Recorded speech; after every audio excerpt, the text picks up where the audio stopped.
Draco got my name off drilling. Check the records, bitch. Yo, what up with y'all? Big Ike in the building early, bright and early. Got some shit to do later, so, got to make sure we feed the streets early. I ain't been on stream for like 2 days, and I definitely, sincerely miss y'all, so I'm just glad y'all are here. I want y'all to get up in here. We do have a lot of things to talk about. I know. Shit, I'm kicking it with Rod Wave. We in the mall shopping. I ain't gonna lie. Me and Rod Wave, we did pretty much. It's gonna be a day in the life of Rod Wave type shit. Crazy movie, crazy. Not even gonna lie, super crazy. Yeah. Essentially, I spent a whole day with Rod Wave. Went to a school. He popped out for the kids. He performed. Went to the mall. Was mobbing over there. He bought some shit for the kids as well there. Went to the rehearsal, went to the walkthrough, we had a good time. He didn't want to do, and I completely understood it, and only because I've been rocking with Rod Wave for a long time, and also he's been supporting me likewise. So he was like, yo, Ak, he's not that cool with interviews. He said, yo, Ak, I'd rather do something like a day in the life. You know what I mean? You come around with me to everything I do, and let's get content that way. And, rather than you just sit here and just ask me like 55 questions, and because I don't like doing interviews. So, and I thought it was a good idea. He asked me to pick a date, picked Houston, and that's what we did. So I went out to Houston, hung out with Rod Wave for a little bit, and now I'm back. But I didn't stream for 2 days, and I did miss. So I'm with Rod Wave, and I know Rod looks at me. You can tell Rod watches the stream. Rod was like, Ak, I know your ass probably want to be on stream right now. You probably had like 70K watching you right now, dog. And I'm like, yeah, you're right. That is true. But anyway, it's all good chat. We're back in the building. Big news that came out. Obviously, Young Thug is now a free man. Free at last. Thank God Almighty. Young Thug is free at last, right? We'll get into the specifics revolving that in stipulations, but also how we got to this point. We'll kind of do a run-up and a culmination to it. Give me 1 second. Let me tweet this out. What else been going on? So it's interviews. Well, you got to realize, you have to know how artists are. Like, that interview setting, like, some people are great in it. Like, for example, the Baby, like, he's great. He's great in an interview setting. Some of these other guys, they're just not great at just answering questions. Now, it's not like they're running from talking about shit, but it kind of comes off awkward to them. You know what I mean? Or sometimes, you might have certain street dudes that feel like it's an interrogation, as opposed y'all just having random conversation, and you going like random conversation that comes up, but still relevant to the music. You get what I'm saying? Like, they're more comfortable in that aspect. And also, I thought it was interesting. We've been trying to do vlogs a little bit. So to kind of do like a day in the life, I thought that was cool. So when I went out to Houston, checked in with my man Sauce Walker. I actually went by the Sauce Factory, went by, one of his several houses. We did something with him there and his dad. Yeah. Low key, I'm thinking about doing a more expansive like series. This kind of like motivated me. By the way, we got shown so much love. I want to say a big thanks to the people of Houston. They showed me so much love from everybody I ran into, old and young, people who were just so respective of the fact that I came down there. That, shit, Sauce got up at like 9 o'clock for my ass. You know what I mean? It's like, and that was an impromptu thing because we had to go to the school at 1 o'clock. So I just want to thank everybody down there. What I am thinking about doing later in the future is probably doing something like, because immediately I thought about it, just happening with Sauce and him just telling me about, we were on the south side, and he's like, yo, this is kind of around the area where, DJ Screw is from. And I was just thinking, I'm like, maybe I should do a series, not on some like Vice shit, right? And not on some, show me where you killed the niggas at shit, but just like kind of showing culture from each of these cities, like a welcome to Houston, like, vlog, where I go there for like a week or so, and I just tap in with the different regions and different people, because I didn't even know how Houston was that big. So I tapped in with Sauce Walker, but there's a whole north side. There's people, all different parts that you would probably tap in with them. I think I seen Trader Truth very briefly. I didn't even realize it was Trader Truth until like I see this big ass Cybertruck in the right by the entrance to like the underground for the Toyota Center, and then I seen it had this interesting color. I was like, oh, that's Trader Truth. So yeah, when you do that, you want to tap in with everybody. So I was thinking about maybe doing like a week. It doesn't have to be Houston, Because I think a Welcome to Atlanta one would be good too. You feel me? Even though I think half of these Atlanta rappers don't like me, but fuck it, who cares? Yeah, so just kind of showcasing different parts and facets, and yeah, so really pleasurable experience. I want to send thanks to Alamo. Alamo facilitated the whole thing. They treated me first class, like a top tier guest. We were allowed access to everything. We were given any and everything we wanted, and I appreciate Alamo and specifically my man Darmic over there for hooking that up. He's been working with Rod since like day one. And also to Rod's team was simply amazing. They looked out, helped with everything possible. I appreciate all parties involved. Okay. Yeah, I had to get out of the house for a little bit. Anyway, so we do got to talk about a Young Thug situation. What else is going on? Oh, do a welcome to Cali? I think if I do a welcome to Cali, I got to do a welcome to LA. Because if I do welcome to Cali, now you're going to have niggas Long Beach saying, yo, what up? You got to touch down here. All right, cool. Then you're going to have the niggas from Inglewood. Then you're going to have the niggas from like Sacramento. Like, I probably got to do a city, not a state. And I guess it gets tricky when you get to Florida because, no, it doesn't. No, it don't, right? Because I could do a welcome to welcome to Jacksonville and just tap in with the different folks there, right? Welcome to, where else is popping? Welcome to Broward. Welcome to Miami-Dade, right? But of course, we want to start with the biggest cities first, right? Like, I think Houston, I think we could cover Houston as a whole. But then it also gets tricky when we get to New York because, not really. You just give each borough a different look and a different, like, not necessarily episode, but time. You're going a lot to them. All right. All good. So that is to come. I know you guys did want to hear my opinion. And by the way, I've been seeing the visceral reaction to Young Thug being free. What does that mean for Gunna? We'll get into some of the stipulations. Actually, there is a stipulation that specifically mentions Gunna. And we're gonna say, we're also gonna evaluate how does this work for the whole Fulton County as a whole. By the way, how to, man? What up with you, bro? He says, I'm gonna see you. Oh, you're gonna be at a show tonight? Oh shit, yeah. Oh, tonight, me and Boston Richie, we're out in the club tonight. If you guys want to come meet me, come take a shot with me. Come hang out and just watch a performance. Watch Boston Richie just drop some music, and he's out here. He popped out for me. I want to give him a lot of credit and a lot of thanks. Ever since my first interview with them, I've always, me, I don't really care about some of the street stuff that these codes that people care about. They always told me, his team saying, yo, Ak, I'm gonna be honest with you.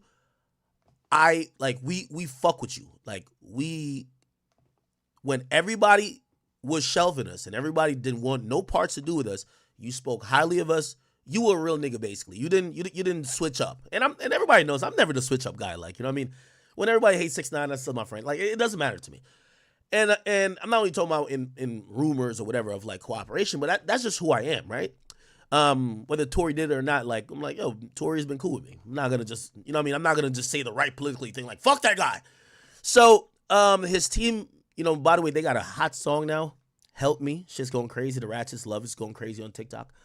And when I was about to have my show in Miami, Boston Richie, I talked to his people. I was like, yeah, I think, it was going to be like a podcast show with a performer or a couple of performers. I was like, yo, I know y'all be in Florida.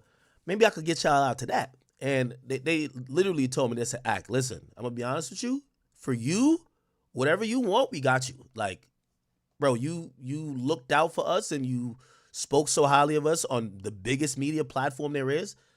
And you never got nothing from us. You just did it because you thought you liked the music and you thought it was the right thing to say at the time. And they were like, yo, listen, we owe you one. We owe you one for you not switching up. And so I actually have a great relationship with his team, his brother specifically too. And even this show tonight is a culmination of that, where they're like, yo, Ak, yo, listen, like, these motherfuckers wouldn't even make me pay for a flight. I'm like, yo, I'll fly y'all out. They was like, nah, like, we fuck with you, nigga. Like, we gonna pull up just for you on some shit. So, all right. I really appreciate these guys. Okay. And by the way, that goes a long way with media. I always talk about these relationships. And this is what I be, not to get off the beaten path a little bit, because I know y'all do say I jump around with points. I miss the days, and if you wonder why, some people might call it dick riding or dick sucking, whatever y'all want to call it. These media people, they have either one-sided relationships with rappers, or they don't develop those relationships where somebody really would want to reciprocate certain shit to them. And y'all know that's how it is. It's the reason why most of these these hip hop artists, whether it's Cardi, whether it's Cardi, YoungBoy, shit, even Drake, is the reason why they kind of ostracize everybody else and they kind of fuck with who they fuck with. But I do want to like give just an advice for like media people out there, like, yo, when you helping these artists early on in their career, try to develop a relationship. It don't mean you got to always talk nice about them. It definitely doesn't mean that, right? If they drop a whack song, it's supposed to say it's whack. But it should be kind of a, hey, listen, I'm trying to help you and give you promotion, and hopefully I can bring my audience to whatever. But also, on the other side, I hate rappers who think it's completely one-sided, right? You know what I mean? Give something back to the media members, whether it's giving them some exclusive details, breaking news, maybe an interview, shit, maybe doing a promotional show for them or something like that. It could help their platform. I hate artists that only leech off the platforms as long as they need them and just keep moving on to other platforms without still paying back. And I hate also media members or brands that they kind of cannibalize off of you until like you become irrelevant. Like some people be like, yo, Ak, why do you still post a little pump in like 6ix9ine? Well, I'm really close to 6ix9ine, but shit, there was a time that I posted Pump all the time. So Pump just hit me, it's like, Ak, I just dropped. Nigga, I could be like, nigga, kick rocks. We're not taking for you no more. I'm gonna throw that up. You get what I'm saying? Like, it's just part of the relationship. It gotta be a give and take a bit. Anyway, we'll get into that. You guys can tell me where we're gonna start today. Again, there's just multiple things we could address off rip. With the obvious being Young Thug being free. I also, what else I put in the headline? Oh, okay. How Future and Drake squashed their beef. That was interesting. And what else? And we do got to talk about a thing that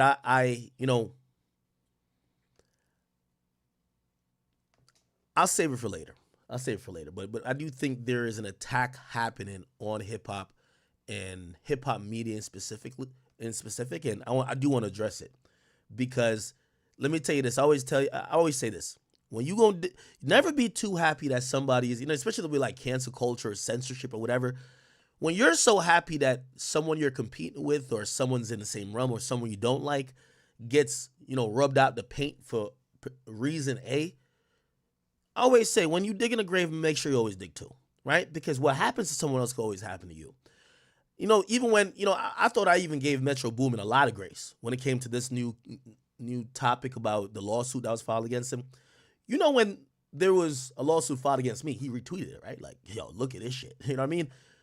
But of course, I realized back then, and I realize now, this is exactly why, the principles I try to stick to, which is when you dig in a grave, just make sure you dig too. So, you're going to see some issues I speak about now that really it ain't got nothing to do with me.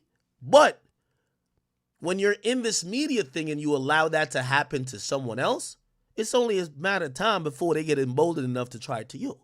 So we will get to that as well. Now, first and foremost, we'll actually start off hot. We'll start off hot today.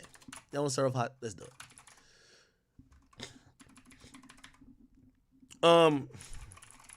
So, oh my God, can I not spell? Oh, I can't spell.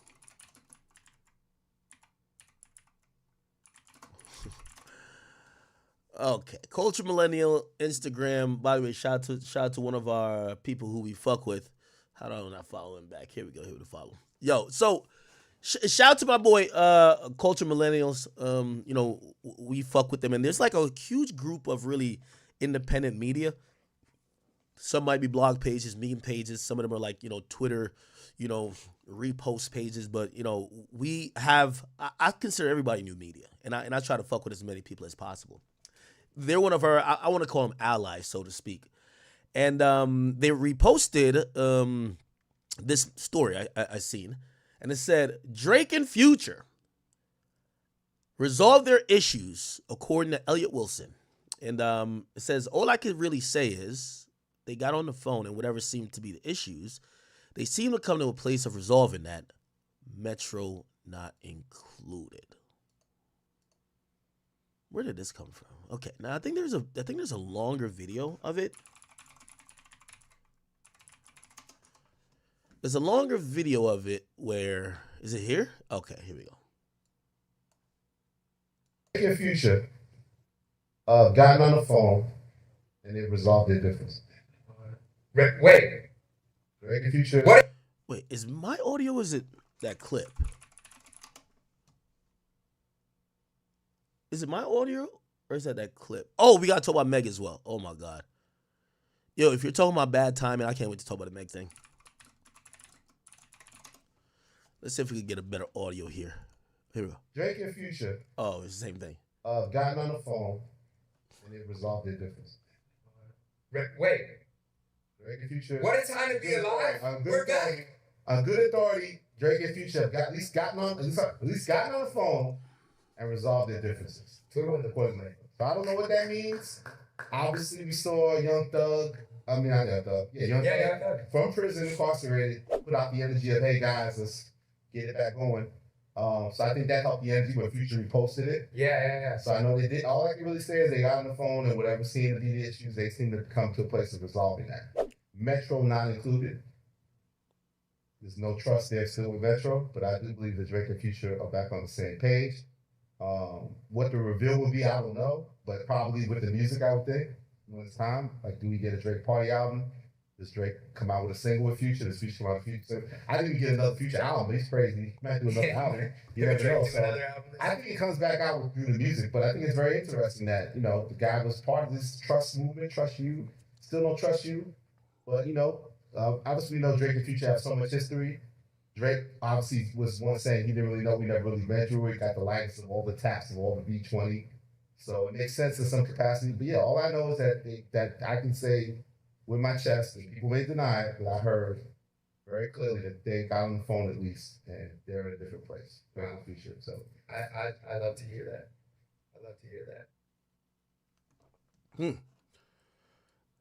That was interesting. So, I ain't gonna lie to you. While I couldn't be on stream, right? I was trying to stay on stream, but I couldn't. I was in the streets with it. What I was actually doing, I was hitting up everybody and their mama. You know what I mean? Hey, nobody got longer reaches than Big Act.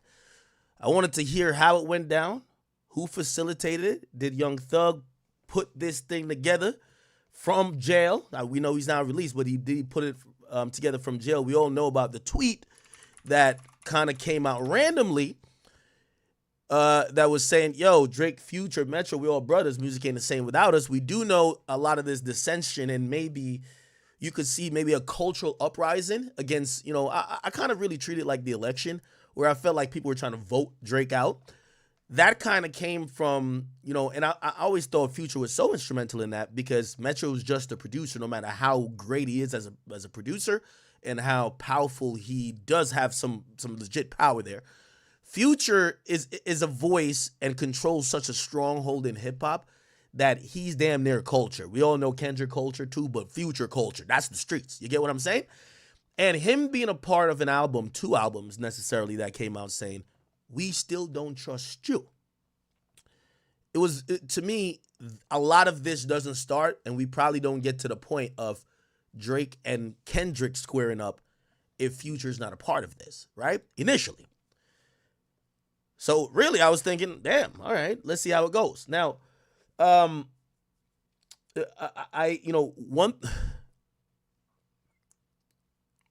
thing I have been able to clarify, right? And I do want to say big shout out to my man Elliot Wilson. But with all due respect, I've spoken to extremely credible sources on both sides. And Drake and Future has not been on the phone. So, not too sure who gave Elliot Wilson the authority to say this. But from what I hear, that is not true. That is 100% cap. Now, I'm not going to say Elliot Wilson is contorting or misrepresenting facts, but whoever his source is, from what I've heard, whoever that source is ain't telling the right thing. So again, I'm pretty sure he'll rock with his sources, but I think I'll rock with mine. Okay. And from what I've heard, that is not true. Again, only thing I call to confirm, multiple places on both sides, did Future and Drake get on the phone to resolve shit? And the answer was categorically no, that conversation has not happened. So just letting you know that while this sounded great and that all the media outlets have reprinted it, it's the reason why Drake hasn't commented, Future hasn't commented, because it ain't true. Okay? So, doesn't mean it won't happen in the future. Doesn't mean that I don't personally want it to happen, and I think every fan does want it to happen. But from what I'm hearing at this moment, that reconciliation has not yet completely occurred. If it's going to occur. We don't even know if it's going to occur, right? The only thing I verified was there was no conversation that was had between Nevadius Cash, or is that his name? Or Cash Wilburn at this point? And Aubrey Drake Graham. There was no on the phone conversation at all. So hopefully they get back together, man, because we still do need Watertown to be alive, but it ain't happened yet, man. It did not happen. Okay. So I wish today I was able to come in here with, like, because I planned, I was like, all right, I'm going to get all the details of how it happened, whatever. Maybe I could get some slight insight to directly what the issue is, but I am being told that that is just not true. That is just not true. So, I think Elliot probably has to go check his source and see what they say, but it ain't happened. It ain't happened, man. So we'll see. Now, granted, now let's get into a little bit of, and by the way, Elliot's a journalist, right? I just got him sources. And the sources know when they tell me it's going out. They know not to lie to me. The sources lie to me. The source ain't the source no more. Okay? You're just a liar lying to me. Anyway, but I confirmed on both sides. This ain't happened. What I will say is that he might not have a direct source. You see, as on good authority, that might be the conversation that's happening in industry circles. Because, I don't know directly from either party, but I have on good authority why supposedly the beef with Metro and Drake, or not beef, but like where they're like I apparently I've been told the actual disagreement they had, that they cut communications off. I don't know if that's true, and I'm still not gonna say, but that's hearing it from people who would know, or I believe would know, not hearing it from either party or direct subsidiaries of either party. So, it's like we're kind of playing telephone here a little bit. But, and also I promised them, I was like, yeah, I'm glad you gave me some insight on this, but I'm not here to put that out. At least a future, not a future, I mean, the Metro and Drake thing, allegedly, which I haven't said, which is good. But I heard that this Future and Drake reconciliation through a phone call has not occurred. Right? I don't know if there's anything more pertaining to that. I think that's what everyone was talking about, right? Drake, Future. Yeah, I see everybody printing it. Yeah, hearing that's just not true.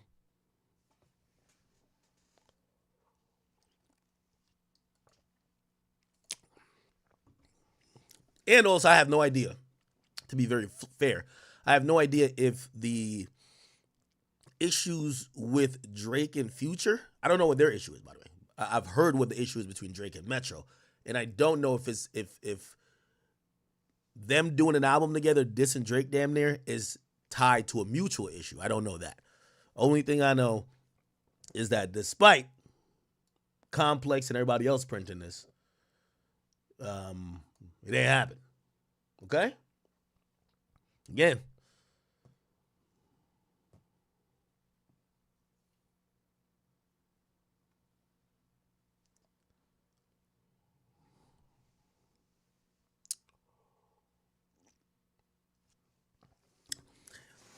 Yo, you know how it's funny? I'm gonna tell you how it's funny, chat. Yo, back in the day, I remember when I was first to report that 6ix9ine got locked up. Nobody reported till TMZ reported. You know how many things I've reported first? Nobody. I watch how if anybody else says something, they just grab it. They be like, "This is facts." These days, yeah, I keep telling y'all, man, I might just wanna listen to Act a little bit more. Know what I mean? Might just wanna. Feel me? I might just, I don't know, just a hunch. Just a hunch. All right, but anyway, at least fans celebrated for like a day. I was trying to let it linger too. I was I was gonna let it linger. Like, let me see how long people. Like, damn, niggas believe this hook line. I seen Drake fans salute. They were like, yo, yeah, everybody coming back around. And by the way, I'm not saying. By the way, people are coming back around. I'm starting to see there's a warming up process. The best way to describe what's going on with Drake is like, I think niggas went against Drake, and it was almost like politics, right? So like, even fans that were like fans of both had to pick a side. Okay, cool. Kendrick is in whatever position he's in now, but it's not like Drake is like out of here.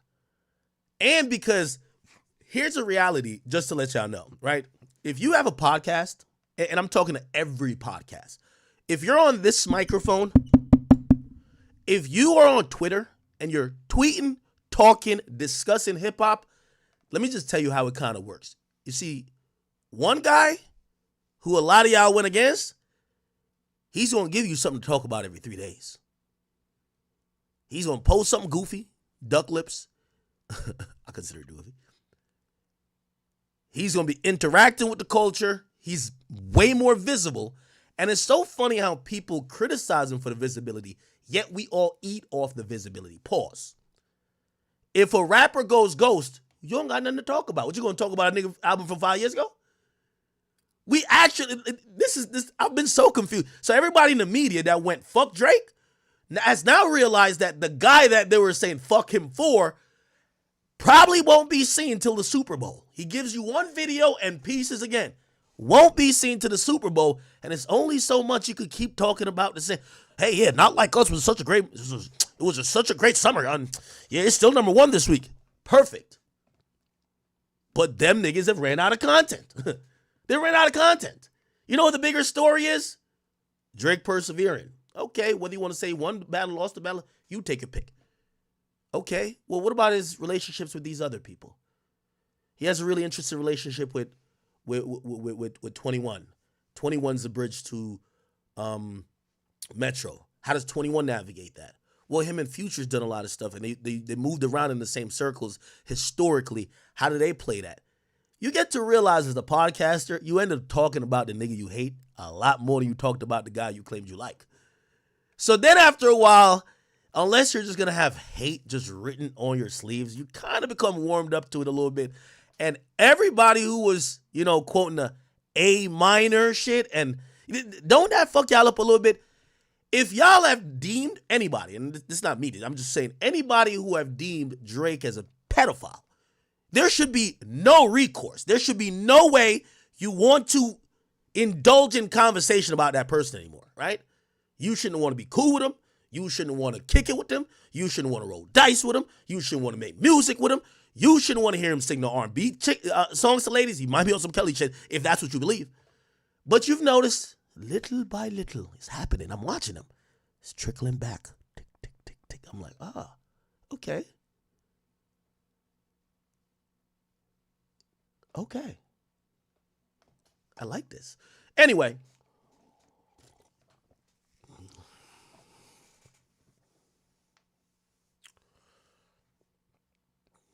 Word to the wise.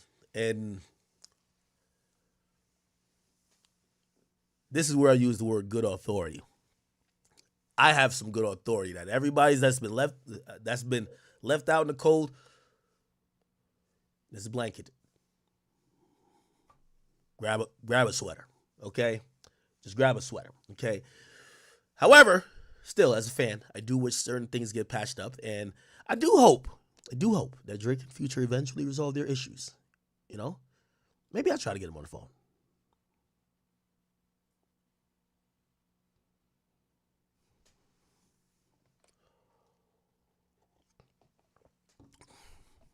It did take 21 Savage to get me and Meek on the phone. Imagine if it took Big Act to get Future and Drake on the phone. That'd be a good one. Okay. Anyway, it ain't happened. All right, moving on. Okay, let's get into this Young Thug situation. I really wish I was here because this feels like an 8-hour stream, 10-hour stream if we were there live today. So much things to kind of like analyze and take into accountability. Or take into account, actually.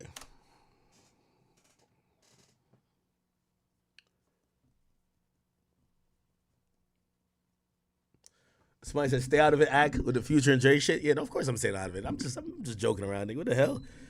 Listen, let me tell you this. What the hell it ain't none of my business why two friends longer than I knew each party or knew Drake. Like, why the fuck would I jump in that you think as a fan I care about them? Well, I do want them to make some new music, but whatever they beefing over, if they would throw it, like, them being friends is worth hundreds of millions of dollars in collaborations, performing together, maybe going on tour together. If they don't want to get along, I gotta imagine that they have good reason, and it ain't for me to tell them when as grown-ass men, or even try to facilitate them as grown-ass men trying to squash or mend anything. And maybe Thug could be that person. I think Thug would probably, be that person if it's, But yeah. We'll see.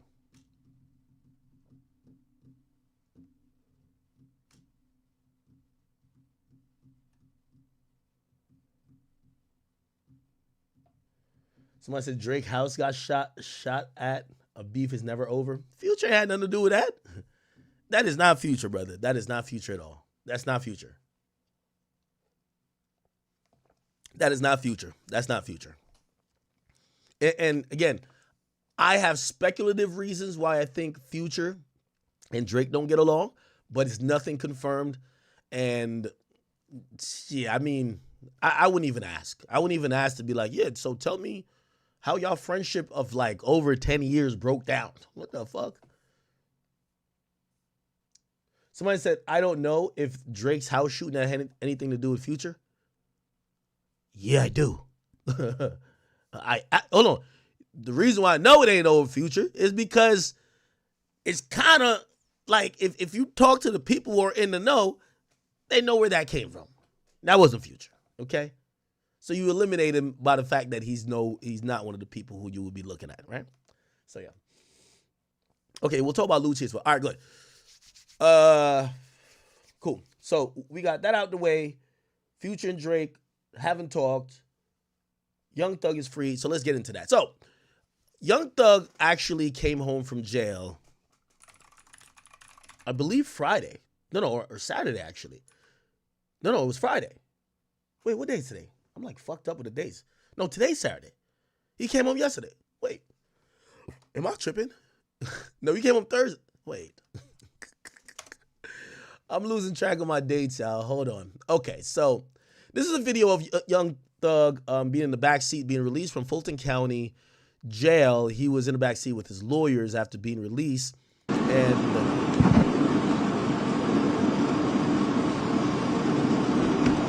I think this is Brian Steele up front.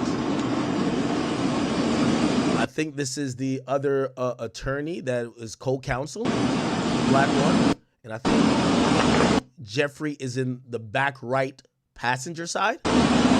Yes.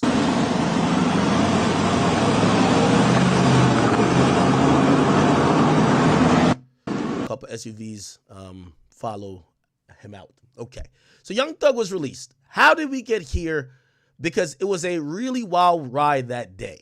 And I say that respectfully because the case got to a impasse where the prosecutor, in being so tired of amateur prosecutorial conduct, literally said, I am going to consider a mistrial, and even asked the defense attorneys, who wants me to consider a mistrial? And a lot of people raised their hands. Then what happened next was they said, well, we want you to consider a mistrial with prejudice. Let me see if I can find that clip. Prejudice. Oh, I can't type now. Oh, wow.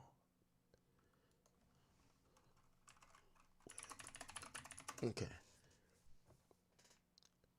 All right, wait, hold on, Matthews. Before you say we have a stipulation, F, Judge, once you rule on our mistrial, Right. on my motion. So wait, hold on. Let me just go back to the first one. So here we go. Just give me 1 second. The judge was super frustrated. And out of frustration, you know, this is the third judge they've had on the case, but the judge...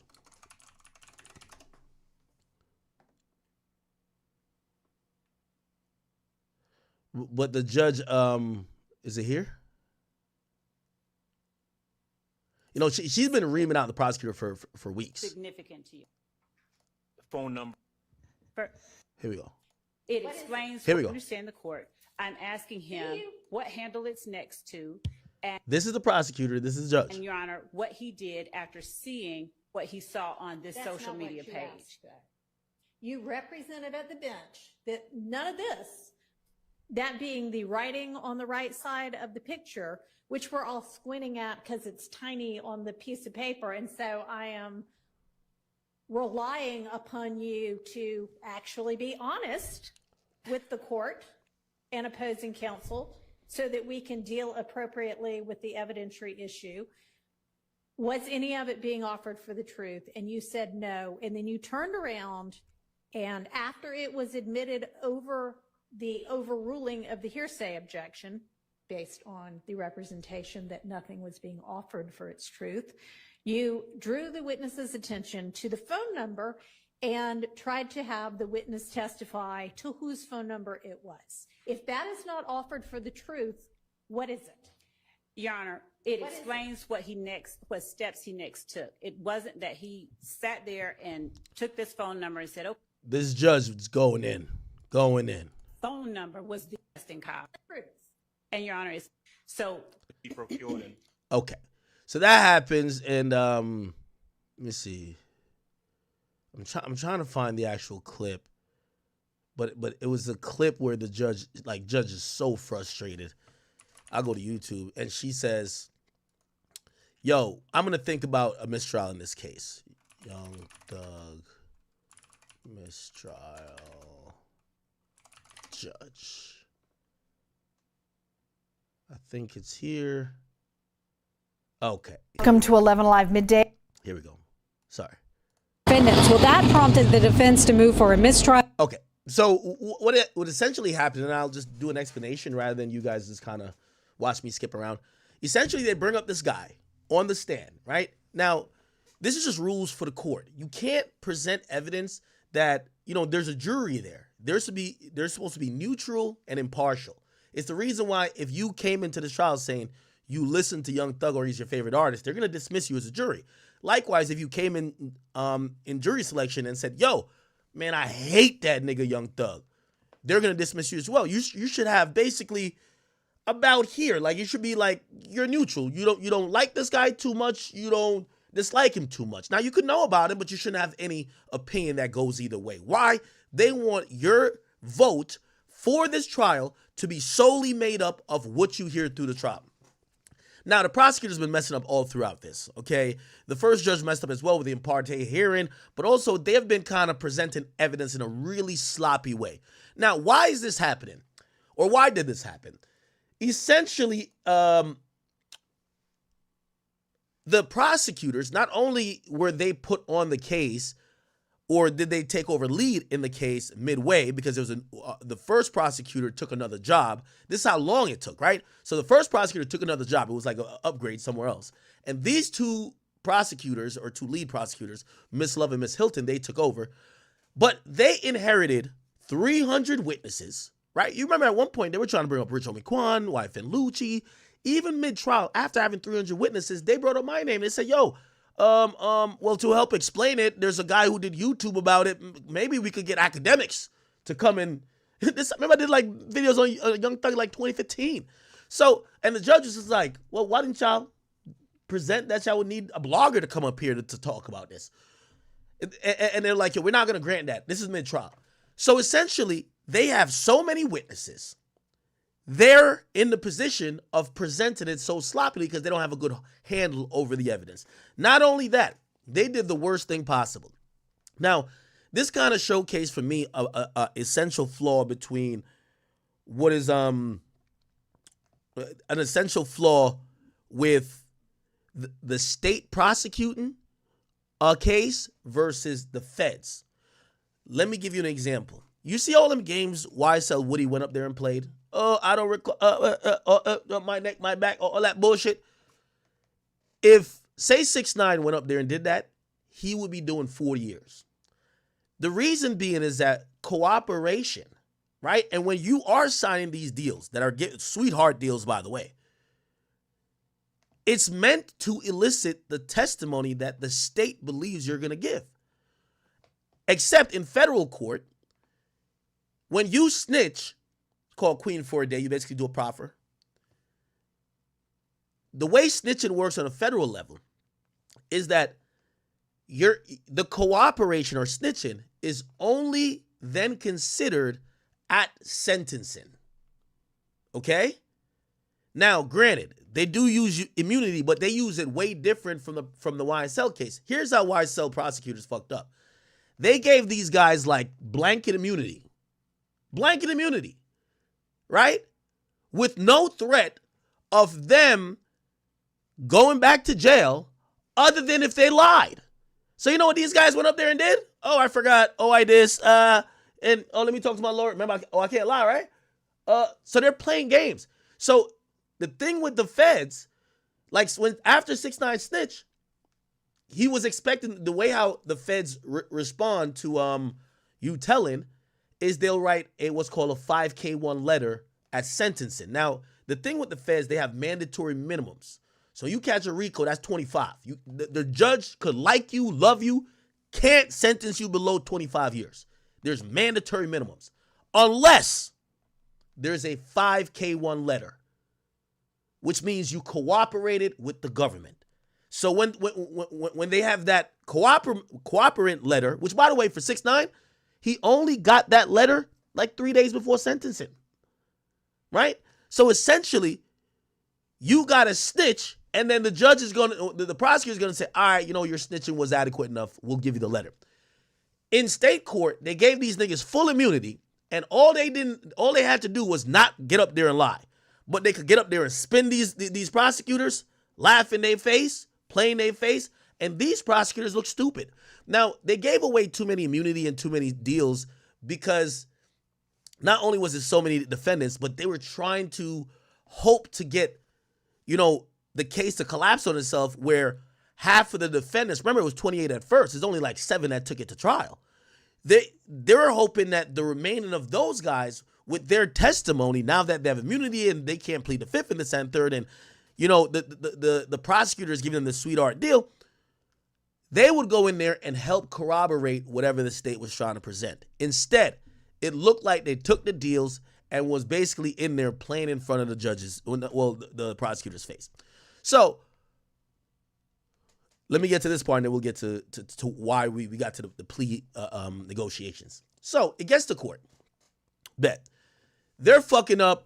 The defense attorneys, not defense attorneys, the people on the stand are playing in their face to the point where the judge, this is how Glanville got off the case. The judge is tight because, with all due respect, and I don't give a fuck. Like, this is just reality what it is. My nigga, we're glad Young Thug is free, but half of the shit they presented against the nigga, he did. You get what I'm saying? And the judge can see it. Everybody can see it. This is why I thought if it went to a jury, they're still going to find him guilty. If it went to a jury. Now, it would definitely get overturned. It would definitely get overturned because there's too many mistakes. Like, bruv, if you don't believe none of this shit, you rent the car that was used. Come on, bruv. Come on. The only problem is, the first judge, my nigga, put it like this. The prosecutors suck when they're watching, you're the judge watching, and the judge is like, y'all got to help this motherfucker. That's how the first judge got kicked off. Imagine the referee watching two teams play and be like, this team sucks so much. Like, the ball come in their direction, and they just kick the ball to, or they just throw the ball in the hoop type shit. Like, you got to help one team. So the judge, Glanville, they realized these black women, Miss Love and Miss Hilton don't know how to control a witness. So they have an ex parte hearing, and the judge reaffirms to the guy, to Woody, you can't be lying in the court. And he started to referee in a way that's what the transcripts prove. Referee in a way in the ex parte hearing to benefit the prosecutors to say, you're facing this, like kind of almost like feels coercive, right? But why is the judge doing that? Because the judge is watching these rookies. Don't know what they're doing. So anyway, that judge get kicked off. The second judge they get kicked off for some conflict because they're bailing for fucking somebody on the case. Then this judge gets on. Now, let me also tell y'all this. Remember when I showed y'all the picture of YSL Woody?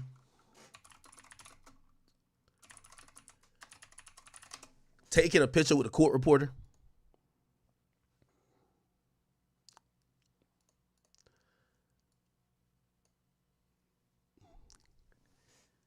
I hope you're starting to get the picture here, okay? The prosecutors, either they're playing dumb or they are dumb. But even the neutral parties, say the court reporter, the judges, they fuck with YSL. Not Glanville. Glanville didn't. But like Shorty here, and this is Glanville's court reporter too. They fuck with YSL. You get what I'm saying? They on their social media talking about slat, all of that. You feel me? The lawyers, I don't know if y'all seen, like, one of the lawyers who took a plea for the other dude. Look at this shit right here. This shit was crazy. Look. Any message to the rest of the defense attorneys still fighting for their clients in this case? Good luck. That's a lawyer. So, again, I see a lot of people taking this as a universal win, which it is a win for Young Thug to get out. But there's so many elements here you have to consider. Fulton County is a shit show. The court reporters, the judges, some of them, not all, and the people who are working in the court system seem very empathetic to the people who are being accused of the crimes that caused this whole proceeding to happen anyway. The prosecutors don't know what they're doing, and they overcharge. They should have, they tried their best, and this is Fonnie Will's fault, really. They tried their best to get Young Thug on calling the shots for murder for hire. Now, I did get some insider information. Because, shout out to I know there's a lot of passionate fans, and I'm speaking as someone who has talked to all sides, okay? There are a few fans that are just stands of these artists, and listen, I'm that too for artists. I don't want to call out a specific artist's name, but I've looked at facts at times and be like, man, that shit don't look good. But free my nigga, man. Free my nigga, man. It is what it is. So I understand fans thinking like that. But the conversation that's happening out of Fulton County now, through reporters, people in the community, and also people who are in and out of that DA's office, is that, well, could you, after watching this case, longest case in Georgia history, could crime really be prosecuted if the other side got money? Now, let me give you an interesting tidbit. This is some information I got. This prosecutor, Fonnie Willis picked this up, but there was a time that the feds supposedly was going to pick this up. So the feds, before they filed on Thug, remember they did the raid. And by the way, there's still some gun charges. They had silencers and all that type of shit that was found in and modified guns. I think it was switches that was found in Young Thug's home. I don't think the feds are going to touch it though. But the feds were supposed to come in on with this, right? Now, if the feds if the feds would have came in with this, the feds would have did this like Dirk. Because here's the problem of how they try to prosecute Thug. They try to prosecute Thug for all of this ancillary gang shit, but y'all really only wanted him for getting Donovan Nut Thomas killed. That's the reason why y'all wanted to prosecute him. Now, Fulton County been a shit show for a while. Fulton County locked up 2 or 3 other people and tried to prosecute them for the murder before and then dropped the charges because they supposedly realized one of the persons had nothing to do with it. So they tried to prosecute the wrong people before, and they've been hearing, oh, Thug, but they couldn't get no proper proof to link him to that murder. That's why you see half of these crimes they talking about is bullshit. Oh yeah, Thug had his man shoot something up. I'm not saying not true, but it's just like, that's not why y'all have him here. Y'all have him here because y'all think he's the one who got Donovan Nut Thomas killed. But they can't prove it. So the feds looked at it. The feds said, nah.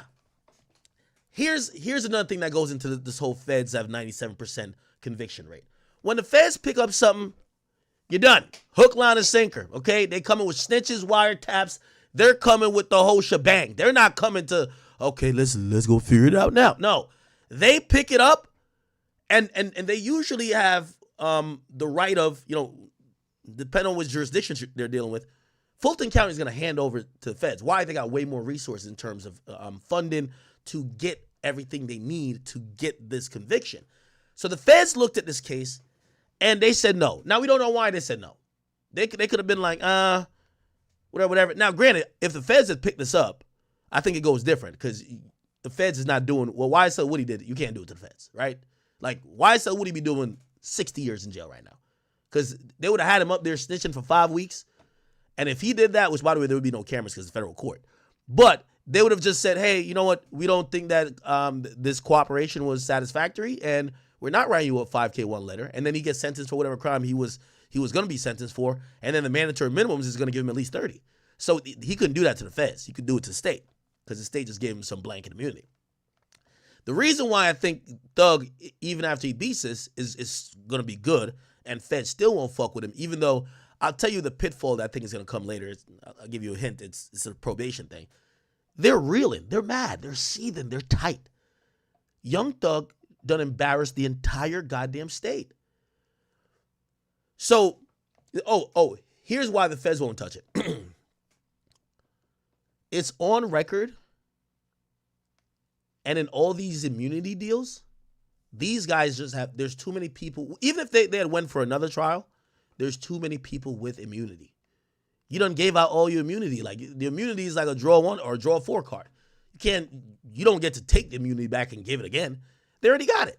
So if you went back, now people could just either go ghost. All right, well, listen, I already got the immunity and I got this deal already. I'm done. Okay. So I know I went on a little bit of a tangent, but this is how we got to this point, right? You can see, this judge is just tired of her, bro, right? Let me see if we can find the actual audio. I don't think Been a mistrial version with the names. Yeah, I don't think I can find it.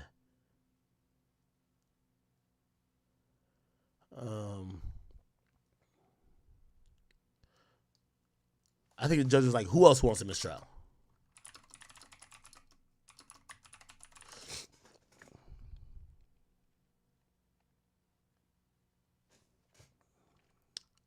I don't know if I can find it. Just one piece of video. If I can't find it, I'll just explain it without. Think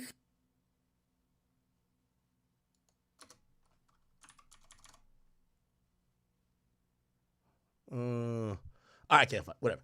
Anyway, is this shirt? No, this is way back. Anyway, okay, so here's the point. So, no, okay. So pretty much what happens is that the judge says, this is the last mistake the judge. So the judge is already tight. Like, y'all are bringing up these witnesses. Y'all haven't properly vetted.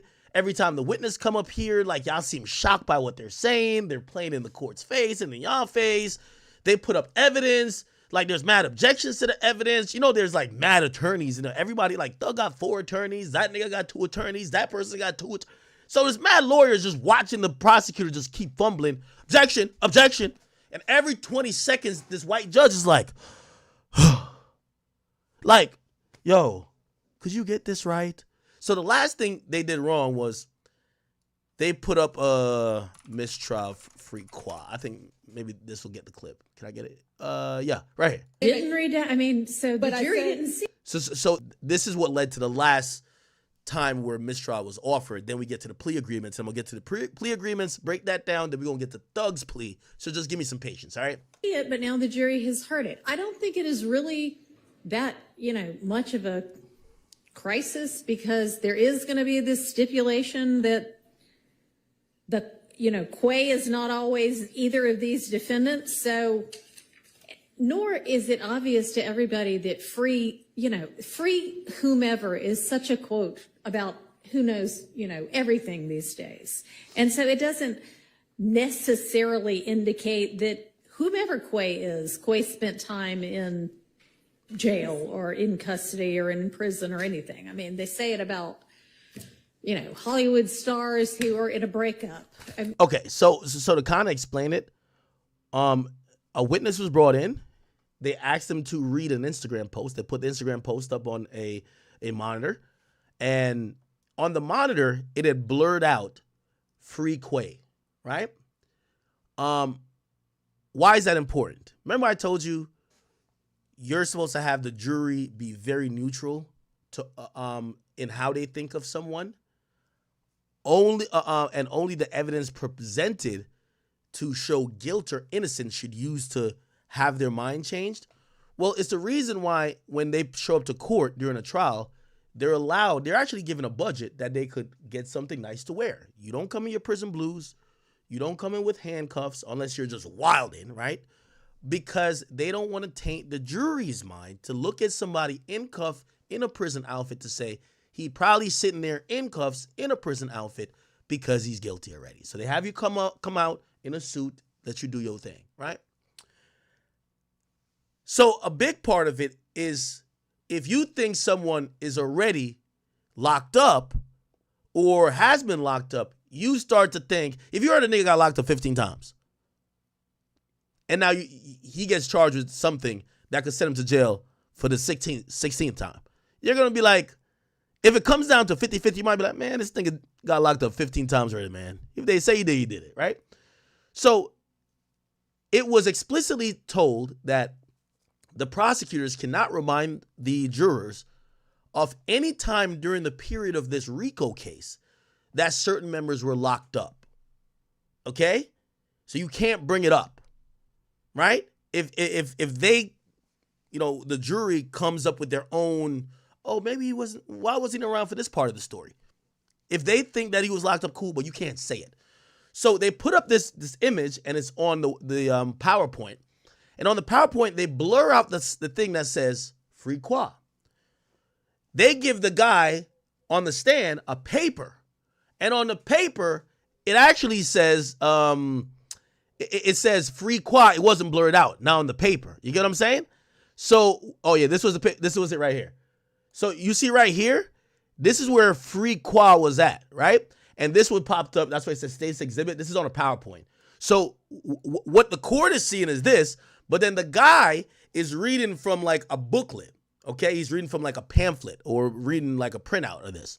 And on the printout, free Qua is not actually blurred out. So he says it in court.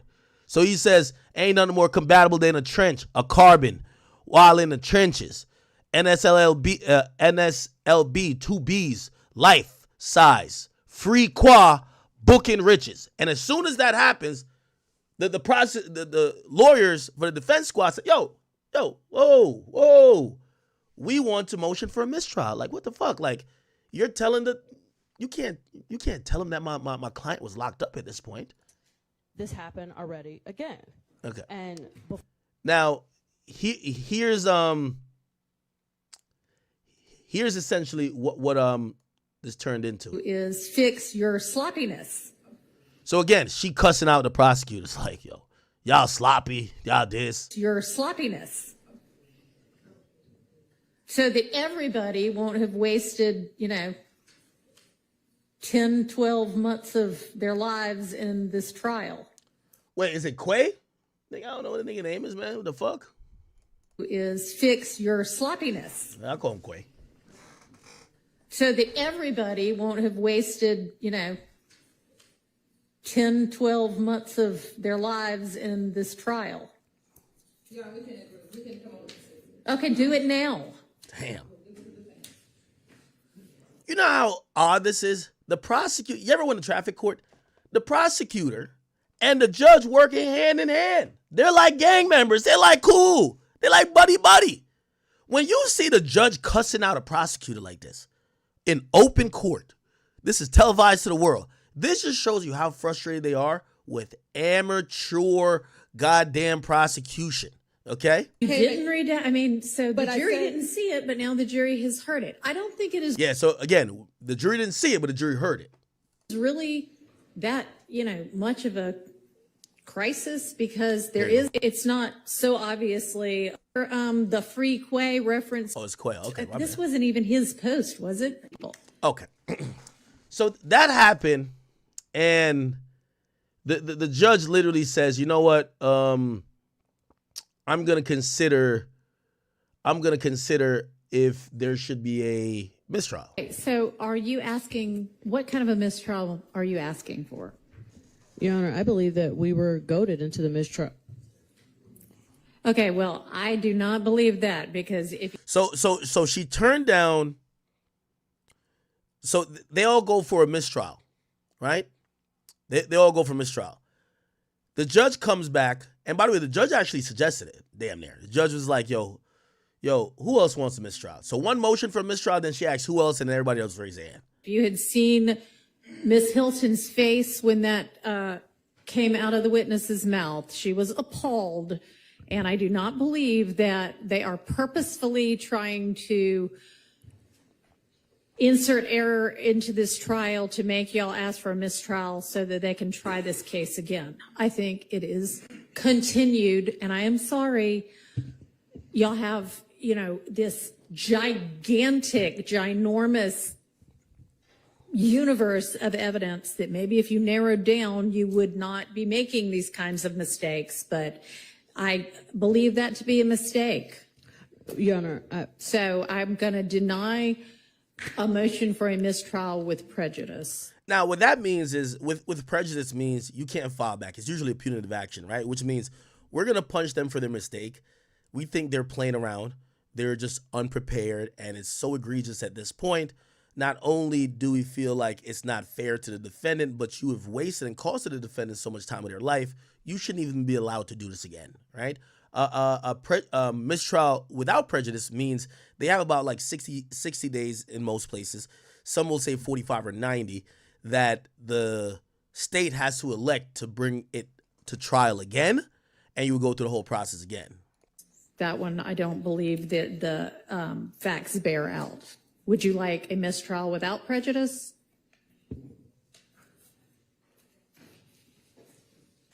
yes. You would? Who else would?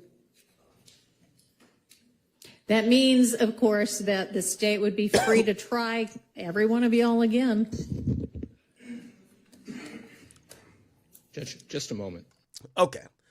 So a couple other defense members in the courtroom said, yeah, we want that too.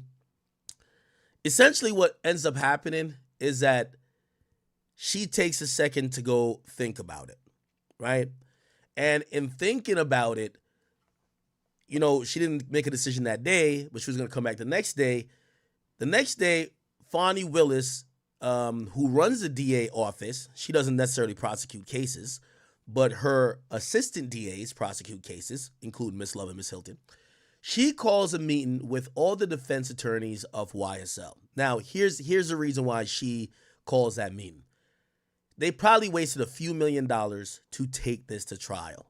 For all the resources, all the cops, everything. You're wasting state's taxpayer money. So what ends up happening is that she's like, if this gets to be a mistrial, I'm going to be embarrassed.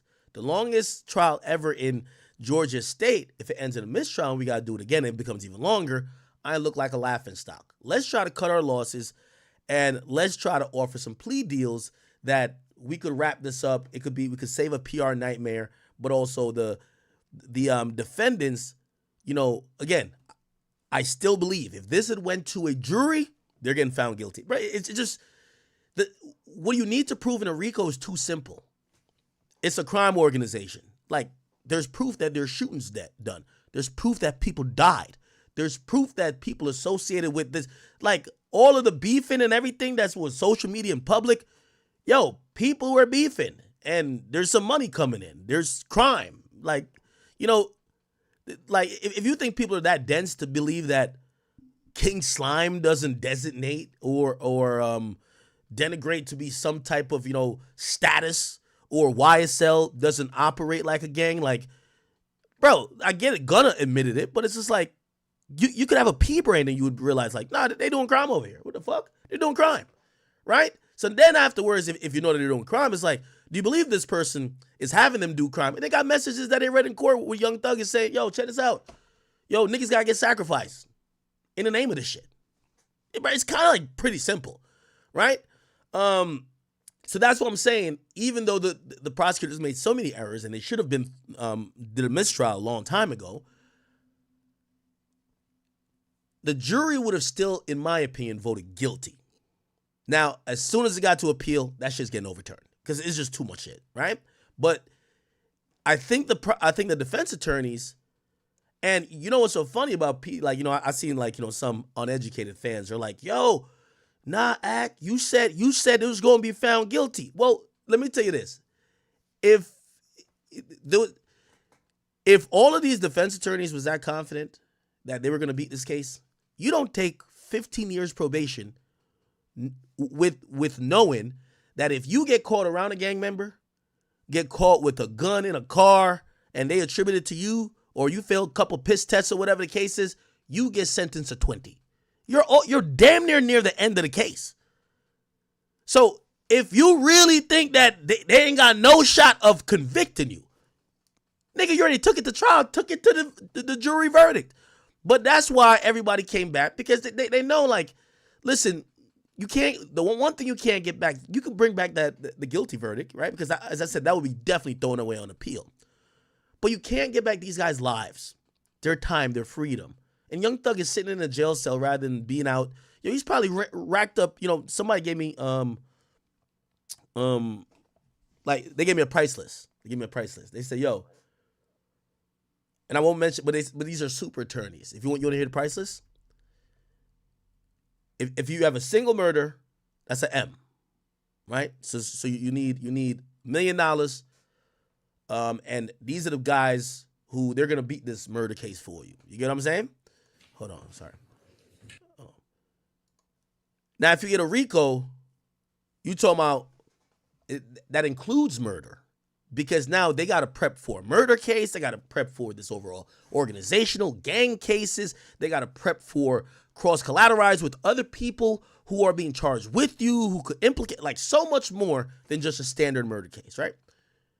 That price goes up to 3 to 4. Now, if you get the longest trial in history, this might be like $5 million, right? A lot of money. Obviously, for Young Thug, he got it, and his freedom is priceless.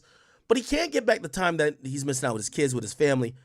But also, for the money he's spending, he could have been out here working, making it back, right?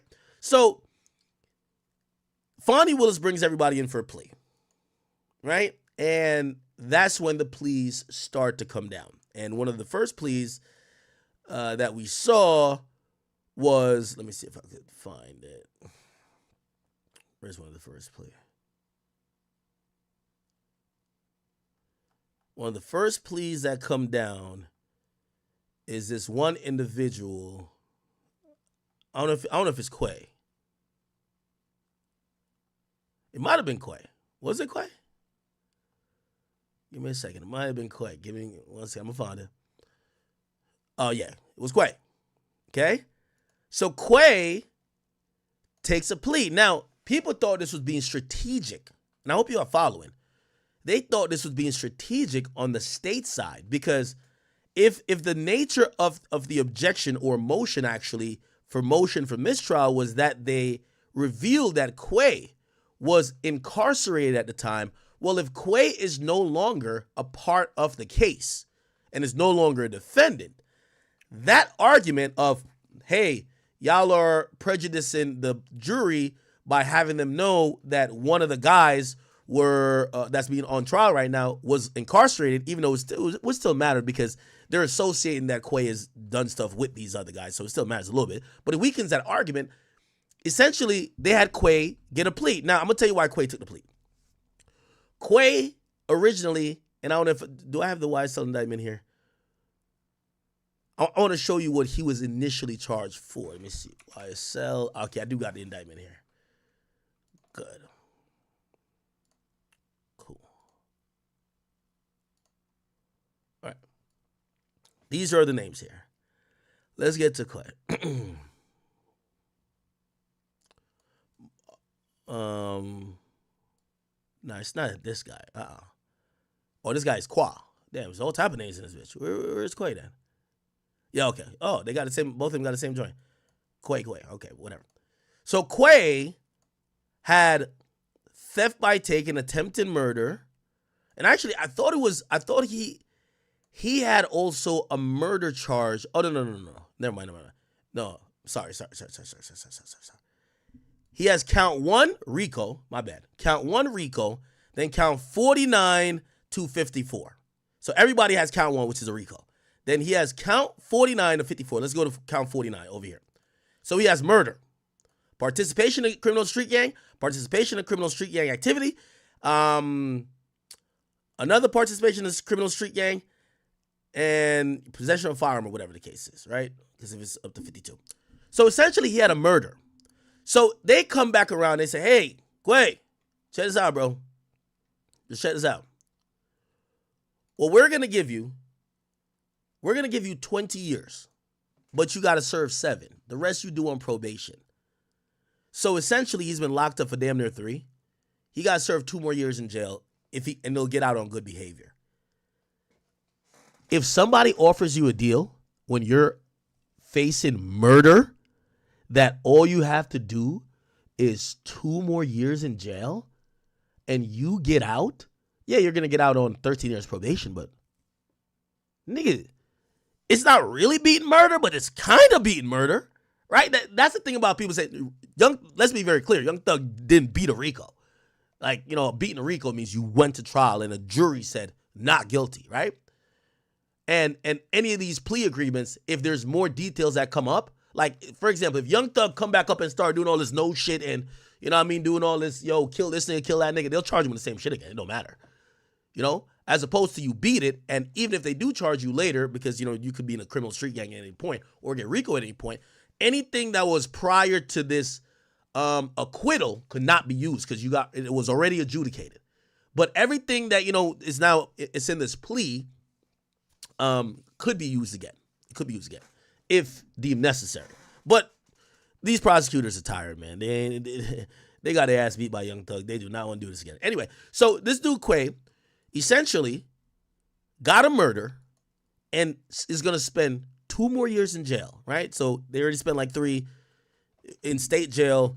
You only got to do like 60 to 70%. That would be like 5 years. So you got 2 more years and he's charged with murder, right? So of course he takes the deal.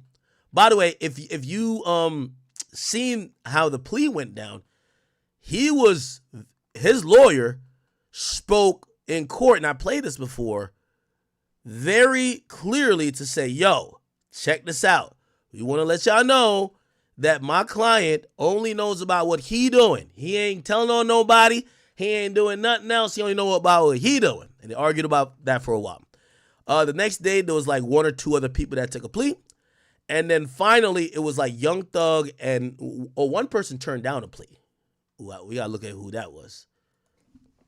YSL turned down plea. There's one guy who turned down the plea.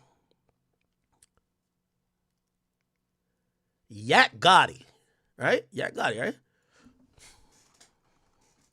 Is it Yak?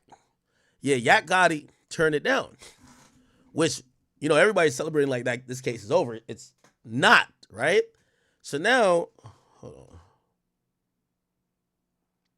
Give me 1 second.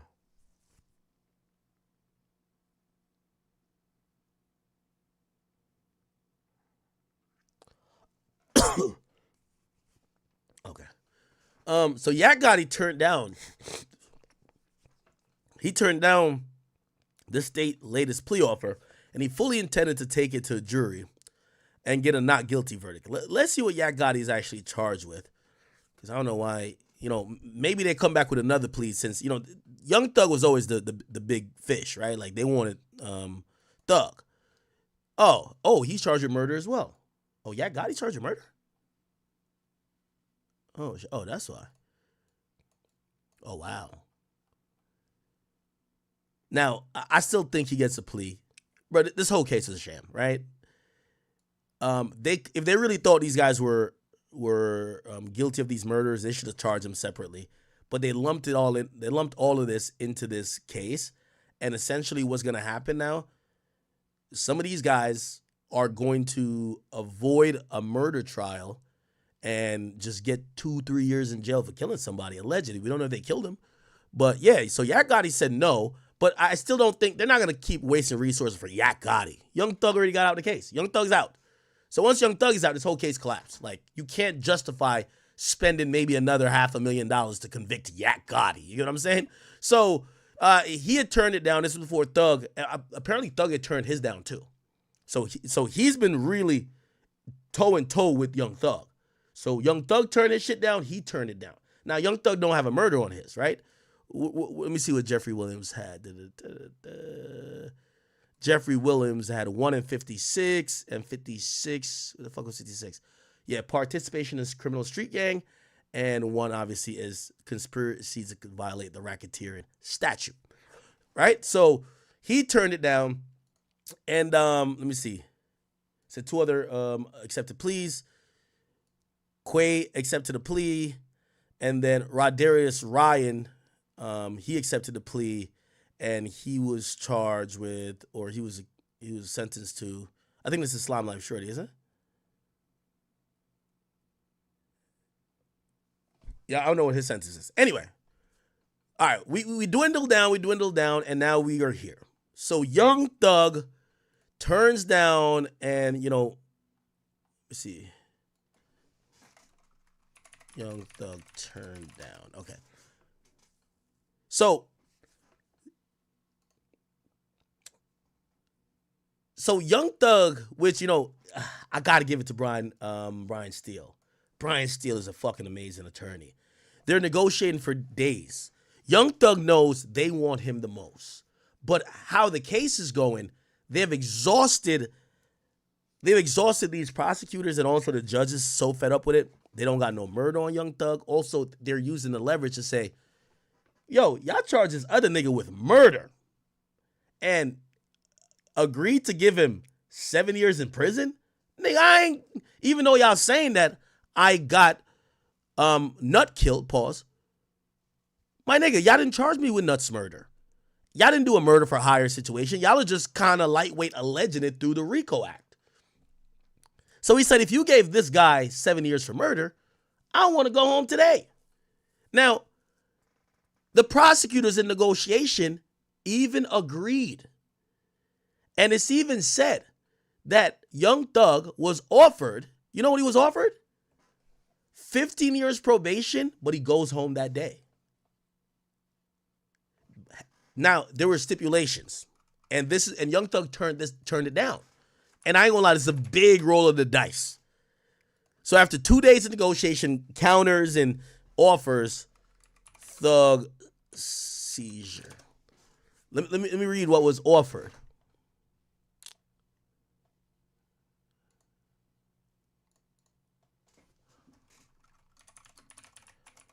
They wanted a seizure of Young Thug's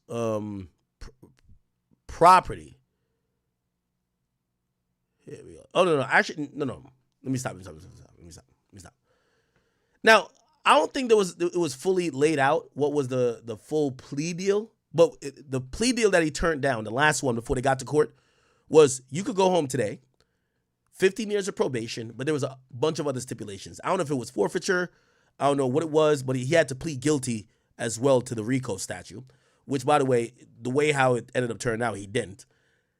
And he couldn't be around certain people. He also had to, he was going to remain banned from Atlanta, but it was way more stipulations than Young Thug was willing to deal with.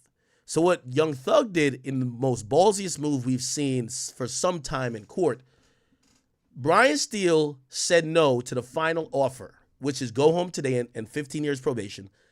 I think there was some years of house arrest as well that might have been on it. But he said no, and he said, I want the judge to determine our fate. because us and you can't come to a mutually agreed on plea, let the judge determine our fate. Now, that brings it to an interesting process. And the prosecutor who wants to resolve this as well said, all right, cool. So it goes into what's called a non-negotiated plea deal, which basically means the judge is almost going to act as the independent arbiter and give out this plea in this plea of a sentence after he pleads to whatever he's going to plead to. So, obviously would be guilty to whatever it was, even though still Brian Steele was able to have him do what's called nolo contendere, which is like it's no contest, right? So you plead no contest, which is very important because I'm going to keep it being with you. After cases like this, niggas would sue this guy, Young Thug, left and right. Yo, you shot my cousin in his leg. You shot this guy in the leg. And then you pled guilty for funding all these crimes. We're taking you to civil court and we want $1 million. We want $50,000. We want this. You had everybody shot in the hood, my nigga. You pled guilty to it, whether you were just trying to get out of jail or not. That's how it works. In civil court, usually when you're found guilty of the crimes, in criminal court, civil court that requires less of a, it doesn't use a reasonable doubt standard. Usually they say, all right, if you're guilty over there, you're guilty here too, right? So it's been a nightmare for Young Thug criminally. His lawyer carved it out where he basically pleads no contest to the biggest charges. He pleads guilty to, I think he pleads guilty to participating. I think he pled guilty to 56. What's 56? 56 is, sorry,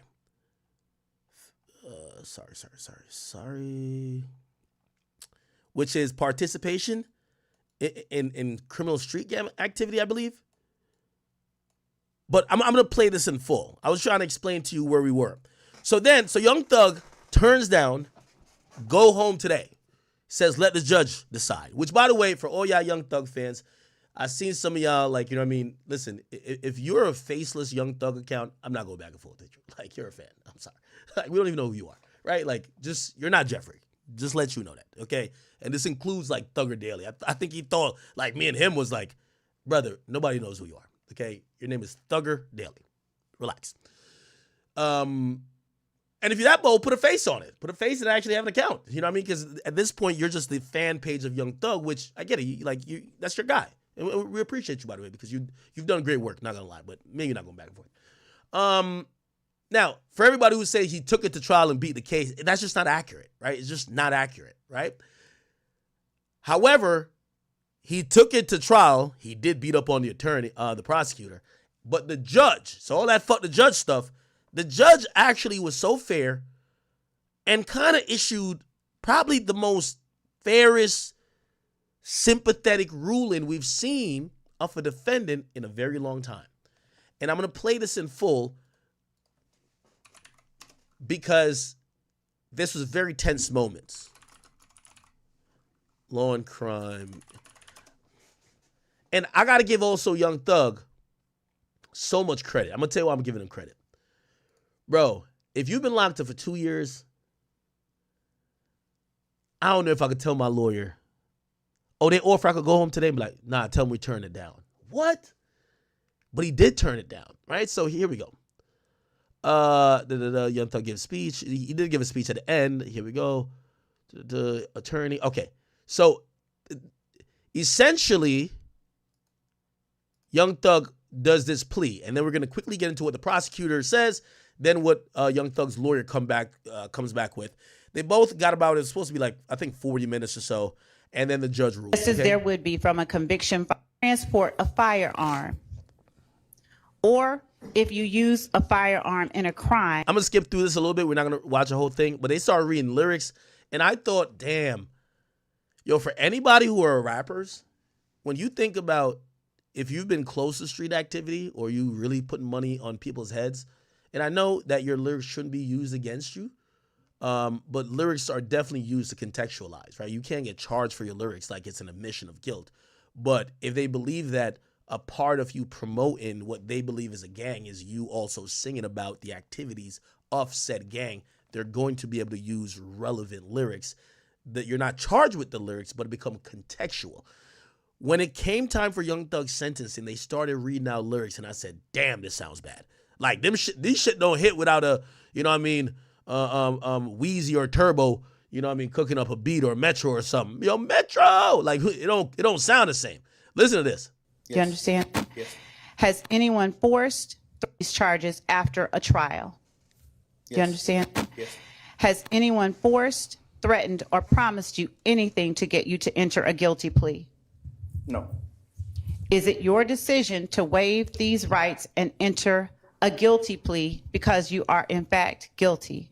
Yes. Well, Your Honor, may I interject? You may. Your Honor, on count 1, which is the racketeering conspiracy count, Here we go.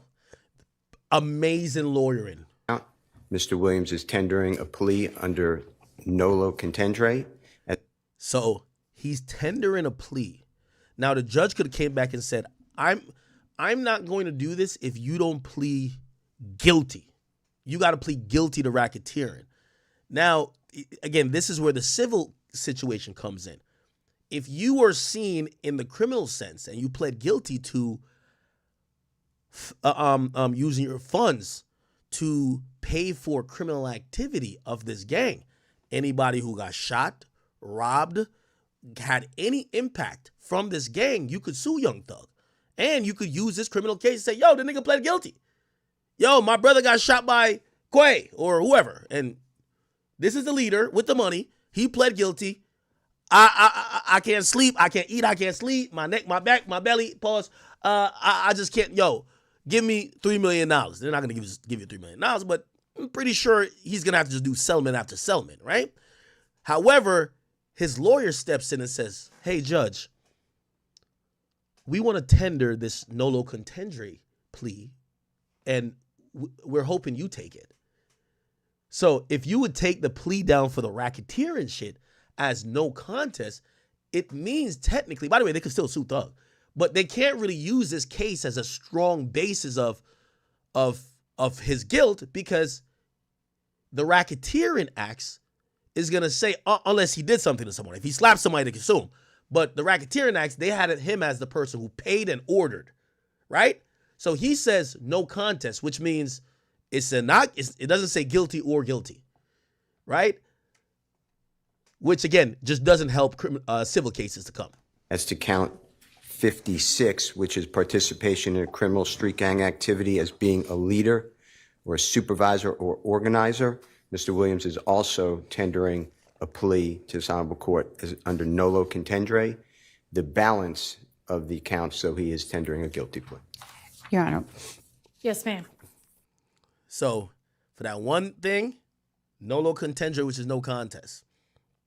If you've been even municipal court, at times, if you get a lawyer, because they know certain convictions or you getting adjudicated as guilty will make you not, like, say if sometimes it's for drunk driving or whatever the case is, sometimes they'll take a plea where you do no contest, right?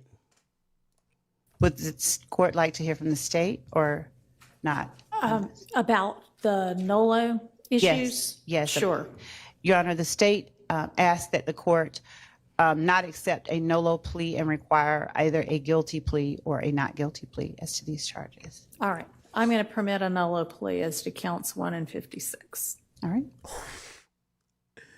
Yo, you can ether. So for counts 1 and 56, so both of them,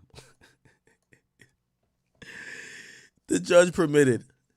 By the way, because you know why also the judge is saying fuck you to this lawyer?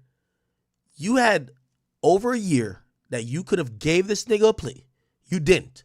Then we stopped court for like 4 days and y'all went back and forth and you could have figured it out there. Now y'all coming in court and now you want me to be on your side after you've been fucking him this whole trial. No, we're taking a nolo contendere plea, okay? Mr. Williams. Yo, you see that stare down? Ether. Look, ether. She rambling through paper like, oh shit. Look, that stare down? That stare down right here? Mr. Williams.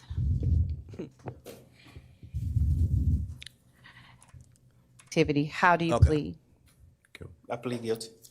In criminal street gang activity, how do you plead? I plead guilty. As to count 58, violation of the Georgia Controlled Substances Act, how do you plead? Guilty.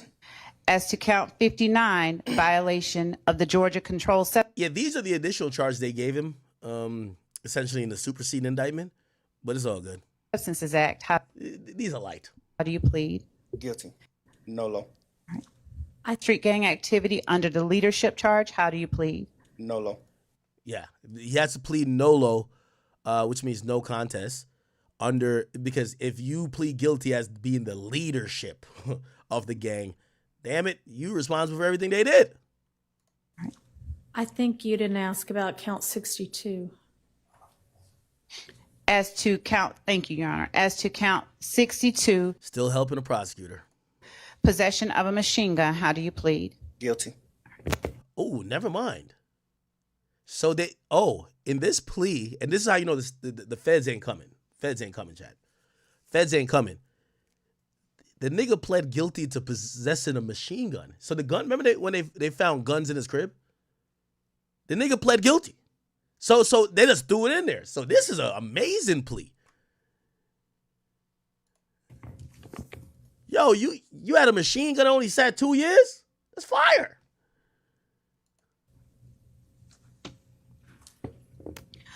Are you pleading guilty to the offenses you have indicated because you are in fact guilty of these charges? Yes. All right. Are your guilty pleas and your nolo pleas freely and voluntarily given with the full knowledge of the charges against you? Yes. Do you understand that you may have only a limited right to appeal this guilty plea conviction? Yes. And Okay. seized, and that is All right. So that's the plea. And then now listen to the prosecutor. This is where they start reading out the lyrics. You ready for it? read the rest of that into the record. An array of bullets on Mr. Thomas, hitting him, his Chevrolet Tahoe, and 2 other persons in the process. Now, I'm going to be honest with you. The reason why Fulton County, from what I'm hearing on the ground, these are people there, reporters working it. I've spoken to a lot of them. People who are former law enforcement. They say, yo, we see you've been covering this case. I said, listen, let me tell you what's going on down here. This is a shit show. They said if you were there, that the mother of Donovan Nutt Thomas showed up to that court every day because she wanted to get justice for her son that got murdered.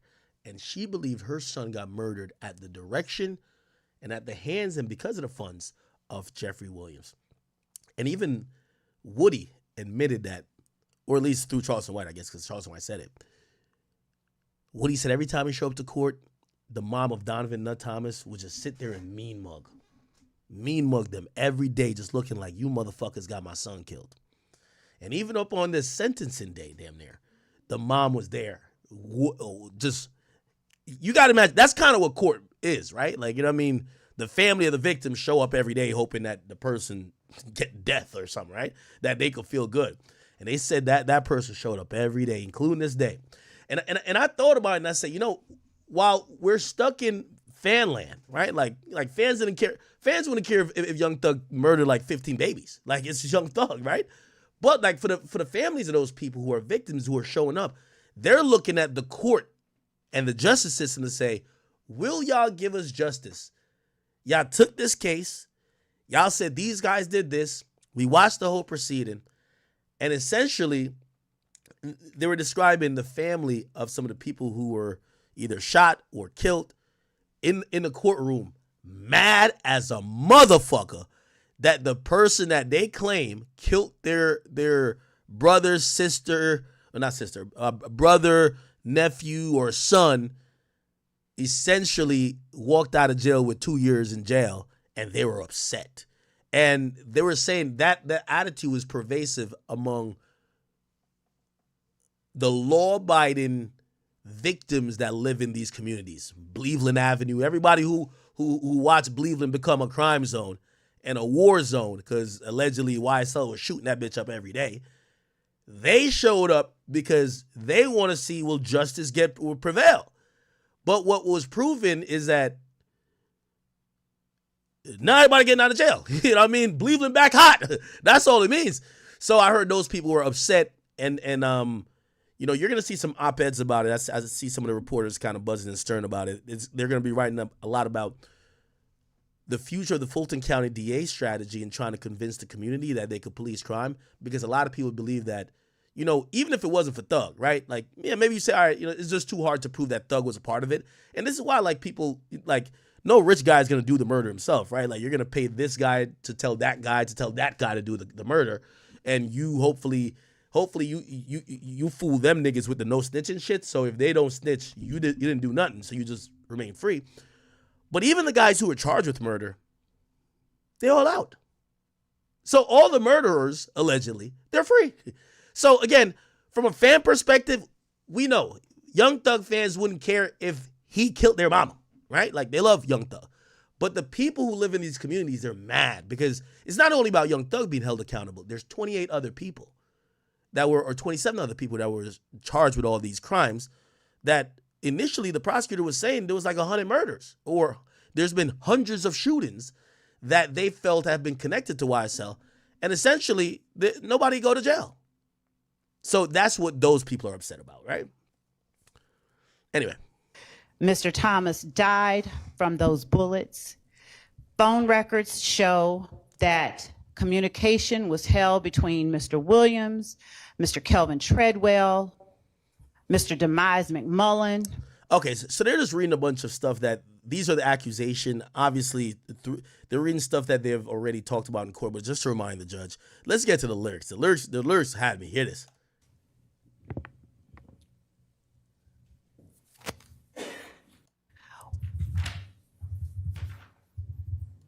Accomplice with the performance location of... Hold on. I just want to get to the lyrics. On February the 22nd by a YSL associate, Stephen Harris. He was arrested at his home and a search warrant was issued between number. Mr. Williams responded, slat. Slat! After Mr. Williams stole a star ring from one of the victims in the indictment, he asked Mr. Williams. Yo, Young Thug was keeping it chill. He's like, stole? Nigga, I ain't steal shit. Yo, Young Thug looked up like, nigga, I ain't no goddamn thief. Look. Star ring from one of the victims in the indictment. After Mr. Williams stole a star ring from one of the victims in the indictment, he asked Mr. Williams, do you have a star ring? Mr. Williams said, yes. Mr. Huey said, slat, you can't cash at me $500 so I can make a payment to my lawyer. Mr. Williams responded, slat. Mr. Huey sent him his phone number. As this closing a sentence, we would ask that Ms. Shawana Edmonds, who is the mother of Mr. Thomas, be allowed an opportunity to make an impact statement. And that. See, so they wanted the mom of Donovan Thomas to talk. Who is the mother of Mr. Thomas, be allowed an opportunity to make an impact statement. And that is all that we have, unless the court has questions. Okay. Well, what are the lyrics say? Defendant Williams released a video on YouTube of a song wherein he states, I shot at his mommy. Now he no longer mentions me. Gangster.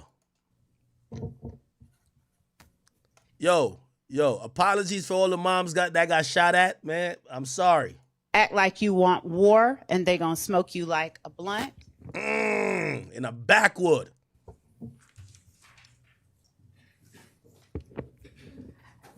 Another song, I escaped every one of the licks because I was supposed to be rich. I don't care nothing about a cop. I'm just telling you how it is. I done did the robbing. I done did the jacking. Now I'm full rapping. Ooh, those are bars, low-key. Gave the lawyer close to $2 million. He handles all the killing. I mean, if I give you $2 million, what you supposed to handle? What's the problem? We don't speak about shit on wax. It's all my business. We know to kill the biggest cats of all kittens.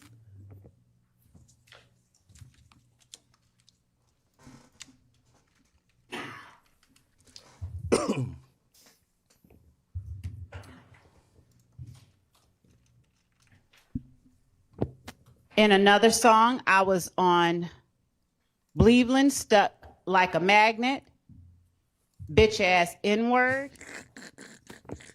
pay for that casket, that's just if we whack 'em. Oh, shit. Shout out to Cleveland, man. In yet another song, Defendant Williams raps, red just like Elmo, but I never fucking giggle. YSL won't fold. Pick his ass off from the balcony, wipe an end's nose. I'm gonna F for the cash, then she getting robbed by Tick, a reference to Trontavia Stevens. All I ever wanted was the money. Put your hands in the air if you dare. F and N, put him in a wheelchair.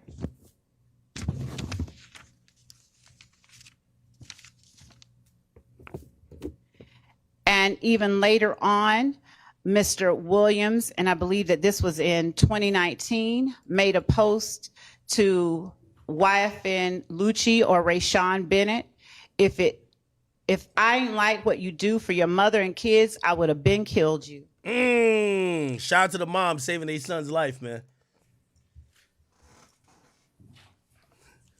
Yo, hearing this read, like, right before the judge sentenced you?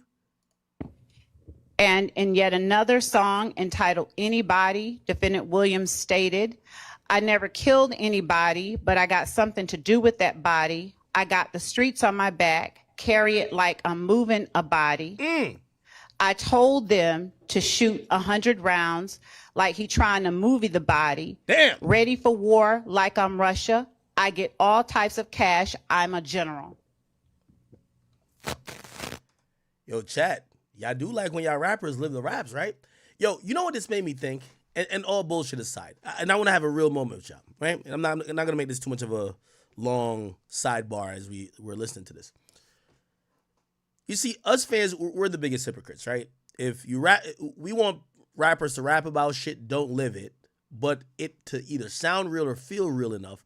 But we monitor all their beefs to see if they're really beefing with those people. We'd love to see, oh shit, something happened. But the reality is this, right? Number one, we don't care about victims, right? Like, this is hip hop, we're hypocritical. We don't care who dies. We just want the famous nigga who make good music to live and be free. Let's keep it a beat. We over here saying free Dirk. We don't care about Lil Pop's family. Respectfully. I'm not saying actually don't. We just said fans don't think about Lil Pop's family and maybe they want justice, right? Like, yo, we didn't know who Lil Tim was, but we like, yo, damn, why could anybody else die but King Von? Fans and how we perceive law and crime and justice is very disfigured and disoriented from actual reality, because our moral basis, no matter, like, I don't think no fan is like a horrible person, but when it comes to our entertainers, we're very hypocritical, right? These songs, like, first of all, I ain't gonna lie to you, Dirk's music went up by, like, right now it's at, like, I think 60 or 70% it's been up since his murder, right? You know why it's up? Because everybody's realizing he wasn't just rapping, even though a lot of people knew before he wasn't just rapping. But now these lyrics hit a little bit harder. You listen, this is why people drill rap. We listen more when we think it's real. So these guys, you know, we love to be hypocritical, like, no, they're just expressing themselves. Every time people say that, yo, lyrics shouldn't be used in court, Lil Tecca lyrics won't ever be used in court. But some niggas who's living the life and who's doing the shit that they seemingly are rapping about, it might get used in court. So we're kind of hypocrites in that nature. And I don't know if we acknowledge that we're hypocrites, because here's the reality. If we all love these guys and hope they're smart gangsters, but if Young Thug was doing half the things he was proclaiming to do and he was charged with doing, he should have never been rapping like this. He should never been posting on social media like this. But it kind of adds to the image and the aura that fans buy in. So, you know, like, I'm looking at this with them reading the lyrics and I'm like, yeah, if I was really getting niggas killed, I probably wouldn't rap about killing people. However, they're feeding that insatiable thirst by fans. Fans want that shit. Y'all, like, King Von's family is forever going to get a $3 to $5 million royalty check every year just off of his streams, old music. I'm going to tell you why. Because fans are obsessed with knowing that this guy was as real as it gets. And when you listen to his lyrics, His lyrics is the epitome of a real life story. We don't give a fuck about the victims who died. We don't give a fuck about the people who got shot in their head. And I'm not talking about Whiskey, respectfully. We're just talking about anybody. We're so wrapped up with the thought of we like this rapper, we don't even care about victims, right? Like, I remember even with the 6ix9ine situation, this is before he snitched. When you listen to who Nine, they said Shotty and them hopped out the car, shot someplace up, and a woman got hit. Man, you ain't thinking about that chick. You're like, man, that shit does make Billy go sound harder, right? So again, we're hypocrites when it comes to this. You know what I mean? Like, honestly, if there was no music associated with this, we would say these are disgusting charges and disgusting allegations. But to be honest, when we hear about this with the rappers we like, we listen to the music and we like, this shit fire, even more fire.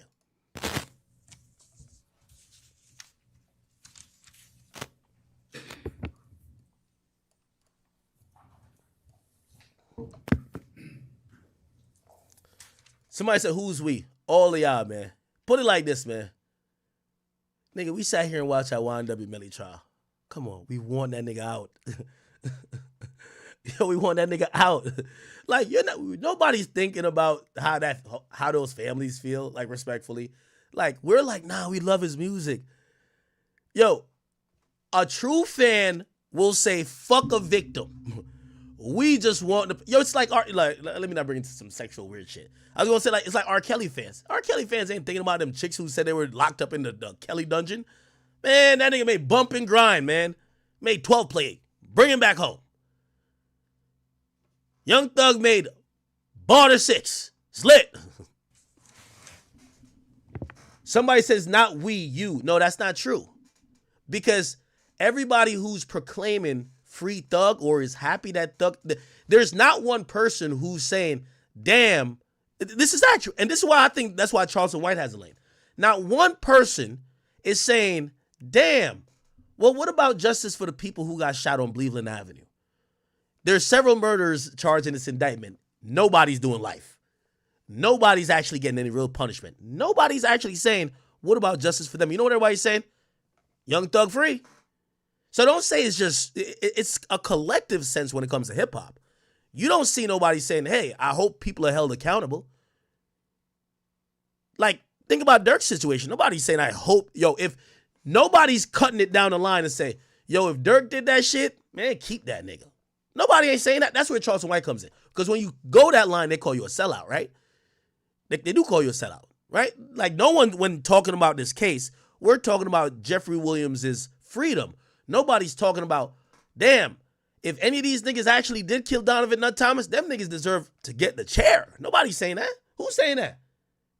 So y'all tell me the person who's saying that. Name me one person who said, damn, let's pray for the family. He was locked up for the death of, primarily, Donovan Nutt Thomas. Name me one person who said, man, pray for Donovan Nutt Thomas' mom, who had to sit through a year of this proceeding to find out that nobody ain't going to jail. Nobody ain't saying that. So don't say act is just you, because you don't have no empathy for victims when there's a famous rapper or a famous celebrity accused.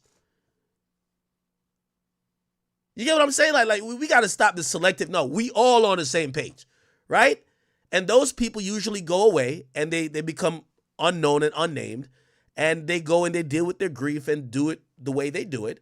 And maybe they come up with some money with a civil suit or something like that. But by and large, what ends up happening is that not one person. Listen, when niggas are saying Free Thug, like, play this.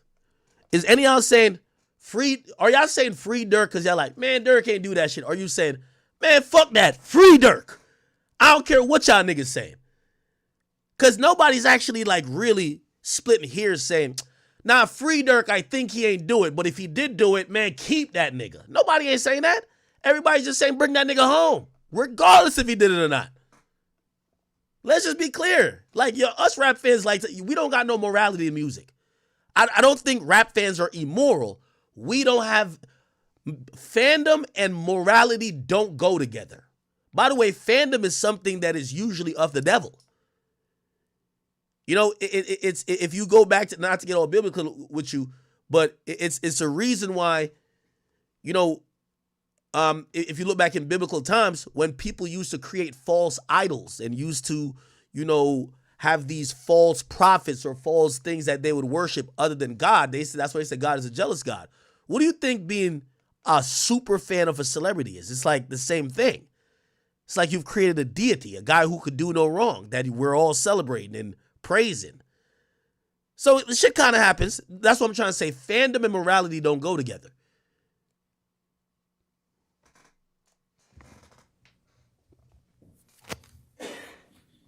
And also, the last thing I'm going to just challenge y'all with, half of these cases I be watching, bro, just true to the core. Like, again, I'm a fan too, so I'm not talking to y'all like I'm talking down to y'all.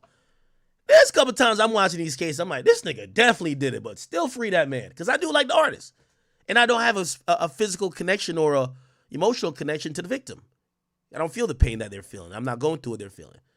But if you've watched enough of these cases, y'all know deep down in y'all core, despite if we're arguing about evidence here and there, deep down in your core, if somebody be like, you think he did it? You're like, nah, he did do that shit. But, nah, that's my nigga though. Come on. Like, y'all know y'all be thinking that too. Like, deep down, y'all like, did he do it? Y'all be like, yeah, that nigga did do that shit, bro. But, that's my nigga though. Just being honest. It's okay to call out our own hypocrisy. As Mr. Williams' prominence in the music industry rose. Oh, and the last thing I'll say with that. Now, some people will say, well, they look at when shit like this happens, let's use this thug case, like, well, that's the streets. So you can't look at it as right or wrong because every action, there's a reaction. If somebody got killed here, it's probably because somebody got shot over there, and there, and that person got killed. And revenge, you know what I mean? If you look at a revenge, like, for example, like, say the duck situation, right? If you just look at that one singular incident, it says, damn, these guys from O Block are just murderers like scums. They're just thugs. But then if you look at it in the fact of most of these killings are just not random. They're retaliatory, ongoing beef, this, that, and then someone dies. And when that's not the only death there. One guy died here, another guy died here on the other side. And it's been, when you look at it like that, that's when some people say, well, if it's like that, I don't have too much of a stake in trying to promote that anybody goes to jail because street justice is taking care of it, right? And me, usually, I don't really give two fucks. Obviously, I love the artist. The only thing that, you know, when it becomes sad is when the parents show up. Now, obviously, Mama Duck in the O Block shit is a little bit different. Like, Mama Duck looked like she was with the shits too, right? But then when you see like the civilian mom show up like, yo, y'all killed my son, or say somebody got shot, you know, they just are a bystander and they got killed. Now it looks real fucked up. Anyway. His ascension within or in leadership in the gang YSL became more apparent as he rapped and talked about the crimes that YSL. Here we go. There's then a series of calls between Dora, Greer, and Treadwell, and then Treadwell calls Demise McMullen or Nard. Now, remember when I told you back in the day, I said, yo, Birdman got out of Atlanta and stopped that rich gang shit at the perfect time. He was so smart.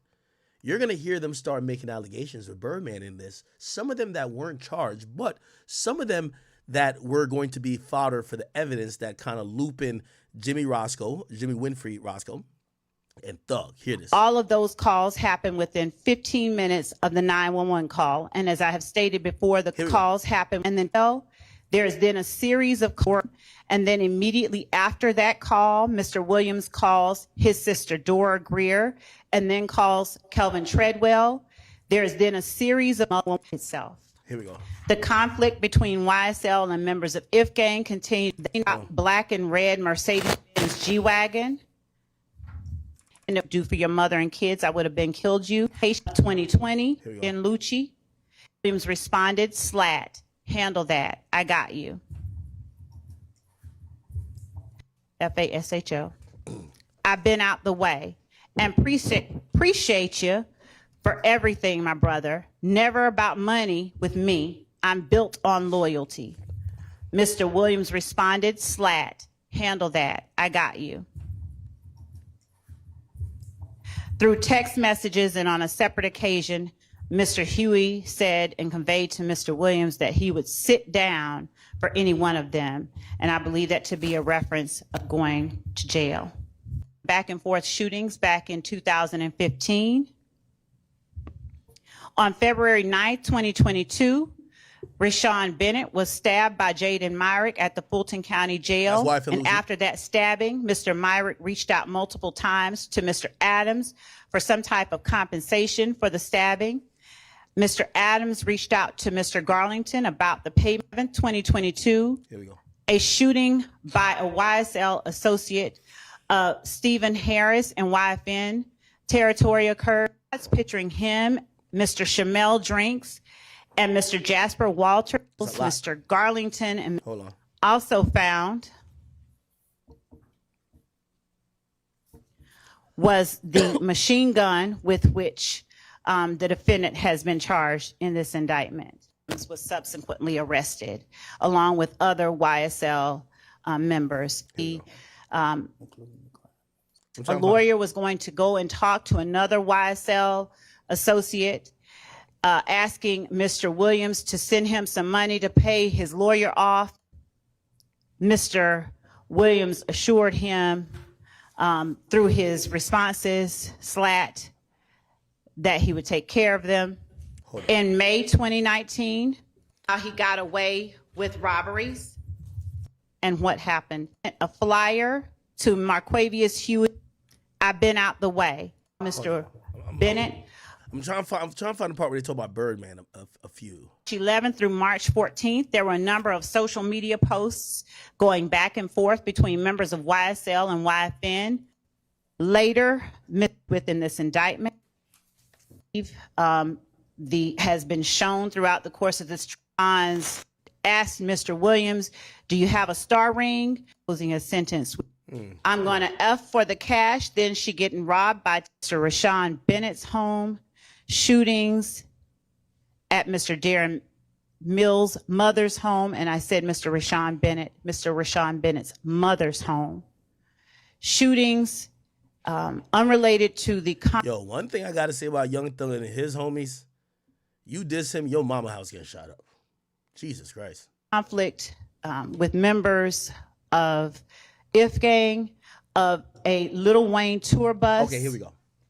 That shooting followed the confronting by Atlanta Police Department of members of YSL that drove to the compound where Lil Wayne was making an appearance, and who drove there with the intent to disrupt and cause harm and to shoot up Lil Wayne's tour bus. Lil Wayne was another artist with whom Mr. Williams was having conflict, according to the testimony that had been presented. Mr. Williams had come out at that time with a mixtape that carried the name of an album that Mr. Carter was set to release and was not able to because his label would not allow that to happen. That caused a contractual or the threat of a lawsuit. It caused Mr. Williams angst. He posted about it. He said derogatory things about the persons who were threatening him with the lawsuit. And as a result, he had to rename his mixtape to something different than what he initially intended. The person who ultimately was convicted of shooting that tour bus up, Jimmy Winfrey, is a person that I believe that recordings have come in regarding jail phone calls, rather, from Mr. Winfrey and members of YSL regarding communication about getting a lawyer. Following the shootings that occurred in 2015, music, social media postings, indicted and indicted co-conspirators. Okay, anyway. So that's pretty much, they try to bring up everything in the goddamn book, try to kind of contextualize what Young Thug has been doing, his lyrics. They're tying him to, yo, this guy's serious. They're basically saying these lyrics are no joke. When he's gotten into these quote unquote issues back and forth with members of, music or other gangs, people get shot at. People's moms' houses got shot at. There's people who died. This isn't some shit where it's just Twitter beefing. Bullets are getting fired at buses, moms' houses, and there's people dead. Okay? And essentially, Young Thug's lawyer went to bat to try to defend him against all of those things with his own rebuttal. All right, Mr. Steele or Mr. Adams, does the defense want to put anything on the record? Obviously, you need to make a recommendation. Yes, Your Honor. Go ahead. Many of the statements made I'm gonna speed this by up. the prosecutor, we vehemently disagree with. The prosecutor misstated many pieces of evidence and then took liberty that is the state's theory. Mr. Williams has tendered a nolo contendere plea to the RICO conspiracy count. And in that count, there are several overt acts. And the first one, Your Honor, deals with a traffic stop. It's on September 9th of 2013. And I won't go through every one because it might take a long time, but just for completeness for this, the court knows, Mr. Williams is driving a car. There is a dash cam video of the stop. The officer who testified at the trial 11 years later, the case was a gun was found under the passenger seat. Mr. Williams is not tied to the gun. He's not convicted of that. And the dash cam video that the officer said would have picked up sound as well as definitely video was never turned over to us, supposedly lost. Could not explain the loss. The armed robbery in another overt act of Mr. Dodson, D-O-D-S-O-N, has the following information. The state only, because we haven't called witnesses yet. So the state put up a man who said nothing except, I don't recall. And then they put in his prior recorded jail calls. That man was taken, his name is Mr. Bean, B-E-A-N. He was taken to Grady Hospital, and he was spoken with by a detective. The state vehemently accused me of lying. All right, let's get to some of the things where he's going to try to explain I shot up your mommy's house or something like that. Prethro's on my witness list as well as a detective, and I have the recordings. Here we go. Your Honor, what the evidence would really show if we kept going to trial, and I could tell you that Mr. Adams and I never thought we'd be in front of this honorable court. We always thought it would go all the way through trial. Was the state is saying that Rich Homie and Jeffrey Williams don't speak since the fall, and they have a bad relationship the fall of 2014. We would have shown, and we served on the state, December 15th, 2014, Jeffrey Williams in a private plane with Mr. Lamar, or Rich Homie, and they are high-fiving and laughing with each other. That is on audio video. There's a man who the state hasn't called yet, Mr. Martinez Arnold, also known as Duke. It's on the state's witness list. He's represented by the Honorable Ashley Merchant. He's on that plane as well. He would have identified the item, and he would have testified that Mr. Williams and Mr. Lamar were very close in December 2014. Then on December 29th of 2014, Mr. Williams, Mr. Rich Homie, Mr. Arnold, others were at Brian Williams' home in Miami, Florida. There was a posting by Mr. Lamar, Rich Homie, and a picture of Mr. Arnold and Mr. Lamar, and they said, Mr. Lamar says, this is my number one man, Duke, or something to that effect. We would have put that into evidence. In addition to that, Your Honor, on December 8th, 2 days before Mr. Thomas, God forbid, was killed, Mr. Williams is with Mr. Thomas, as well as Mr. Sledge and Brian Williams in Brian Williams' tour bus outside of a fabulous entertainer, artist, Mr. Clifford Harris, T.I.'s studio, and at that time, they were very close. But you also have the detective with the gang unit, Detective Underwood. I asked her within the last 2 weeks or 3 weeks, did you do any, and she was on the gang unit the entire time, including today. And I asked her, do you have any evidence about Mr. Williams and Mr. Thomas being close friends? And she said, yes, of course I knew that. I said, how about in January of 2015, close to the time of Mr. Thomas's death? She said, yes, they were close friends. Mr. Michael Sprinkle, he's a deputy district attorney in the Fulton County DA's office. He has a recording with Mr. Treadwell. You've heard the name O.G. Bentley. And in that, they're going through the evidence. And Mr. Treadwell is important because he has a child, too, actually, with Mr. Thomas's sister. He's family. And Mr. Sprinkle states this is 2018. This is after the rental car. This is after all of the interviews of Mr. Copeland. This is after the interviews of Mr. Zachary. Mr. Sprinkle's in some of those interviews with Mr. Zachary. Mr. Sprinkle on tape. Let's go a little bit further for him because there are all these people around Miami, and Mr. Williams stays at a separate location than any of those persons. He would always take people who can't afford it on airplanes, on buses, on tours, to his concerts. He let everyone go because, Your Honor, they never left that area. He wanted to show people you have an opportunity. The world is big. Mr. Williams gave jobs to everybody who'd want to work. He'd give them jobs and security, and I'm not insulting them. They really weren't their jobs, but they were being mentored, but they were given titles and tried to give them respect and opportunity. But if they did not wish to work, Mr. Williams would not allow them to work with them. This has all been turned on its head by the state. The fact that the state has put in Mr. Williams' lyrics are offensive. Mr. Williams has tens of thousands of recordings. On our witness list, we are bringing in all of his people, his recording artists, his engineers, his managers, his record label, and an expert, the Honorable Dr. Eric Nielsen, to talk about how Mr. Williams creates his music. His music is then changed around and merged. Mr. Williams, some of the lyrics you just heard are not even uttered by Mr. Williams. The state has no idea when these lyrics were made. Some of them were made before the shooting of Donovan Thomas that the state is saying this applies to the Donovan Thomas killing with the Tahoe.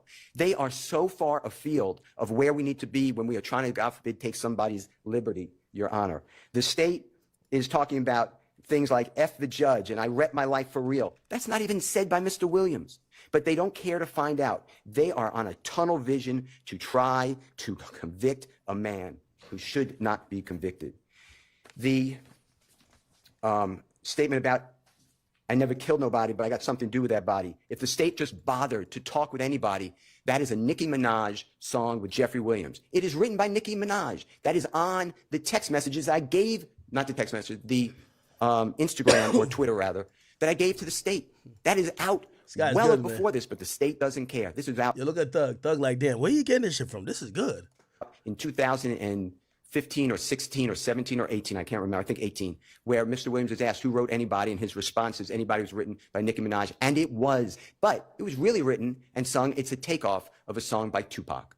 There's a song that it parallels, which is an inspiration. But here we are with the state. Also, I never killed nobody, but I got something to do with the body. The next line comes up is it's a truancy body. The state can't explain that, so they just conveniently leave it out. Your Honor, there were wiretaps on this case. Mr. Williams, it was going to come out, there was an application to wiretap his phone.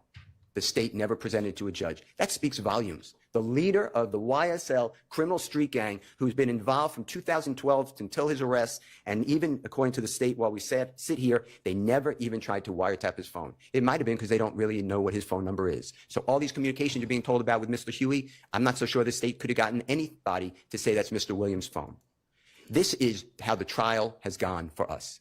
But we sit here for almost 2 years since we did our jury selection initiation on January 4th, 2023. Mr. Williams has been sitting in a jail since May 9th, 2022. This is 2.5 years waiting for the conclusion of the state's case and a verdict from the jury, and that's why he is tendering this plea. I'm telling the court this, and the court knows when you came out the first time, it's very hard for Mr. Williams. I am not supportive of what we're doing right now. I'm not against it. But I told Mr. Williams, you okay with me saying that? I told Mr. Williams that I think we're winning the trial and we should go to verdict. But he told me I can't wait another 3 months if there is any possibility I could go home because I have children that are hurting. Damn. I have things to do, and he has some medical issues that he would like to tend to. He eats out of a bag, Your Honor. That nigga got a full balls. He needs draining. Mariah the Scientist, where you at, shorty? He eats processed food only. He gained 75 pounds during trial. He's lost it since. But it is hard. You know, for me, it's only 3 more months. It's enjoyable, actually. I enjoy coming. It's not that enjoyable for Mr. Williams. He told me he wakes up. He wakes up every day, and it's another day in HE blank blank. Your Honor, the state is talking about, in this case, they put in social media. This honorable court was not here. Okay, they're going to try to explain the whole the beef with him and wife and Lucia when he says, if I ain't like what you do for your family, I would kill your mother. No, I would kill you, nigga. But the state put in. Let me grab a soda. That Mr. Williams, in the indictment, Mr. Williams put out a call for murder. He put $24 million murder for hire on a person's head. That is a lot of money, and that is awful. If they would have read the chat, the Instagram chat, Mr. Williams, right above it, there's a picture of a very well-known, very accomplished musical artist who actually had surgically implanted in his forehead a pink diamond worth $24 million that day. That's what Mr. Williams was talking about. That's the type of evidence that is coming from the state of Georgia in this case. Damn. It is wrong. This is all wrong. And I know we're pleading guilty, and I know we're pleading nolo, and I know we're asking this honorable court for a certain sentence, and we'll get to it with the court's permission. But this is the type of evidence that there is. But it is holding this man hostage. And that's not really what we're supposed to do, district attorney time, in the state of Georgia or anywhere. The state then, because I opened on that, then they never bothered to put in all of the chats. Why did it take me to read the chats? In addition to that, going back to Donovan Thomas, talking about Mr. Williams involved, the state did a geofence. A geofence tracks his devices. It doesn't have to be a phone. It could be an iPad. It could be any type of electronic device that targets and is used. You don't have to be on the phone. It's the contact. If he has an app open, it'll capture it. And the state targeted the McDonald's, where they keep saying that Mr. Williams met with people there. They targeted the barbershop where, God forbid, the killing occurred. And they targeted a third location, no, 2 locations. And it comes out, Mr. Williams' devices are not there. It's exculpatory. I don't get that information. I got that because I interviewed Lieutenant Crabtree, and the results can't be found, according to prosecution. I did a motion for that. They just can't find it. That is great evidence for Mr. Williams. It would have also shown clearly that when he does go down from his house after getting this call that I'll talk about from Demise McMullen, he's not with these other people. And the expert for the state, the FBI agent who does the telephone analysis, Mr. Williams' phone does not ping off the same tower as a Demise McMullen or a Mr. Copeland. Nah, this man working. Or a Mr. Garlington or house. Okay. Mr. Williams opens up any of a car that he has. He'll rent cars for people. Any home he has. Of course, I rent mad cars. Who knows? Might be the car that kill a nigga, but who cares? Not this lawyer working. He will allow people to live in hotels because people that he knows, unfortunately, are homeless. And he gives them all places to stay, cars to drive around. He is not involved in criminal activity. Mr. Williams just got back in our country. His passport shows it. Right before he was arrested on May 9th of 2022, there were other people in that house with the drugs and the guns. There were people whose the guns are in their names. They were going to come in court and claim the guns. Everybody else was doing as well, but Mr. Williams has entered a guilty plea. I'm not going back on that, but I just want you to know that this case is just wrong to do to somebody with no bond and to hold him hostage. He wants to, you may not do it. He's aware of that. He's aware of that. But the state offered him 15 years on probation. But they keep piling on these conditions. He just said, he made up his mind. He said, I'm just going to go with it. I got to get home. Judge may not let me home, but I'm not doing these conditions and admit that I'm the leader and I'm involved in the killing. Oh, this guy's good, bro. And my music just promoted everybody to do it. He's not going to do that. So he did not do that. And that's how we wound up here. The state, the night of the killing, people came to Mr. Williams' home. The state tells the court, he said, lay low. What they don't tell you is right after that, he gave money to Mr. Sledge, who said, they're going to kill me. They think I did it. And Mr. Williams said, if you had anything to do with it, I don't want to be with you. And Mr. Sledge said, I just need a hotel room with my children and my bride or my significant other to get to. And Mr. Williams said, be safe, lay low. That's the lay low. In addition to that, Mr. Williams told Mr. Copeland, Mr. Copeland's with the police. Hours after the killing of Mr. Donovan Thomas, Mr. Copeland goes to the police department. Mr. Williams is the person who told him to go. Mr. Copeland said, what do I do? They're shooting at my house, at my family's house, at my significant other's mother's house. And Mr. Williams said, if you had anything to do with the murder, get out of here. Mr. Copeland denied it. And Mr. Williams said, then go tell the police. Mr. Copeland said, you want me to go to the police? And Mr. Williams... Chat, y'all believe that? Under that would be snitching, right? Young Thug tells his man, go to the cops. Go tell the cops they're shooting at you. What you? Nah, this lawyer's cooking. He cooking. He said, if you had nothing to do with it, they think you did it. Go to the police. In addition to that, Mr. Copeland said, well, I'm going to retaliate. Mr. Williams told him, Don't do that. Let 12 handle. That's on recordings. That is on recordings on Let 12 handle it. January 11th of 2015 with Detective Yeah, I got a scratchy throat. That's why I'm drinking water. My bad.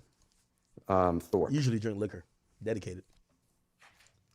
Your Honor, as far as Dwayne Carter, the performer known as Lil Wayne, Mr. Williams had no conflict with him. They are friends. Not gonna lie. This is such great line, but this is how I want my lawyer to lie to me. Yo, as far as Lil Wayne, him and Young Thug were buddies. They were friends. Listen to this. This is the best line ever, bro. I ain't gonna lie to you. You need a lawyer like this.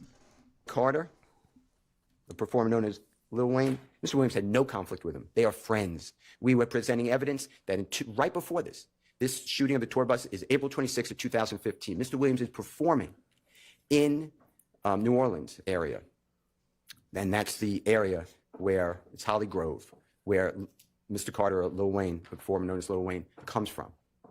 And in order to drum up popularity and interest, people get on the internet and they start what's called rap battles, arguments, feuds. That's what happened here, and you would have heard testimony from Mr. Williams' management that they said, start a rap battle. It'll be better for your career. Mr. Dwayne Carter is aware of that. Mr. Dwayne Carter's interview, the state's aware of this. He has interviews after this. Are you mad? What's the real deal with Jeffrey Williams? He states, no, he's great with me. He brought popularity to me. He loves me. He idolizes me, and I love working with him. They did an album together. In 2014, they're in the studio together, making music together. It is all made up that Mr. Williams is involved. Mr. Williams gives a statement. The state refuses to put it in and then stop me, the previous judge, from cross-examining the detective. His name is Racy. He met with Mr. Williams in the DeKalb County Jail on the 15th day of July 2015. Mr. Williams is arrested that day. And there's a long interview. And Mr. Williams waives his right to counsel. He tells them, I'm his lawyer. They say, you don't want to speak to us? You don't have to. He said, well, I'll speak with you. And they asked Mr. Williams these questions. What about Lil Wayne's shooting? He said, it was outrageous. I love him. That's my idol. I love Lil Wayne. How about this battle? He says it's promotion. They asked him about his rap lyrics. It's the only person that the state ever did anything about rap lyrics with. And they asked Mr. Williams, what about the rap lyrics? And he tells them, it's hyperbole. He didn't use that word. He used the word, it's made up. It's rhyming. It's made up. Not like the state is saying that I rap lyrics for real. That's not even Mr. Williams' utterance. Your Honor, the point I'm trying to make to you is what the state of Georgia has presented to this jury. Nah, this is good. In this courtroom, the past year has been full of untruths, and they know it. The state says that Mr. Williams had a conflict because he named an album with Dwayne Carter, and Dwayne Carter didn't like that. Dwayne Carter's interviewed. He said that was one of the nicest thing anyone could have done to me. It shows how much he really appreciates me. It shows respect and honor, and I appreciate what he did. The state knows this. With regards to Nah, this is good. Jimmy Winfrey. What the state did is they put in a recording. It's not Mr. Williams. It's a jail recording, Mr. Winfrey and an unknown person. And then unknown person says, when you get out, you're going to get a Porsche and $250,000. Mr. Williams not privy to that. The state looked at all of Mr. Williams' bank records, everything. They undressed him financially. There's zero evidence Mr. Williams did anything for Mr. Winfrey. The state tells you that Mr. Winfrey asked for money for a lawyer. The conversation was, and it's recorded, it was with Mr. Williams' manager. And Jimmy Winfrey said, I need to show that I was gainfully employed for the court. Can you get me something from YSL?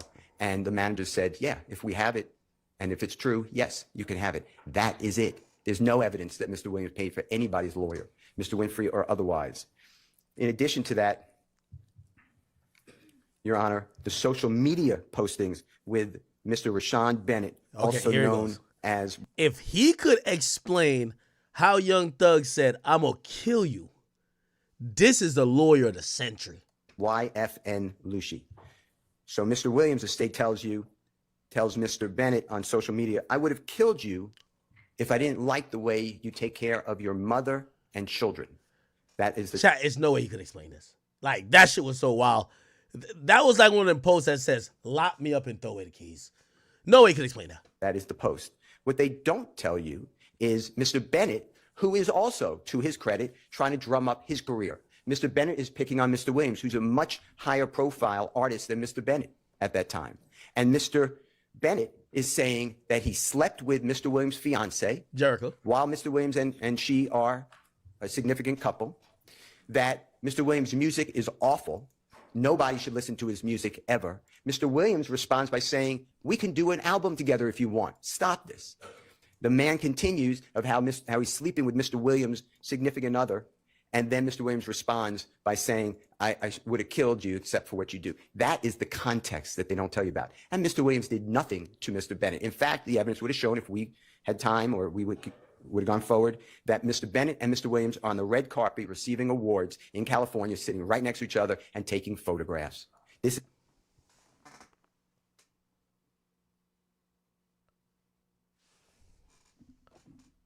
this is good. is not the Jeffrey Williams is a known person who is all over the place. If he did something, somebody wanted him, they can find him. This is not he is not hanging out on Cleveland Avenue. What the state is saying are not true. The situation with Mr. Bennett, so he's in the Fulton County jail and he's housed, and there are crazy, sick, violent people, and they're on the phone, and Mr. Myrick, M-Y-R-I-C, is calling other people, supposed co-conspirators. How much will Jeffrey Williams give? He doesn't say that, but that's the theme of it, as well as Christian Eppinger. What the state doesn't tell you is that when Mrs. Sumlin is asked, hey, find out how much Thug will pay me to kill Mr. YFN Lucci, Mr. Sumlin says, I don't know his number. I can't get in touch with him. He doesn't talk to me. And that's because, Your Honor, since 2015, and he means no insult, but Jeffrey Williams has had zero contact with Shannon Stillwell until this case. Oh, shit. Kenneth Copeland, Demekian Garlington. Isn't Kenneth Copeland YSL Woody? Justin Cobb, Demise McMullen, Mr. Sledge, Mr. Murphy. Damn. All these people. This is a lie. This is a 100% lie, and that's why we tendered a no-low plea to being a leader of a criminal street gang. Mr. Williams is not a leader. King Slime ain't no fucking leader. Y'all niggas trying to set him up. King Slime don't pull no shots. He's not the man behind the shadows. He don't get no niggas clipped. Fuck is y'all talking about? In fact, if we're going to go forward, on Mr. Huey's phone, there are conversations with Mr. Copeland. And they both say how Jeffrey Williams is a zero and F him. And they don't talk to him, and Jeffrey Williams never does anything for them. Mr. Huey, Mr. Williams met later. He met him closer in the time of 2020. Mr. Huey's father went through a horrible episode that Mr. Williams knew, and that's how Mr. Williams knew his son, who's Mr. Huey. And Mr. Huey's on hard times, and Mr. Huey's making mistakes. And Mr. Huey, supposedly, Mr. Williams believes, armed robbed a man named Chandler Durham, D-U-R-H-A-M. Mr. Durham is Mr. Williams, and he's a fabulous record engineer. And Mr. Williams states, give him back, tell him to give back the property or he's going to die. The state puts that as an overt act. No one dies. The property doesn't get returned. Mr. Huey ignores Mr. Williams. The state told you today that Jeffrey Williams sent Mr. Huey a posting that Mr. YFN Lucci is going to be performing on January 19, 2020. That's not true. Mr. Huey sent that to whoever phone that was. And all it says is slat and slatty. Well, I went out to the places that Mr. Bennett was supposed to perform. There's no shooting. There was no fight. There was nothing to report. There's nothing here. In addition, the state says the same thing on September 2nd, 2022 on Mr. Huey's phone. I'm not conceding that was Jeffrey Williams even having a conversation with him, but even if it was, it doesn't show anything. It says slatty, lay low. Lay low means don't do anything. Get out of the way. That is what it is. That is Mr. Williams' role. Mr. Williams, there is evidence in the record, and there would have been more.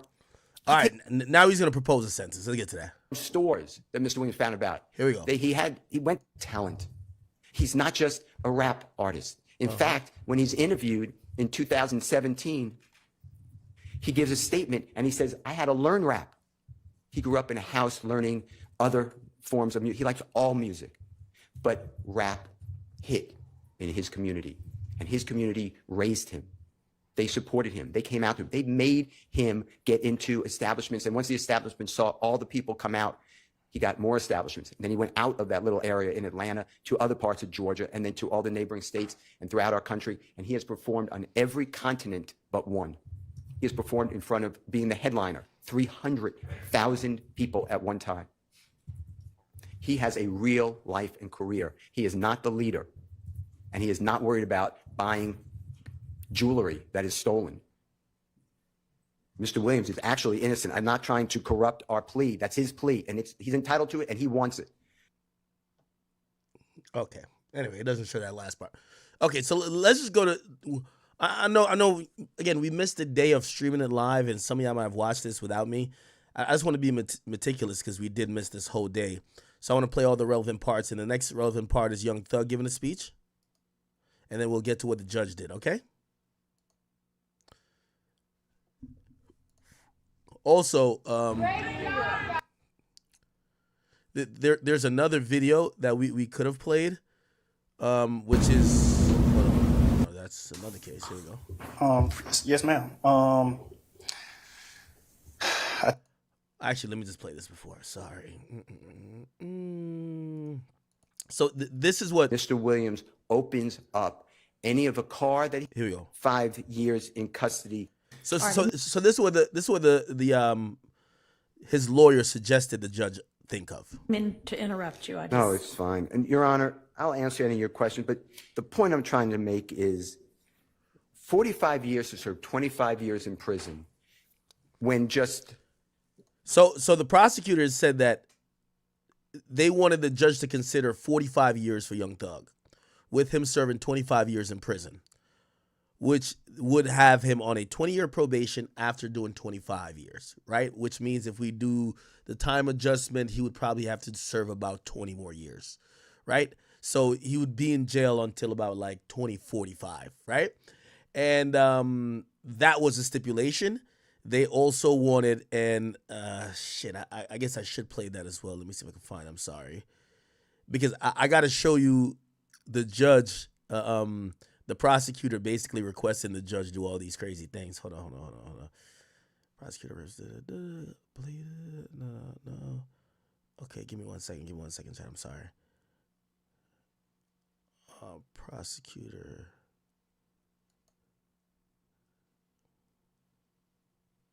I don't know if we got it. We probably don't have it. The armed robbery. Let me see. I checked on that, Your Honor, with respect to count one. As a co-conspirator, Mr. Williams is responsible for all of the acts of the other co-conspirators, the overt acts. The overt act of the murder of Donovan Thomas is one of those acts. I know, and this trial is not complete, and so y'all have not yet proven that. Not to mention that you responsible for all. Given that those negotiations have broken down, we are asking that the court sentence Mr. Williams as we have asked earlier. And prior to the court imposing a sentence, we would ask that Ms. Shawana Edmonds, who is the mother of Mr. Thomas, be allowed an opportunity. Okay, she's not going to just say it directly. I'll tell you what they wanted. So they had offered Young Thug privately 15 years probation. You walk today, but shit ton of stipulations. Thug said no. Let the judge decide. Now that they're done with that negotiation, they said to the judge, I think you should give him 45 years, okay? This nigga just won't learn. 45 years, let him serve 20, right? Or serve 25 or whatever the case is. Seize all his cars, seize all of his property, seize all of his jewelry. Those will be held for compensatory restitution in terms of the damages that was caused by all of this YSL shit for the victims, and ban him from Atlanta.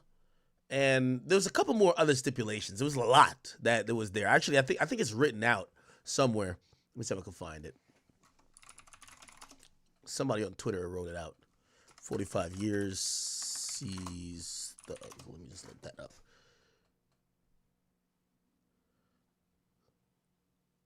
Where it is. Fuck, I can't see it. Anyway, it was some wild ass plea. You feel what I'm saying? And essentially, that's when you had Brian Steele come back around and said, yo, Judge, they're playing games. They offered us privately 15 years of probation and we walk home, right? Also, the judge brings up, how do y'all want him to, why are y'all suggesting 45 when that murder hasn't been adjudicated and no one has pled guilty for it yet? You get what I'm saying? And he wasn't charged with the murder. And actually, the other guys who were charged with murder, they didn't plead guilty to murder. So how is he taking, how can I punish him for a murder when we don't have any of the murderers? Even if you're saying he was responsible for the murder happening, how does that work? Anyway, and by the way, I think Yak Gotti, actually, I don't know if Yak Gotti do have a murder on his thing. Okay, cool. So let's get to Young Thug's speech real quick. And I'm sorry for dragging this out, but again, we missed that whole day. Here's Young Thug's speech. I take full responsibility for, my crimes or my charges. I want to say sorry to my family, my mom. My mom got 11 kids. I can't say all their names, my managers, my kids that's not here. Really everybody that got something to do with this situation, I want to say sorry for just having so much time investing into this, and I am a smart guy, I am a good guy, and I really got a good heart, I find myself in a lot of stuff because I was just nice or cool, and I understand that you can't be that way when you reach a certain height because it could end bad, and it don't really have to have nothing to do with you, but it could end bad and it could, fall on you. And I know the choice is yours, it's up to you, and I hope that you allow me to go home today and just trust in me to just do the right thing and never see you again unless it's at a bar in the future or something. Just out of this type of situation, I promise you I won't ever be in this type of situation again. I'm going away. I've learned from my mistakes. I come from nothing and I've made something and I didn't take full advantage of it. I'm sorry. Through these last 2.5 years of my life, you are really, truly, honestly, the best thing that has happened to me because you made everything fair. Get them tears, my boy. It's all good. It's all good. Yeah. Get them tears, my boy. Let's get it. For me and everybody involved on both sides, Yo, the judge right now, her pussy wet. She's like, oh shit. That judge. Yo, that judge fuck with niggas. Come on. We know what it is. This is Atlanta. You know what it is. I'm sorry to the sheriff, everybody for just having to put extra time in. I know y'all got paid more money, but. Oh, shit. Nigga got jokes. I know y'all got paid more money. I'm sorry for y'all having to put this extra time in to be away from y'all family, and I just hope that you find it in your heart to allow me to go home and be with my family and just do better as a person. I know what I bring to the table. I know what I am. I know the heights I've reached. I know the impact I got on people, period, in the community, all people. I learned that late, these past 2 or 3 years of my life, I kind of learned that late. And maybe it was because I was, probably on drugs or anything, I don't know. But I have came to my senses and I understand what I mean to this world. But I am a good guy, I don't mind doing stuff like free shows, and I always did that. I did free shows and gave it to single parents, millions of dollars. I made $1.8 million on a free show, and I gave it all to single parent charity. And I did 2 or 3 shows that made $700,000 a piece, and I gave it to the breast cancer organization. I do things. I put millions of dollars back into my community for real. I really did. I did more than anybody ever did from my side, But I understand, rap lyrics. I understand how it could be twisted. I understand what it could do to the mind of people. I understand all that, and I promise you, I'm 100% changing that. You know, it's just, I'm older, I'm grown now, you know, and it's just like, I'm smarter. It's more things to rap about. Like I've experienced a lot of good things. I experienced more bad things, but I experienced a lot of good things too. And Yo, they said, all right, hold on. Anyway, I can go forever. Well, I appreciate it. And I appreciate that you do realize how much of an impact you have on people. I mean, it's past your neighborhood. It's worldwide, especially young people. And having come up from where you came up from and living in and around that, you know that gangs are damaging to our community.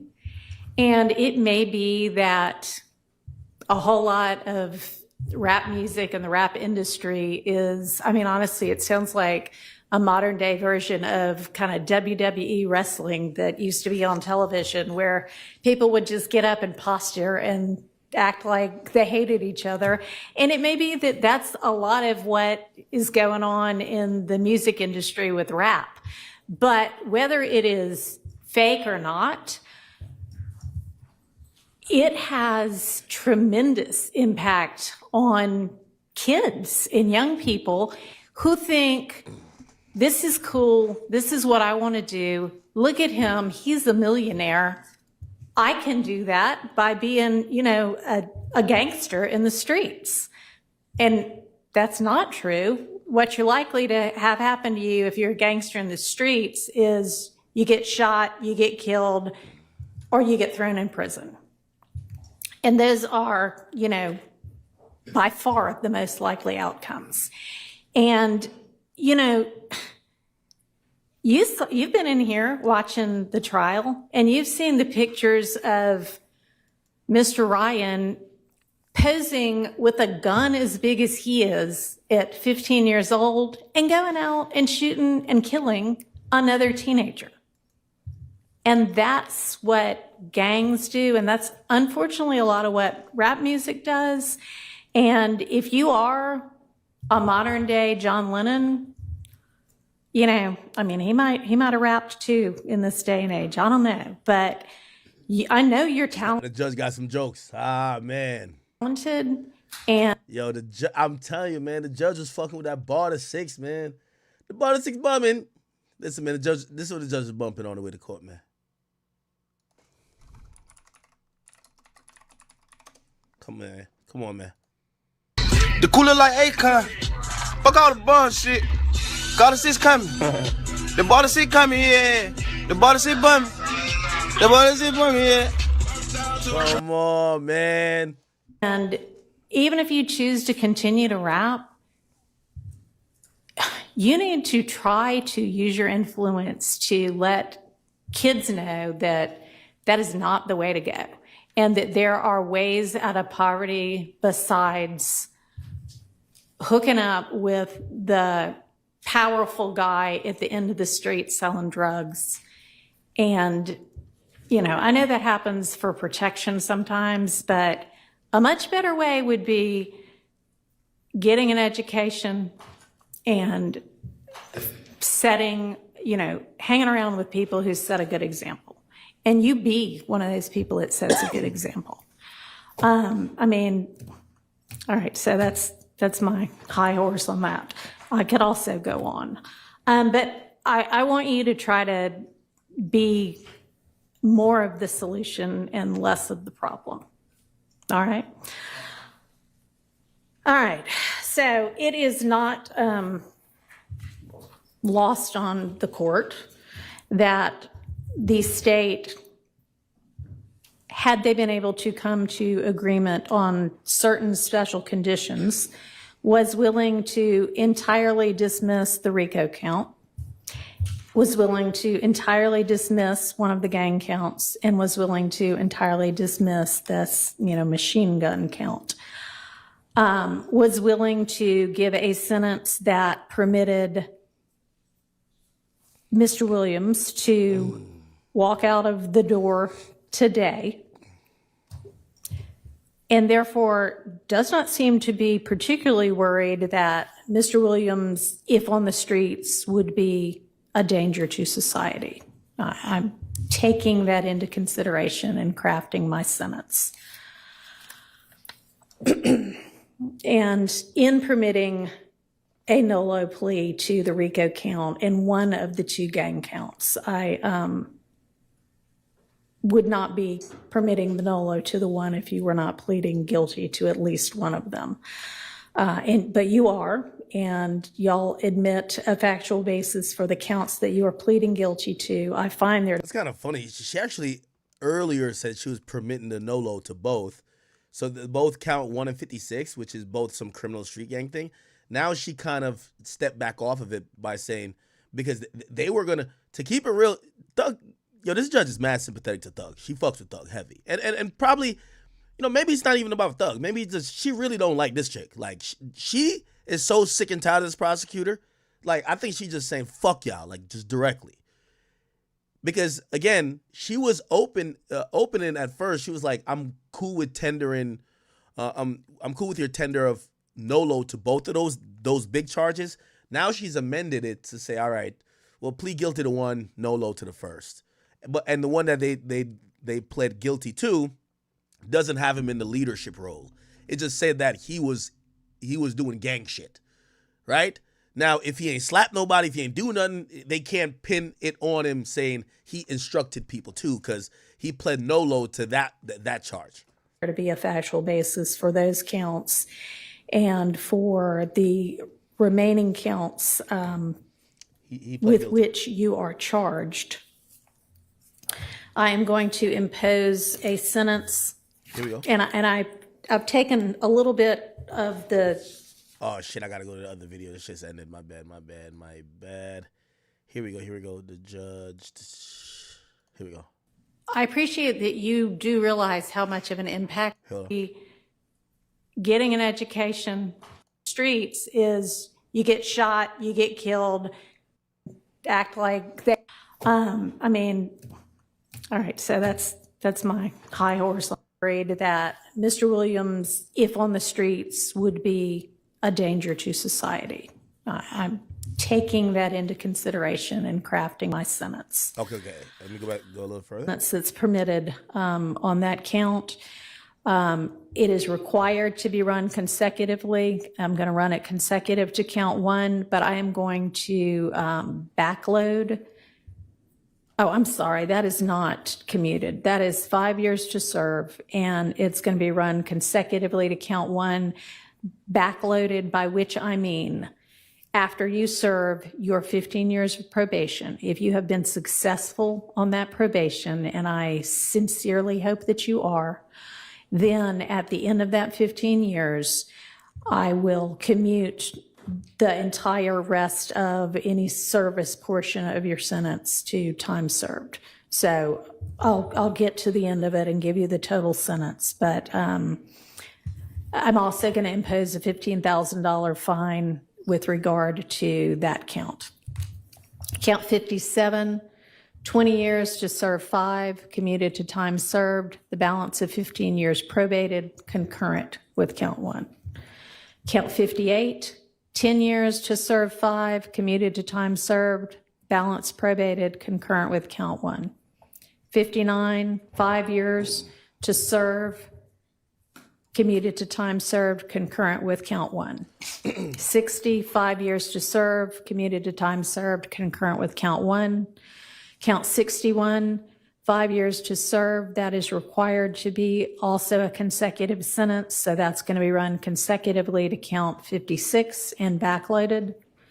Count 62, 10 years to serve, also required to be served consecutively, that's going to be consecutive to count 61, also backloaded.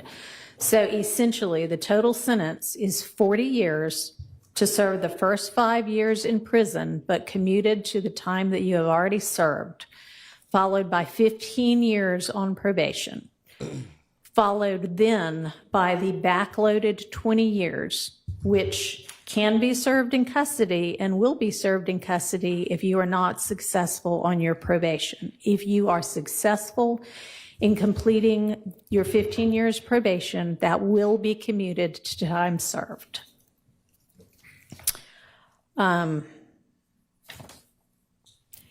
You are to remain on reporting status for the first half of your probation, active reporting for the first 7.5 years of your probation, and that is pursuant to OCGA 17-10-1, subsection 2, A2A.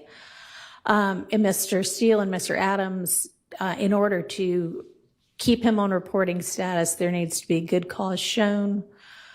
We all concede that good cause is shown here? Stipulate. All right, I appreciate that.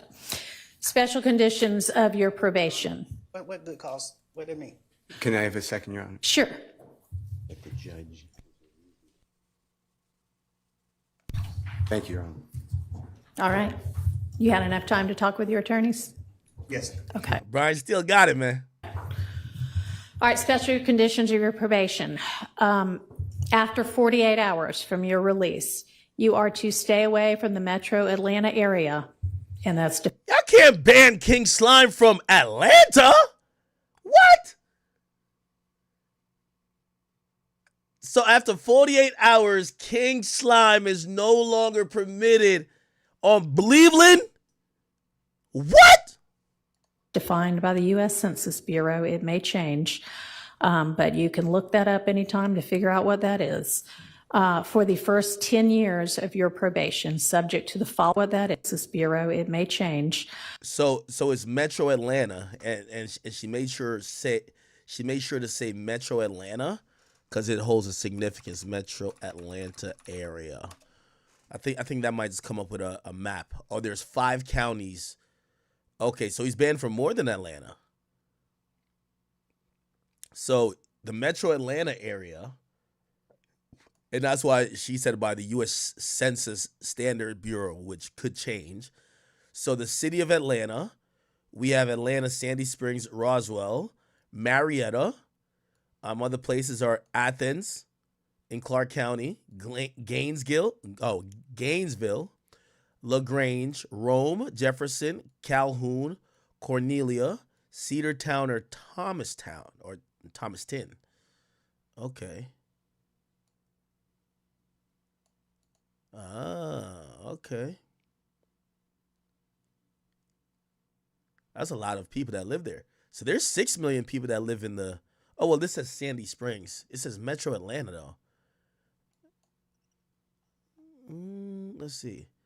The Metro Atlanta designated by the United States Office Management Budget is known as it's known as this area. Okay. Okay, so, damn, it's a lot of places. He basically got to move out of Georgia, essentially, right? You got to move out of Georgia, damn near. Fayetteville, can't live there. Yeah, it's mad. Okay, so he can't live in Fulton County, Gwinnett County, can't live in Cobb County, can't live in DeKalb County, can't live in Clinton County, Cherokee County, Forsyth County, Henry County, Douglas County, Fayette County, Rockdale County. You know what? So someone was breaking this down to me, and they said so previously, so what this is known as, I don't know if I could Google it and find it. Let me see if I can Google it and find it. I'm staying on topic, don't you worry. It's called banishment, right? Banishment, Georgia. Let's see. Georgia banishment law. Okay? Now, here's what happened. So there was a whole thing about this, right? That basically every county but one county outlawed banishment. So what they would do is when you get charged with certain crimes and they realize even if you're going to be on probation, just you being in that county still is going to fuck shit up, they'll do some shit called banishment as a part of your plea. They're giving you a plea array. They're telling you, get the fuck on out of here, right? Like, for example, Kodak Black is banned from some counties, I believe in South Carolina, for that case he had got in which he took a plea. He can't go back there, right? Can't do a show, can't do nothing. Well, maybe he could do a show, but he would definitely have to go talk to the judge before. But he's banned. So in banishment, here's this funny and interesting thing. They said apparently there's 159 counties in Georgia. 158 of them had some banishment laws, which also meant if you're banned from those other counties, you can't come here. There was one county that did not have any banishment laws and actually prohibited banishment. So guess what happened? The only way you could stay in Georgia, everybody that got banned from those other 158 counties kept coming there. And then the residents of that county got mad because they said, all the criminals, all the killers, rapists, everybody's coming there because that's the only way they could stay in Atlanta or stay in Georgia is because that one state or that one county didn't acknowledge banishment. So what ended up happening is that state changes, that county changes law and said, hell nah, because all of a sudden it became like the purge. All the killers start coming over there. Look, banishment, blah, blah, da, da, da. Here we go. However, courts have figured out a workaround. Georgia has 159 counties, so a judge can't banish someone from the state altogether. They can legally banish someone from 158 counties. Most often, they'll banish someone from every county except Eccles County, a swampy spot to the south, with the assumption that everyone will fully flee Georgia instead of going there. Except what would happen is that by the nature of some people still trying to get, whatever benefits of still being in Georgia, they would just go to Eccles County. So imagine you the killer, you're the kidnapper, you're the biggest drug dealer, biggest rapist. Y'all all go to this one county. And the people in the county is like, what the fuck? Y'all keep bringing all the killers over here. So that's the interesting thing about banishment. So pretty much, Thug isn't banned from the whole Georgia, but damn near he banned, right? He got to get out of Georgia, right? So that nigga's, Young Thug gonna take up, he probably gonna move to Houston or some shit like that. Houston. Or he could move to Alabama, but I feel like he like being in the mix somewhere, right? I can't see Thug doing Miami. I can't see him doing Miami. Let's see. Did that? Hold on. Let me just go back to what the judge is saying. But you can look that up anytime to figure out what that is. For the first 10 years of your probation. Chat, does that sound good though? Ban the criminals from the areas you don't want to have crime and put them in their own county together. That's Purge County. Y'all niggas go kill each other over there. Y'all go rape each other over there. Y'all go sell y'all drugs over there. Y'all go hit each other with cars, with Dracos over there. Just don't come anywhere beyond over there. That sound good? Oh, y'all think he's just gonna go to Florida? And subject to the following. I don't think Thug's a LA nigga like that too. I think he like being out south. I think he gonna stay. I think he gonna stay south. He might not go to. Yeah, he might go to Miami. I know a lot of niggas go to Miami. Exceptions. You are permitted to be in the metro Atlanta area to attend any wedding, funeral, or graduation from high school, college, or graduate school of any of your immediate family members. And immediate family members is defined the same way that you all were contemplating it when you were negotiating. You can get here up to 24 hours prior to any such event, and you need to leave within 48 hours after any such event. In addition, during each year of your probation, I'm going to require that you come to the metro Atlanta area and make a live anti-gang and anti-gun violence presentation 4 times a year, each year of your probation, at a grade school, a middle school. Yeah, I know what this means, right? Judge ain't slick. Trying to get Thug to do one of these.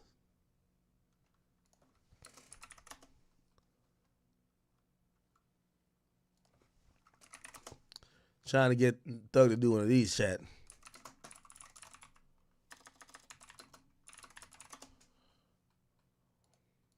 Hey, what's happening, y'all? Some people call me Tip, but this is about another kind of tip. It's about another type of tip right here. They call me Thug, but this is about catching another type of thug. Yo, they call me Young Thug, but this is trying to stop the other youngins that are thugs. Like, we're going to have something like this. Help our mothers, our sisters, our brothers, and our fathers. That's what they try to get out of that nigga Thug. Thug gonna do it the swaggy way, though.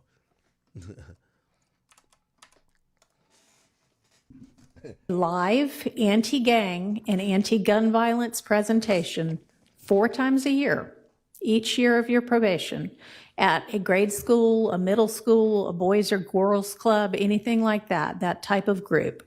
And if you want to, that presentation can include a benefit concert, and these presentations may count towards your required community service hours, which I'm going to impose, that during each year of your probation, you perform 100 hours of community service. That's light. You are, and this is required by the fact that there's a gang conviction. You shall not knowingly have contact of any kind or character with any other member or associate of any criminal street gang. Exception to that, if your brother is a member of any street gang, I hope you talk him into getting out of it. Quantavious Greer, and then also Sergio Kitchens, as long as you are contractually obligated to him. That is going to include anybody who is named in this indictment, except as absolutely necessary to conduct the lawful business of your musical career, and to any extent that the state is not agreeing to the exception for Mr. Kitchens. So they're allowed him to deal with Young Thug, deal with Gunna. There's actually no, they have contractual obligations to each other. I've seen a lot of people like jump out the window by saying this means Young Thug wants to do music with Gunna. That remains to be seen. Maybe he does, but it doesn't mean that. The reason why they had to do that carve out, let me tell you how generally most contract works, right? For example, if you sign to someone and that person goes to jail, and usually, for terminations of most contracts, I've seen many people get out of management situations this way. If you sign to one guy, or you have a management deal with a guy who goes to jail, if they can't do their duties because they're incarcerated for over a certain period of time, that's grounds for contract termination. So it is maybe a contractual move to say, yo, again, I'm pretty sure YSL, it was as a label is way bigger than just Thug. But if the person who's the leader of the label and the person who's essentially the CEO of the label, if he can't communicate with an artist, that could be grounds for Sergio Kitchens, aka Gunna, to get out of that deal. Hey, listen, legally, we're not even supposed to be communicating. And granted, you could say, well, he's appointed this president or whatever, that you could communicate damn near by proxy. But again, it might have in his contract where certain duties, right? Certain deliverables he has to deliver, and then maybe certain things Thug has to do for him. You don't know how that contract is. So if the judge had barred him from speaking or having any type of ties with Sergio Kitchens, that might have gave Gunna the ability to just be out free of that YSL contract. By the way, what's interesting? Gunna has shouted out Thug a lot of times. Gunna spoke nothing about Thug coming home. He has not said anything. So I'm guessing maybe they're going to have a conversation. Clearly they can, because the judge is carving it out, even though she's saying she's doing it for lawful business purposes. But she's carving it out that he could speak to Thug. We're going to see where those conversations go to. Will Thug forgive him? That's going to be very interesting. The reality is, I'm going to be honest with you, I want to see how this all plays out, because I think Baby's going to look really, really stupid. But I don't think Thug is going to make Baby look stupid. You know why? Yo, the reason why, I know 5 rappers in particular, and I won't say anything about the ones that you don't know, that specifically got told to by Thug and his people, we not fucking with Gunna. And those people didn't fuck with Gunna. And actually, some of them spoke against Gunna. And if it comes back around that Young Thug gets back with Gunna, they kind of look crazy, especially if, maybe they sacrifice some of their career by ostracizing a guy who I think Gunna's kind of succeeded throughout this whole thing. We'll see. But, this doesn't guarantee that they're going to work together. Clearly, there's going to have to be conversations. Thug got to be able to get over whatever he's upset about with Gunna's plea, or wherever the lack of breakdown or the breakdown with their communication was. But the judge did acknowledge that he can communicate with Gunna. And by the way, here's also the interesting thing. This whole thing about not being around people who are in gangs. Now, this is very difficult. So, for example, in a situation with, like, you're a musician, how could half of these niggas are gang members? How could you be in the studio with these other guys who they're all claiming they're in a gang, right? Or they're all saying gang, this and third. That's going to be very interesting to navigate. But the judge did put a carve out to say, as long as it's not for work, but then you kind of become under the same situation where the RICO kind of came out. Yeah, he's going to say all the lyrics are entertainment. Then the judge, then the prosecutor is going to say, nah, these lyrics are promoting the street gang. So suppose he links up with some street dudes, but they were talking about doing some music, right? So it's going to become a slippery slope. I will tell you the story of just, how crazy some of these probation stipulations could be. I don't know if you remember. Let me see if I can find it on this screen right here. Actually, I'll just look it up live.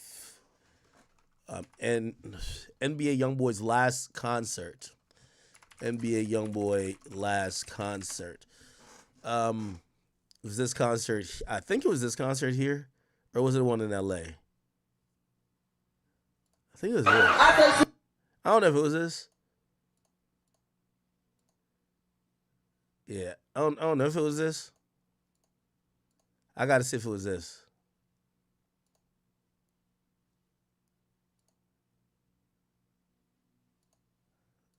Is it this one?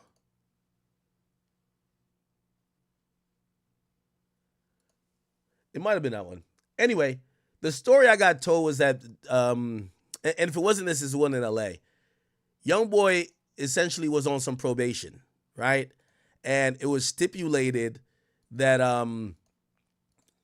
YoungBoy, because he had a provision of probation that he couldn't be around gang members and he couldn't interact with them, to not violate the probation, YoungBoy had to stay outside the venue for the whole time until like 15 minutes before his call time.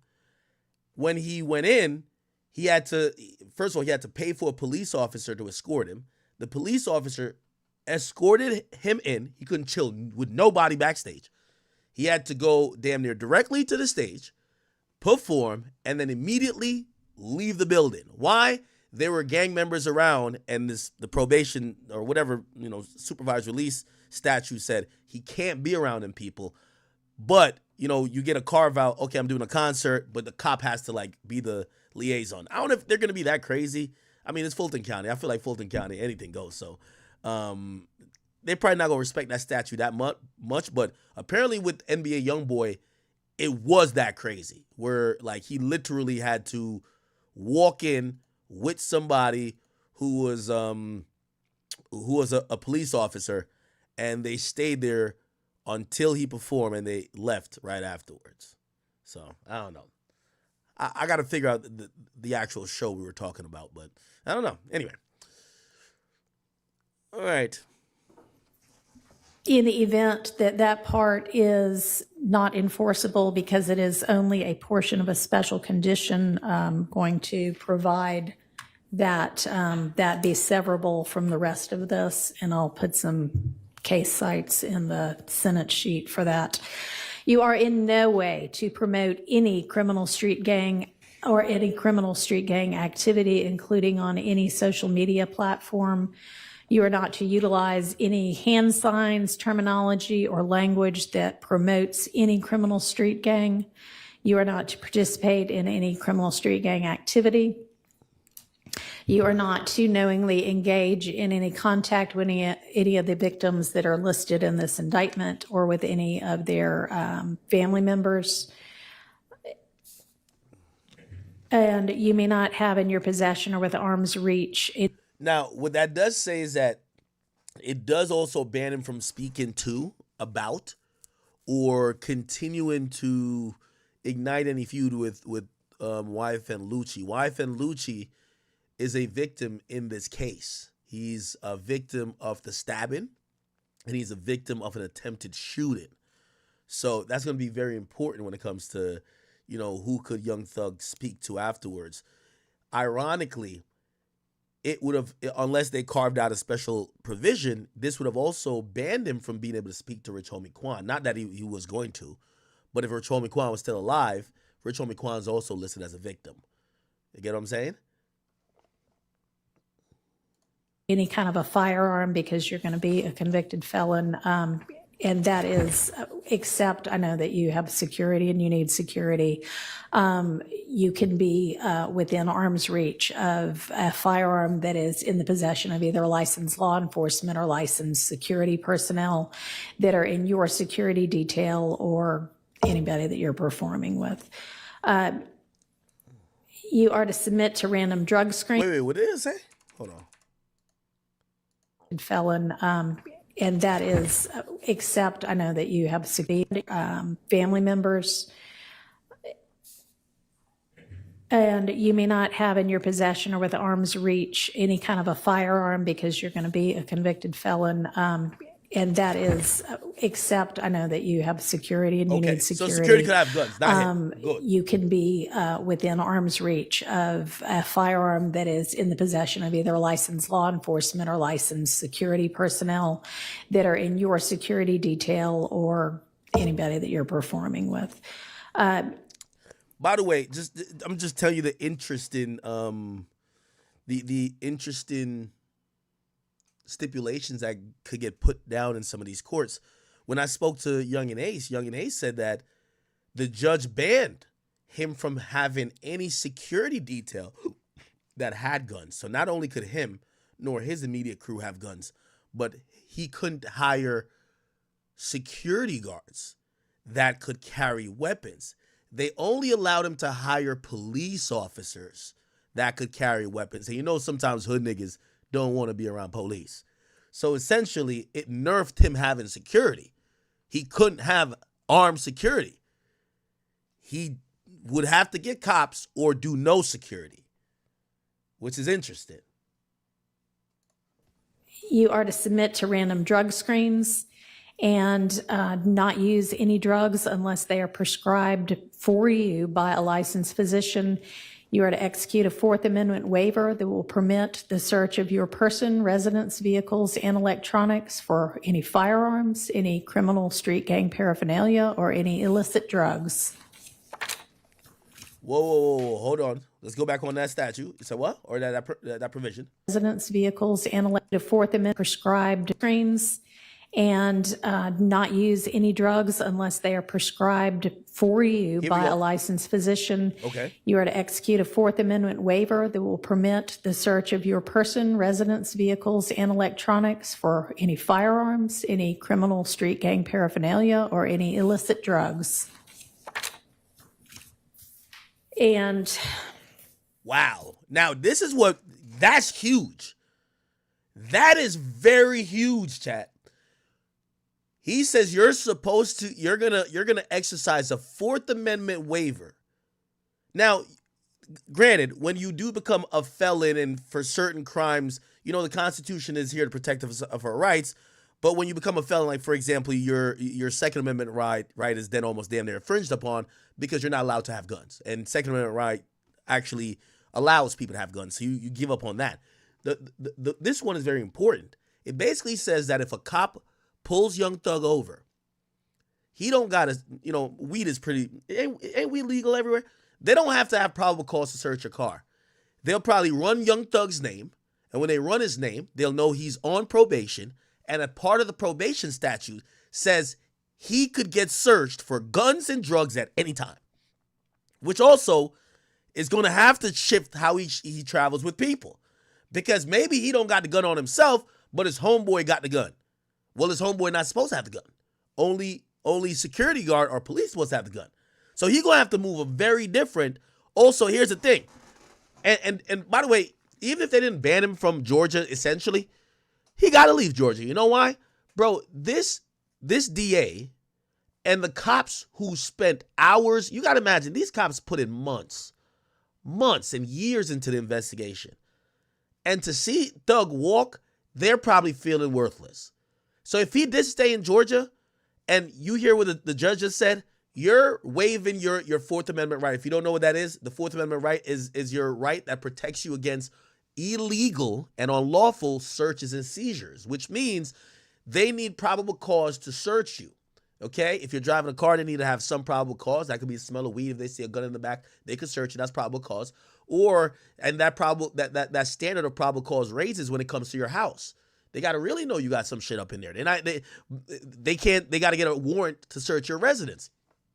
With Thug, they could just search his shit now. Which that's going to be how, if he ever, obviously we're hoping he never gets in contact with law enforcement again, but if he does get caught up with some shit, him signing that stipulation, he could never say in court later, yo, it's what they call fruit of the poisonous tree, which means y'all should have never that's an illegal search, so whatever y'all found in the illegal search, you can't use, because now they're going to say, nigga, we could search you anytime. So if they see Thug, they can be like, all right, nigga, spread them cheeks, nigga. Let's see what you got. You know what I mean? Obviously, they're not going to just do that or target him. But imagine if that's something you have to live by, where the cops could search you at any time, right? Damn. Price of freedom, man. Any firearms, any criminal street gang. Somebody said I'm acting like cops don't violate your Fourth Amendment right daily, and I'm also acting like cases don't get thrown out mad times because they violate your Fourth Amendment right. You rather have the right, and even if it gets violated, you could still fight with that right to get whatever overturned later. When you don't have the right, that's not something you could even use as a tool to fight. That's the point. Paraphernalia or any illicit drugs. And as I mentioned, with regard to one of the first of your co-defendants from this. Wait, hold on. Let me go back a little bit. Did they say, is the Fourth Amendment just for his person? Because it would be crazy if they could just search his house. Let me see. Or any illicit drugs. Waiver that will permit the search of your person, residence, vehicles, and... Oh, never mind. Person, residence, or vehicle. Yeah, so they can run up in that crib. Yeah. So any cop that pulls over Young Thug, they're gonna just search it, just cause. Yeah, yo, step out of the car, nigga. Why am I stepping out? I thought I know I ran the nigga. Step out the car. You a felon. It says on my system I get to search your car whenever I want. Get out. Okay, so person, car, and residence. Damn. That's probably some of the stipulations that this prosecutor was trying to throw in there, right? A Fourth Amendment waiver that will permit the search of your person, residence, vehicles, and electronics for any firearms. Ooh, and electronics. Wow. Now, granted, if he has a lock on the phone, at that point, it becomes a lot more serious. But they could literally just take his phone. Yo, let me see your phone. Now, they can't force him to give them the code if it's locked. Any criminal street gang paraphernalia or any illicit drugs. And as I mentioned, with regard to one of the first of your co-defendants from this trial, at least since I've been involved, to plead guilty, our Uniform Superior Court rules instruct and provide that it is absolutely proper for a judge to grant leniency in sentencing when, quote, the interest of the public in the effective administration of criminal justice are served, unquote. And I think that this plea is in the interest of the public and in the interest of effective administration of justice. Have been trying to ensure that, to the extent I can, this trial also abides by that. It's been challenging at certain times. I find your plea to be freely, knowingly, intelligently, and voluntarily entered with an understanding of the consequences, and I accept it as such. I also need to inform you that your attorneys were going to represent you through either the last day of this term of court or 30 days from now, whichever is later, and any of the filings that were mentioned that need to be filed within that time, they would... BZ World, thank you for 5. It's an act. You so green, my nigga. Once you're on probation, all them rights is gone. When you're on probation, they come to your house and look if they want to. Not in every state. Not in every state.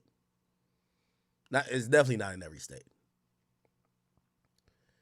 like the way the probation department usually works with how they sentence you is very different. Like again, in a lot of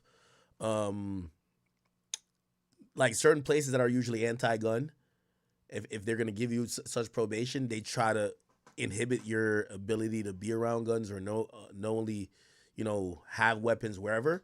So they might inflict that, but in certain other places, you have a little bit more rights. So it's not universal, but you're right. No, that does happen sometime. Would file on your behalf unless they are permitted to withdraw from representing you before that time. And Beezy says you was wrong, admit it. I was never wrong. That's like, it's so funny how like the Thug fans want like some adversarial type of thing. Yo, be happy Young Thug is free, bro. Just be happy. I said he would get convicted in court, but it didn't go to a jury trial. So it's like, whether it got dismissed, whether he took a plea, the nigga pled guilty. I said he was going to be found guilty. He pled guilty. How was I wrong? Now, if he beat the case, if he was acquitted, he pled guilty to at least three if anything, it feels like I'm more right than wrong. Now, granted, it didn't go to the jury where he got found guilty, but rather than getting found guilty, he pled guilty. Like, everybody keeps talking like this is an acquittal. It's not an acquittal. I am not going to impose the conditions suggested by your counsel about the benefit concerts and the donations to the sheriff's office, but I certainly strongly encourage you to do those things and to do and continue to do things that... Beezy World says pled guilty for what, Ack? Not the gang leader. Well, brother, that's the nature of every plea. If they went to trial, most of those charges are linked. He would either get found guilty for all or found not guilty for all. In a plea, plea bargain. Hey, I'll take this, but don't give me this. That you never been to court, nigga. You said I'm green, but nigga, if you go to traffic court, they call you doing 110 with some weed in the back, nigga, and then you swerve over 3 lanes and then you ran 3 red lights. They might be like, all right, we'll dismiss all of those. All of the tickets associated with you run the red light. We'll bring the speed down from 50 over to 35 over. You plead to this seatbelt. That's how it goes. They dismiss some, they give you some. That's how you do a deal. Yo, these Thug fans are like retarded. Benefit your community and watch especially help young people to stay out of criminal trouble. And unless there is anything from counsel other than that. Just like to tell Beezy World, because it looked like this whole thing, if you think let me tell you how plea works. Just like we get to find out in Tory's case, and we're going to talk about Tory's case.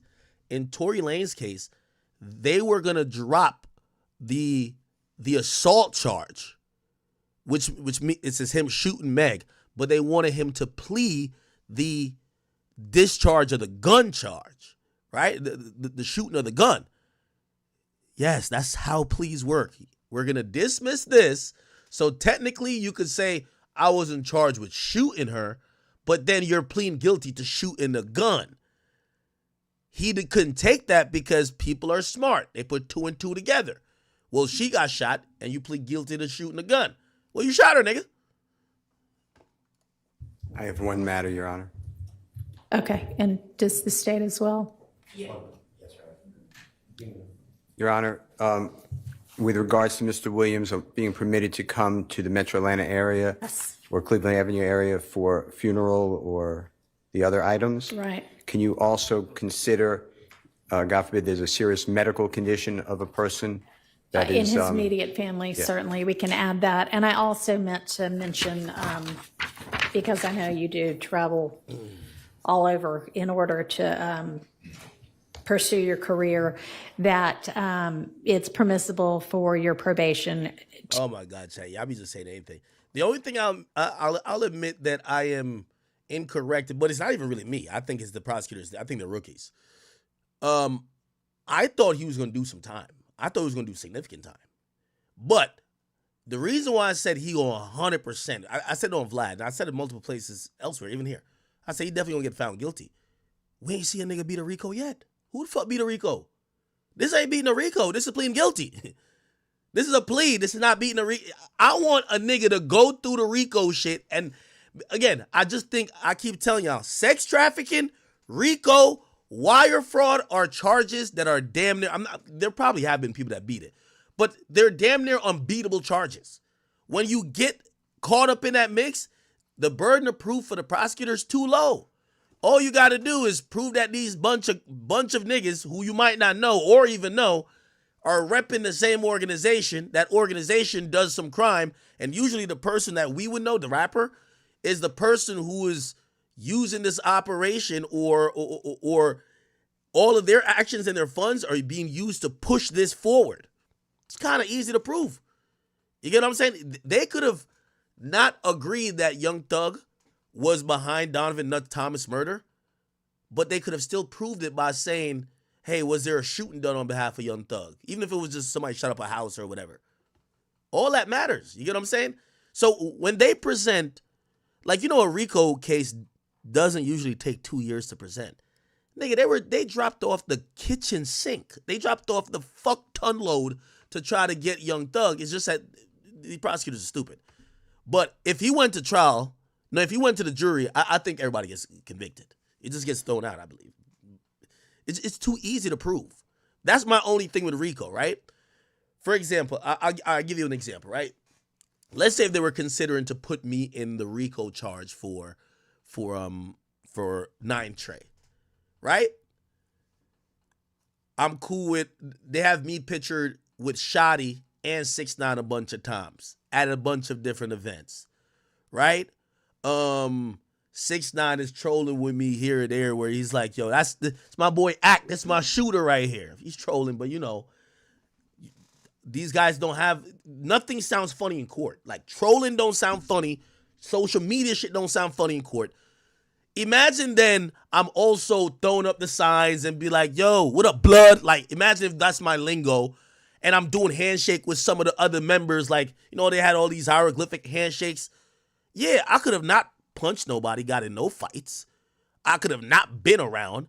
They could have just been like, he was just a media guy who's 9 Trey, and he used to publicize all of this stuff to make that criminal organization further their notoriety. Nigga, that's a RICO right there. How do you prove that's not? Like, that's my friend. It's so contextual that when they come with the kitchen sink, it's like, bro, like, again, this is me criticizing more of the RICO statute. It's broad, bro. Like, when niggas get hit with a RICO, my nigga, it's completely hard to really beat, man. To be transferred to out of state, and that has to be done through probation, but that is fine with the court. And you may also keep your, nobody's mentioned it. Thidon says his pops beat a RICO in Fulton County. So could you tell me the case if you don't mind? If you don't mind, tell me the case.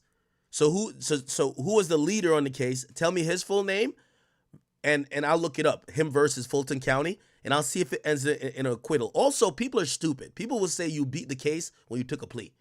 That's like Gunna saying he beat the case. Y'all know what? Just to let y'all know, obviously this is a different type of plea. This is a non-negotiated plea versus the Alford plea. But just to be very clear, what Young Thug did and what Gunna did is the same thing in skeleton version. They're plea bargain deals. That's it. Take it to trial has the thought of take it to the jury. They took it to trial, but they cut the plea. Let's be very clear, okay? But keep your passport and travel out of state and internationally to the extent that you need to do that for business. Okay, so they didn't take his passport. That's good. That's good. Hold on. You may also keep your, nobody's mentioned it, but keep your passport and travel out of state and internationally to the extent that you need to do that for business purposes as well. All right, Mr. Body. Yes, just very briefly. Thank you. The district attorney just wanted me to urge the court, due to the fact that the Thomases have been negatively affected incredibly traumatically by what has been discussed by both parties here today, to make a brief statement as she believes that they fall within the exception or within the bounds of Marcy's law, if the court would allow. I understand the court made a ruling earlier as it relates to that, but she wants All right. Thank you. And I appreciate, well, I cannot even begin to understand what they must, anybody must be going through when they lose a family member to violence or criminal violence. Mr. Williams himself has expressed his own sorrow to the family. I, again, am going to stand by my belief that the appropriate time to hear. Yeah, that's interesting. The judge denies Donovan Nutt Thomas's mom twice to be able to speak. That, wait till, who gonna interview Donovan Nutt Thomas' mom first? Vlad or Say Cheese? When that person talks, bro, you got to be heartbroken. They sat for all 155 days of this trial.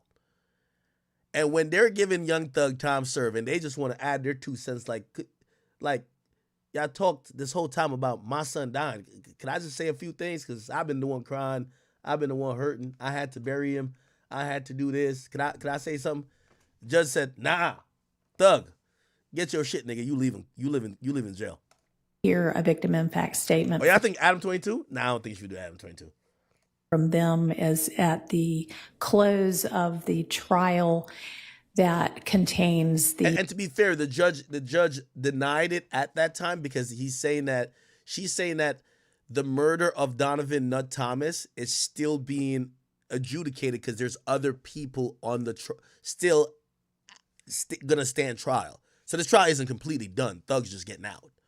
So she's saying that I don't need to hear what she has to say for this plea, but if she does want to give an impact statement, she will at the time of sentencing, when all those matters connected to the murder of her son is wrapped up, which is not yet. The murder count with regard to their family member. Yes, sir. All right, thank you. Okay, court is adjourned. Good luck to you. And I'm going to have there better be no violations, but if there are any, you're coming back to see me. Yeah. All right. Okay, that's actually good. I think the judge, one thing I got to give this judge, the judge was fair to the process. I think she was handed a shit show, and she tried her best to try to help the prosecutors get shit right, but she realized she was dealing with incredibly incompetent people. And let me see. Let's hear what the lawyers had to say. That is not the way to go. Is just in that courtroom. And in particular, I don't know. We want to hear Brian Steele. DLB. This is the Michael Jordan right now. BRIANSTEEL. And I'm Keith Adams, KEITHADAMS. And talk us through the decision to do a plea when. You hear the news chopper above?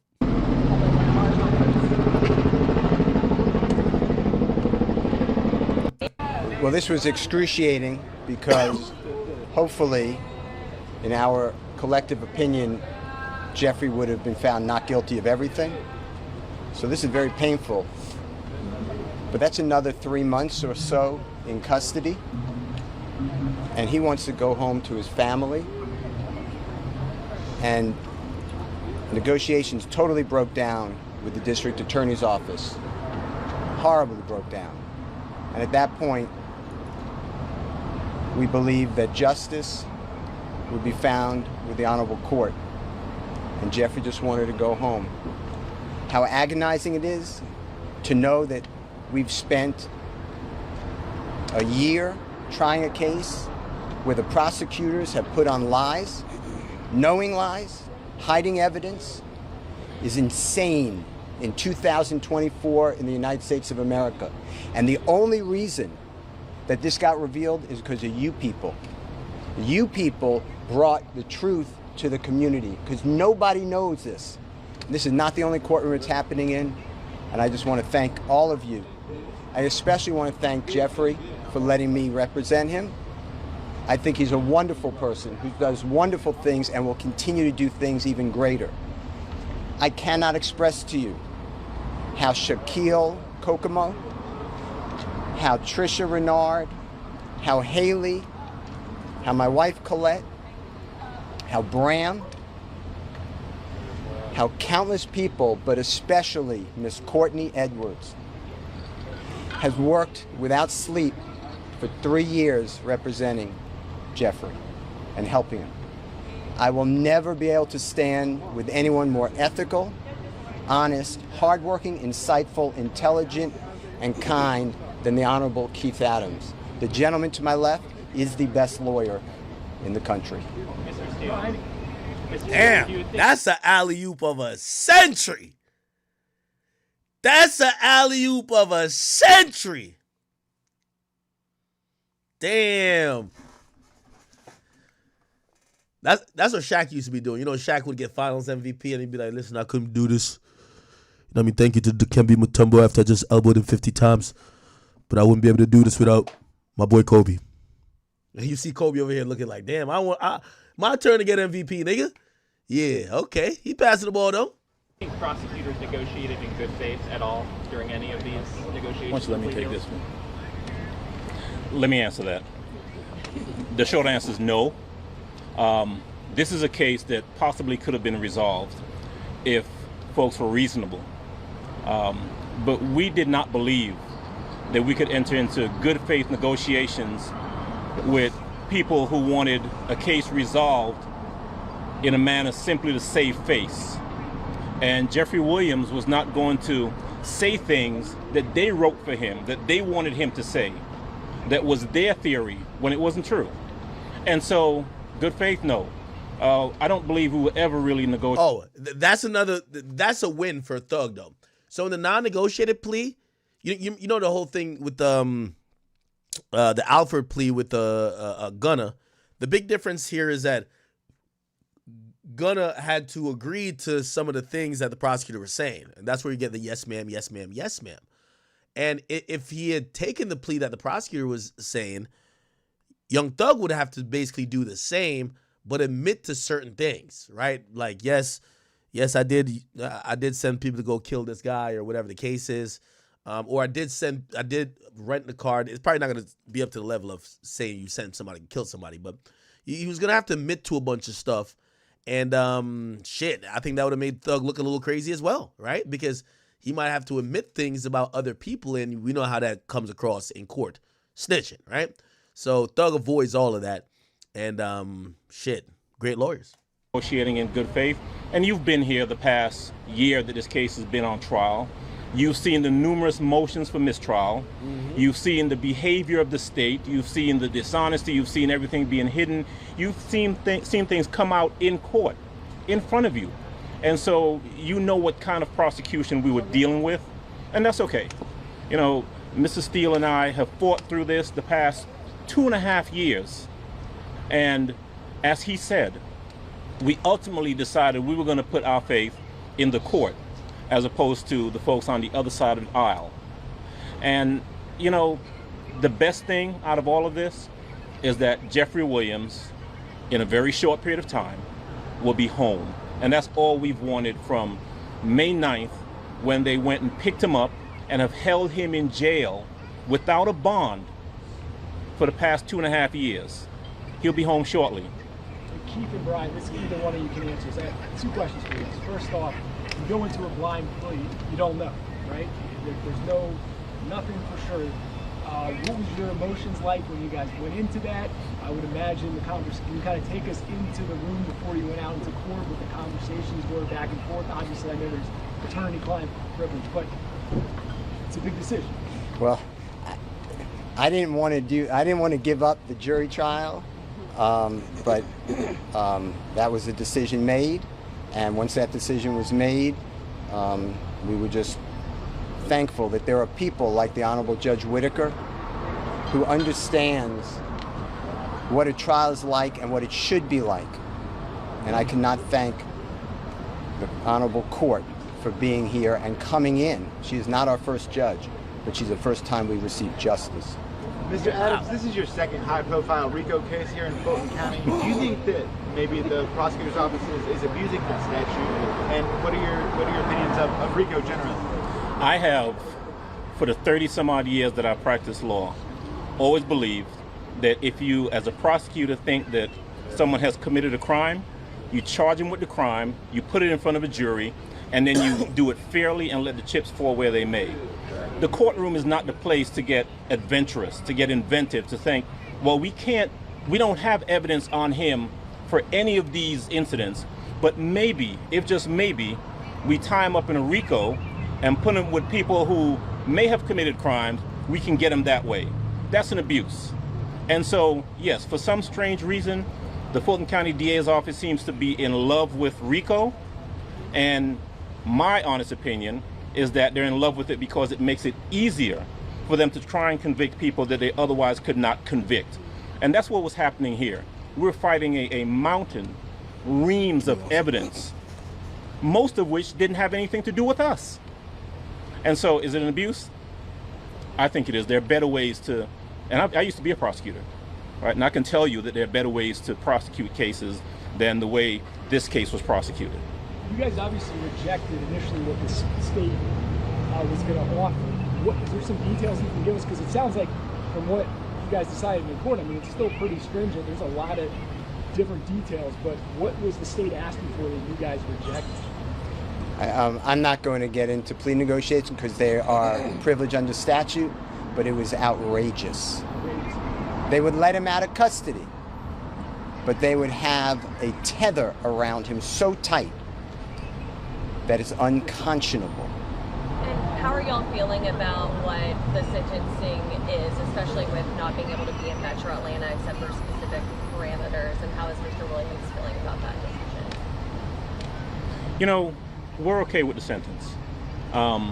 There comes a time in any case, if a person is sentenced, that we're out of the courtroom, and now what happens to that person is entirely up to them. Jeffrey Williams is a fantastically talented man. He is a great person. He's become a great friend over the course of the last couple of years. And he has the ability, the incentive to go forth and do everything he needs to do to put this behind him. And we're confident that he will.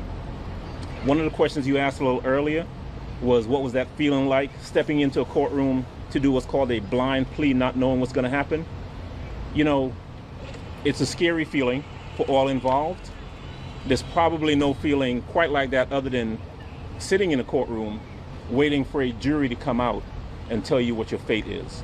But we walked in there knowing that we were in front of a fair tribunal and being comfortable that the right thing was going to happen, and the right thing did. What do you think about your client just serving as a role model? Obviously, as part of the agreement, he's going to be participating in the community, doing events, things like that. Obviously, he has a huge reach for what he does for a living. I've known Jeffrey Williams. I've defended him for over a decade. I have been with him where we go to young children, children in need, children who are going down the wrong way. And he tells exactly what he's going to continue to say. He tells everybody, this is not a good life. We have to stop the generational disaster that is plaguing the community. And although right now I'm successful, I'm a product, but every one of you can get out. And he always stresses education. Jeffrey Williams is a great person, a great role model, and he will do even better now, hopefully, if you allow him and his words to get out. As far as how Jeffrey's feeling now, he knows my feelings, which I'm not going to reveal for attorney-client privilege, but this is not the same as a not guilty verdict. That should have been rang. But nobody here wakes up every day on a concrete floor that they're calling his bed, gets up at 4:15, gets shackled at his feet, his waist, and his hands, comes to the Fulton County Courthouse to be on concrete eating out of a bag. Doritos is his meal of choice. And then coming to a courtroom and sit there with a leg chain on him every single day and hear lie after lie. So for Jeffrey go home today and not have another 90 days or 120 days of it, he is very happy, thankful to the honorable court. So to answer your question, this was not what I wanted. I don't believe that it is just, but I believe that under these circumstances, it is justice for Jeffrey Williams, and he is delighted, as are we. I'm thankful. Can I ask you, you were standing right next to him as he was addressing the judge. What seemed like a very sincere apology to her, or apology to the court and what happened, what has gone on. How did you feel sitting next to him, knowing him for the last decade as an attorney for him, about what he was saying and what he was telling the judge? Jeffrey Williams is being truthful. That is his heartfelt feelings. He feels so bad for the loss of life, and he feels bad that people are taking his music or his social postings and making it into violence. That is all promotion. That is not a symbol of go hurt somebody. So I hope I've answered your question directly, but how I felt, I've heard that. But they're great lawyers. Max. Okay. I think we got a good semblance here. So just to wrap up, Young Thug, he basically left Fulton County Jail. Later that night, he was released. His lawyers drove him out. I don't know what he did afterwards, but I can imagine he went home to his family. He had 48 hours to evacuate Atlanta, and that meant he could not be in the metro Atlanta region, which means he pretty much would not be allowed in a lot of Georgia. And it's a good thing for him. As we talk about, and this is why I'm confused by certain fans saying, yo, you say you'll be found guilty. It's like, at a certain point, it's not about being found guilty, taking a plea, or being found innocent. It's about, are you locked up or are you not? And Young Thug could say tonight and last night, he spent his night on hopefully a nice, soft Tempur-Pedic bed instead of some cold concrete slab with a very thin mattress, right? So he took the best of a situation that, he could have did a bigger gamble by taking it to the jury box, but I think he took the right choice right here. Brian Steele fought tirelessly and endlessly, and when he said initially he was going to fight with every drop of blood in his body to make sure that Jeffrey Williams does not go down for this, and yes, he was facing pretty much the rest of his life damn near in prison.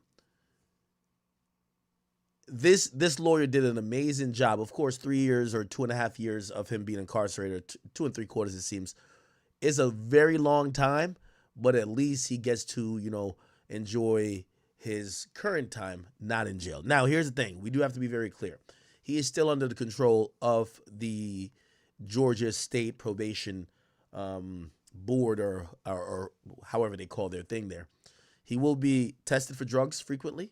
He will be required to do community service. He will be required to do benefit concerts. He will be prohibited from continuing to rap about gang and other type of destructive means of sorts. Now, that's going to be very iffy. When they say, what constitutes as that? Suppose he's just making,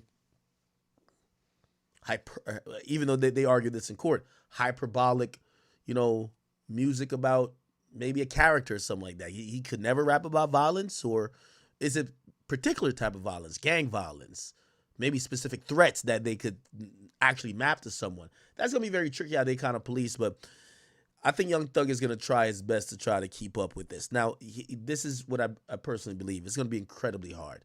15 years on probation just sounds like, whoa. Now, some people even believe that Young Thug would have probably been better off by taking a 5-year sentence and just not having probation. Why? If these people feel embarrassed by how you handle them in court, they're incentivized to try to make your life hell and try to get you to violate, that they could get you on some backdated 20 years. There's 20 years backloaded. So if he fails probation anytime in the next 15 years, he will instantly. Now, obviously, it's not going to be after the first violation. We see how that goes. A lot of times they'll do a bunch of hearings, but ultimately that will result in a 20-year prison sentence. That could include if someone around him is caught with a gun, if he's caught with a gun, if he fails drug testing or fails to do certain things with probation in terms of like speaking to the kids or these presentations they call it, or even community service, that could violate the terms of his probation and could trigger the 20-year sentence, which again, you know, a lot of people, especially ones that are on probation, say it's just hard to really deal with these stipulations. They basically say you can't be around anybody who you've been friends with for a very long time, because all those guys are gang members and felons, and all those guys indulge in certain things that, again, they have not prohibited you from doing. So we'll see how it goes. But of course, today and for the foreseeable future, Young Thug is probably going to be celebrating his freedom and celebrating his new shot at life, and hope that he doesn't get caught back up in it, because yes, there's a 20-year sentence that's being held over his head. And this is where we even get to, in particular, to like saving the YoungBoy situation, right? YoungBoy had a 10-year suspended sentence, and you know he got a bunch of cases and charges that were ultimately gonna trigger it, but ultimately it seemed like he's resolved everything without doing a long bid. And YoungBoy should be out next year or the year after. Like he should be out soon. I think about like 18 months is like the counter right now. 18 months, or it might be like 16 months, but nothing over 24. So he should be out in less than 2 years. So we'll see. YoungBoy will be back soon. It appears that Jeffrey Williams, he's not going to be free. And man, good for him, bro. Good for him. You know, that's another thing that, you know, fans trying to like, this ain't a who's right competition. First of all, y'all fans wouldn't give a fuck if a nigga murdered your mom. So it doesn't matter. The justice system here, and for everybody watching this, let me tell you this, and for all entertainers, save your money, because when trouble comes for you, that's the only thing that could save you. And what saved Young Thug here is his money. Let's be honest. Even though I would say his fame helped put him in this. So his fame put him in some trouble, because the mere fact that you're posting something that I could have killed you, that goes so viral, every blog in America picks it up, that then becomes evidence in your own case. Your fame and anything you do or subliminally do becomes so overt, that doesn't help him. But the fact that he assembled one of the best legal teams in Atlanta, who was down to, you heard what Brian Steele said, we wanted to go to trial, and not go to trial. We wanted to go to the verdict with this, because they were really confident, and also they knew that even if he blew trial, he would probably even get a sympathetic sentence, even though that was going to be long. But then they were going to get it reversed anyway. But that's what happens when you have the legal means to go at the state where, you know, if you don't got money and you're getting represented by some public defender or some attorney who's just knowing they told you they could represent you for 15 bands, and now this is taking over a year of their time and they got to be in court for a year straight, they're going to tell you we need more money, or they're going to like come to you with a plea saying we can't do better than this. Why? Your pockets ain't long enough to keep up with the government, and the government got all day, because the government using taxpayer money. Young Thug, I think without him in this case, everybody gets railroaded. If you notice, and we watched the case primarily for a long time, Brian Steele, even though he only represented Thug, not the other co-defendants, they knew that's Young Thug got the deep pockets. Let his lawyer do the majority of the research and the majority of this, and really take the state to task, and he definitely did it. So congratulations to everyone. We've seen people were, because my next guest, hold on, we'll get to it. People were very ecstatic. Even people saying, yo, Mariah the Scientist, they're saying Mariah the Scientist is, you know, that's one of his girlfriends. I don't know how many he got, but they're like, yo, she was celebrating. Listen to this. Crazy.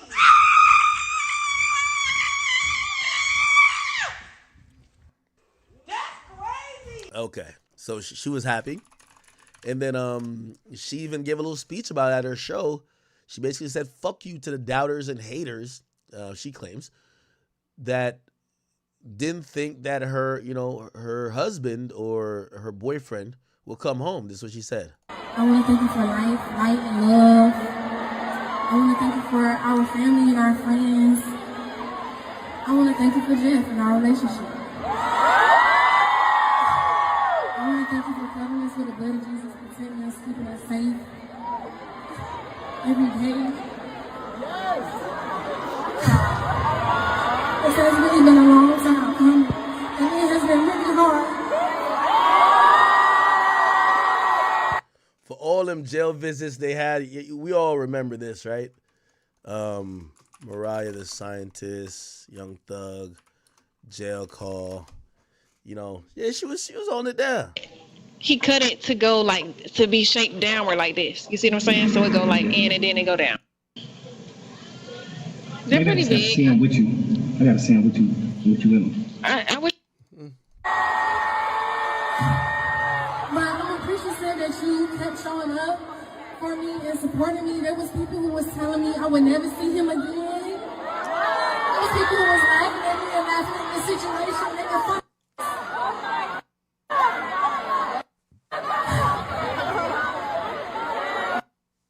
Praise the name. It's supposed to be a prayer. Thank you, God. And amen. Now back to me. All you who doubted me and it was never coming. Oh, God.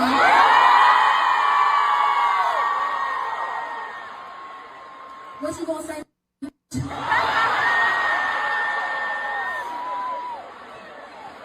Now, when I say thug, we gotta switch it up. Unbelievable. Let's just make it to the end so I can get on this shit. You know what I'm saying? Okay. And some people have said that she's dropping off tour, supposedly, to go spend some time with him. And good for her and good for him. Good for both of them.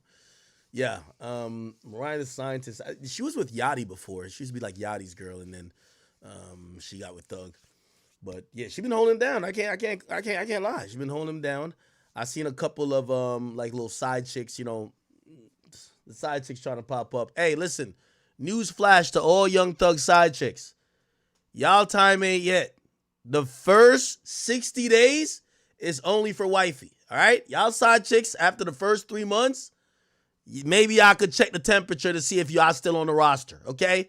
But for the first 60 days, it's only for Mariah, okay? So I seen two side chicks kept posting free Thug. No. We don't care about you right now. This Mariah time. We seen the jail calls. We seen her picture on the jail wall. She been holding it down. Let her get her thing. You feel what I'm saying? And she deserves it all. You know what I mean? Like, shit. You know, I don't think she got no side niggas. So I think she been celibate for, what was it? How long you been locked up? For 2.5 years? She been celibate for 2.5 years, holding that kitty cat for Thug. Oh man, good for them, man. Hopefully they have some kids, and hopefully Young Thug stays out of trouble. That's gonna be the big thing. You have to stay out of trouble. You got to start changing your surroundings, changing the amount that you consume drugs. Young Thug seemingly used to be very intoxicated or really just under the influence of whatever. He has to learn how to cope with that and not have to do these drugs. Move a little bit different. Get away from certain surroundings, and hopefully can find another vice, right? He was always a hard worker, but, people have their own vices. Hopefully he can find legal ones and he can stay free. So salute to Thug, salute to Mariah the Scientist, and also salute to all the fans who are very excited that they got their favorite artist back. I, of course, like his music too. And condolences to the people who felt like their loved ones may have been lost, shot, hurt because of Young Thug. I hope you find some solace in, your mourning process. And hope everybody could think that maybe justice, was had here or attempted to had, right? This is what it is. Cool. We'll see what happens with Thug and Gunna. We'll see that later. Okay, anyway, let's get to the next thing. I couldn't wait till I got here. To pull this up. And if y'all go to theakademy.blog, I always tell y'all got to tap into the website. This way I pull up store all the legal documents that I put up on stream these days. theakademy.blog. You go here. Unbeknownst to you, Megan Thee Stallion has filed a lawsuit. Okay. She's filed a lawsuit over blogger Milagro, claiming harassment, claiming that Milagro is a surrogate for Tory Lanez, claiming that she's put out misinformation, and also it includes a claim of Milagro allegedly sharing a pornographic deep fake image depicting the rapper, which they're saying that violates a Florida statute banning altered sexual depictions of real people. Okay. It was filed in federal court. Alex Spiro, who's a Rock Nation attorney, but also attorney for Megan Thee Stallion, he had promised that there would be lawsuits targeting bloggers that he felt were putting out wrong information. Then we seen this pop up 2 days later. So it's Megan Pete, she's a plaintiff, so that's Megan Thee Stallion, versus Milagro Elizabeth Cooper, that's her name. Again, this is in district court. We're going to read through this slightly. I do want to kind of give it like a soliloquy off top. It includes some of the live streams that I believe she does on Station Head or something, and even on YouTube and Twitch, and includes some of the, it has even the chat over here, some of the tweets. They look like they were collecting information about Milagro for a good while to file this lawsuit. It has a lot of tweets, right? Some of these tweets, I think they're just contextual. I think these tweets are opinions. Like, for example, Meg paid Kelsey's rent for a year. I think that's an opinion based upon what we heard in the lawsuit. That was not in the lawsuit, in the trial. In the trial, there was something about rent being paid between Kelsey and Meg for a year. So she says if that would have been Tory, that would have been a bribe. Now, I actually disagree with that because they were friends, and she's the rich friend, and the other one's not the rich friend. Okay, but whatever. It's her opinion. Guess what? Sean Holly wasn't representing Tory when Kelsey says Tory said my lawyer said what? Okay, all right. There's a lot of these tweets. A lot of these tweets. Okay, so let's go into what actually she's sued for. So the cause of action, she's being sued for the promotion, and I think this is the biggest one here. Promotion of an altered sexual depiction. They're claiming that there was a deepfake photoshopped or AI video or image of Megan Thee Stallion, either nude or I don't know if she was engaged in some sexual activity. And essentially, they're saying that you had Milagro who told people, go check my likes to go see the shit. And they're saying that in her likes was her liking a picture or a video of Meg that was altered. Okay? Count 2 is cyber stalking. They're saying that Megan Thee Stallion, first of all, I keep telling y'all this, and I love to watch the internet fodder because they think everything is very sue-worthy. And because you like an artist and people have an opinion about her, let me tell you this. I keep trying to tell everybody the real truth about it. I've finally gotten some litigators in my corner. If we're playing this game, trust me, I'm going to be the biggest beneficiary of it.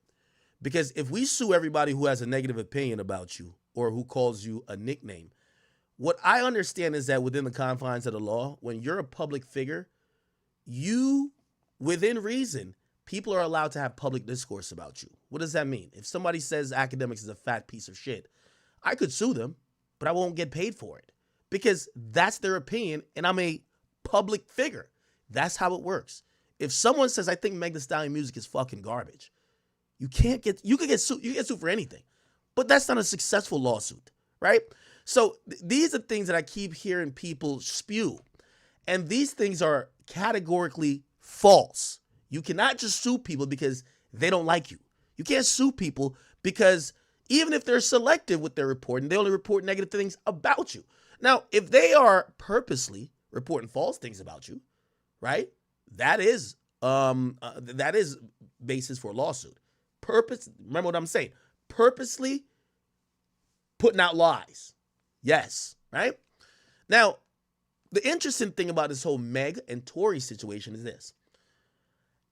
For the most part, and I don't know everything that Milagro has ever reported about, like even this first thing here about like, you know, the publication of some, I don't know if it was a photoshopped or altered thing, the promotion of that image.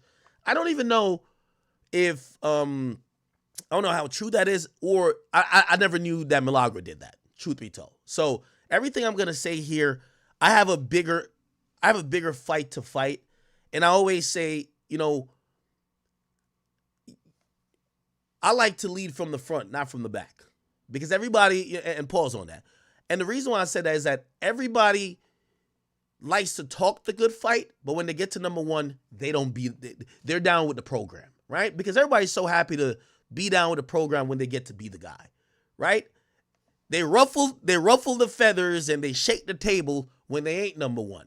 And I told y'all from the get-go, when Complex named me number one, I wasn't just gonna say, yo, okay, they finally said I'm the king of this bitch. Let me just chill. Instead, even if I ain't number one next year, let me use my time to just point out what's wrong. Because again, I've been doing this in reality, the chat been number one. So who gives a fuck who says what we're number one or not? We have to make a stance because I fought and I've sacrificed a lot for this independent wave that I am enjoying. And I don't take that for granted. And it's bigger than a Milagro. It's bigger than anybody else. And I see a lot of people, they're cool to, you know, to stand up when they're irrelevant. Yeah, you know, because it's a whole little guy, big guy thing. No. AK is here. I'm now at the forefront of media. And I'm telling you, I want to use my time here as long as I last in this position to stand up to the bigger entities who think that they could bully smaller creators, bully and censor and silence other people. So we're going to get to that. By the way, let me finish this speech before I finish reading out the rest of these counts in this case. Because what I'm going to say is bigger than Milagro, and this is not a Milagro thing. I want any blogger who's followed me, listen here, listen loud. I'm not saying this to brag. I'm saying this because it's facts. A lot of what y'all do now, I paved the way for. A lot of what y'all do now and y'all copy or whatever, and I'm glad y'all doing it because I love everybody. I love this wave we got going on. Whether you're inspired by me, whether you saw me do it 10, 15 years ago, I love it. But I also do know that with, you know, heavy is the head that wears a crown. And I always knew this. I told people 8 years ago when I first started interacting with labels because my platform was becoming slightly big enough. The biggest thing I ever learned, and for anybody who's a content creator, listen to me very clear. I not only try to build my platform, I try to build myself, and I wanted to build my own voice. Listen to this one statement. If they could control you, you don't matter. That's always going to be very important. If they could control your opinion, you don't matter. If you wonder why I get on this platform here every day and I speak whatever way I want to speak about whoever, I had to fight for that. And I lost a lot because of that. And I do that and have gotten to the ranks where I have to be mentioned with some of these little industry puppets who just get, you know, ushered along the way for everybody else to realize that this is possible. And I'm going to give you this story. I've had to come to that crossroads many times where my opinion, and maybe it wasn't like, you know, again, I know we're talking about the Meg stuff now. Again, this point is just way bigger than Meg. But it matters because all of these, when we talk about the Source, Complex, all of these, they're paid for. I told you about my time working at Complex. They wouldn't print a negative story about a motherfucker if that person was going to come in to do a goddamn cover. So how real are they? If they got a story, they ain't going to put it out if it's the person that's going to help them sell some newspapers. You get that. Or magazines back in the day. All of these people, that's how they operate. So I watch how they operate. And the reason why I'm glad to do what we do is that that's not the incentive here. There are no more gatekeepers. So let me tell you how these labels work. There was an artist that I was starting to, kind of get into, but I'm criticizing a little bit. Like, I was like hot and cold on them. Sometimes I'm like, oh, they popping. Sometimes I'm like, oh, I don't like that. The label clearly took some interest in it. And this was a crossroad for me in media. And I'm saying this again, this situation to me is much bigger than Milagro, Rock Nation, whatever. This is independent media. I was offered 5 digits, tens of thousands of dollars to do campaigns with this person's label.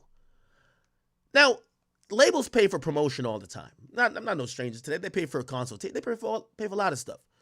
The main goal of that was, how do we make ACT feel good to stop criticizing this person? The moment you take that money and you say, and they could hit you with a text saying, yo, bro, could you not say he flopped? Yo, could you not say, y'all know everybody online saying this trash. Could you not say that? The moment you take it, you're compromised. And that's the true definition of compromise. The moment you take that, the labels know, we know how to control you if we need to. All right, so if they're criticizing one of our interests, we throw them a little money and shut them the fuck up.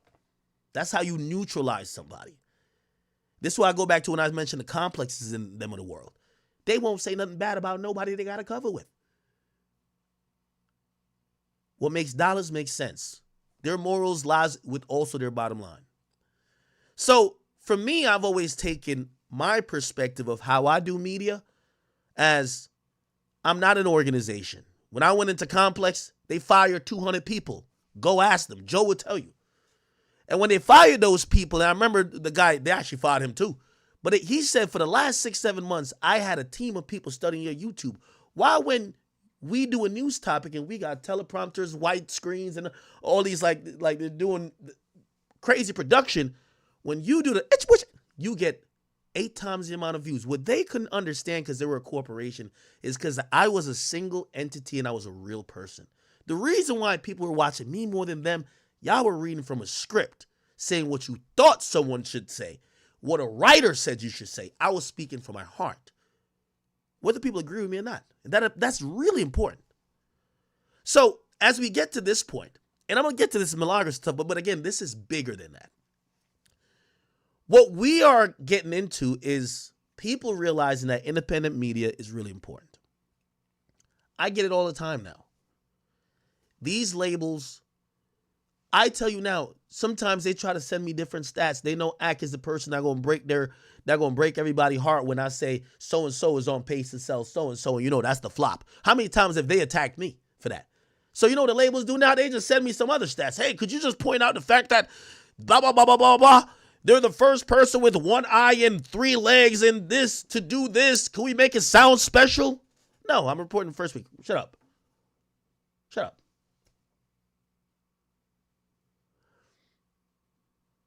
Okay. So I say that blanketedly to then say this. And going back to that one statement, if they could control you, you do not matter. So now independent media is growing. With all due respect to all the outlets that I've named as non-independent, some of them might have a presence. But these days, what people consume hip-hop, and also I just want to say pop culture in general from, where they get their news, their tea, their talking points, their reviews, are not from those guys. They get them from the me's, even though I don't like the fuck nigga, Fantanos. They get them from the other independent media people. So let me be very clear, and this will touch a little bit of this and touch another situation. For anybody who's also thinking that academics is just blanketly saying that independent media should be able to do whatever they want, that is not true. I do think we should have accountability. And by the way, I think that we should push to have some accountability. For example, the whole Tasha K thing with Cardi B, I think that was flagrantly wrong. You made up something, or you repeated rumors about this woman having an STD habitually with zero proof. First of all, why are you speculating about her health status to the point you're doubling down on it? The ramifications of that could be very bad. I think Cardi B was more than nice in that situation. Hey, this is false. I'm telling you it's false. I'm reaching out to you, it's false. Could you take it down? Could you stop doing this? Now, granted, if you really think, number one, I don't really give a fuck about, like, if I know one of these, I actually do know one of these fuck niggas that got AIDS in the game. And I ain't gonna put it out there. But, like, say if you thought it was within, I just don't think it's in my reporting realm to say it. And I know mad at these niggas got herpes. Like, what the fuck? Like, I'm just not gonna say it. But imagine if I did think it was within my wheelhouse to say it. If I did think so, I wouldn't be saying it on a flimsy whim of, yeah, this is what they saying. By the way, this also go for drug use. Now, it's cool. You might make a joke about, maybe off that stuff or whatever. But if you're doubling down, calling somebody either cokehead, this and third, and you're going really far, you're acting like you know this as a fact, like you've seen this person do this, or you have someone who has told you this, hey, keep doubling down if you want to, if that's the type of media you want to do. But just be prepared to at some point substantiate that if necessary, right? So I thought that the Cardi B thing, and by the way, everything I'm saying, the Cardi B, Tasha K thing, that's not something I'm supporting. What I am supporting, and I guess this ties into the Milagro, Rock Nation, Tory Lanez, Meg thing, is there's an angle here that's very painfully obvious to me. Rock Nation is having a PR problem with Meg. People don't have a good opinion of her. Men feel like she lied. There are media outlets and personalities, and it's not only Milagro. Joe hasn't believed this chick. Shit, even the biggest rapper, Drake. Yo, this chick she lying about shots. She a stallion. There's a lot of people that don't believe this woman, right? This is what I don't respect. Is picking on the smallest of them, or not the smallest, because I'm not disrespecting Milagro either, but trying to pick on the ones you feel you could bully. But and by the way, let me just point out, if Milagro did post up some stuff about, some fake picture, which was, I haven't read the full thing. If she did do it, it's a fake picture of Meg naked, I'm not supporting that neither. But we're not stupid. The aim of this, and even how they did it with Alex Spiro making that statement, the aim of this was to intimidate media outlets that don't have either the financial backing, maybe the insurance companies that are backing either what you say or your platform, and threaten you with basically going bankrupt or going down a financial path that you can't even, continue your livelihood if you keep reporting certain narratives. And I think that's my biggest problem. So let me just be very clear. If someone who's a blogger thinks Tory's a piece of shit because of, they sometimes be like, oh, we think you just don't like women. They've said that about me. Whatever, cool.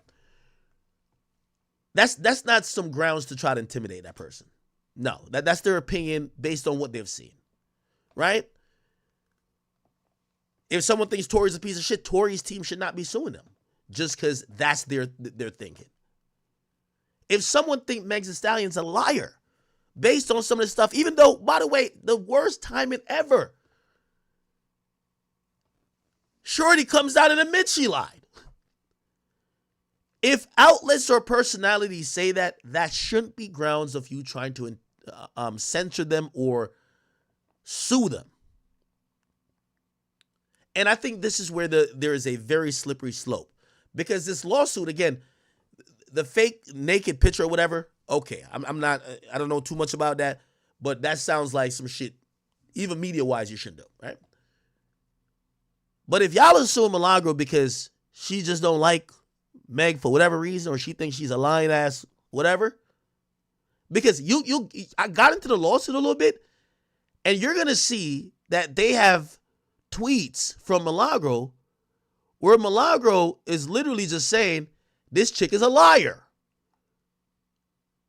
Let me see. Like, there's some tweets in there where she's just saying she's a liar. And then I look at that and I'm like, oh no, let me see if I can find some of them. It's like a lot.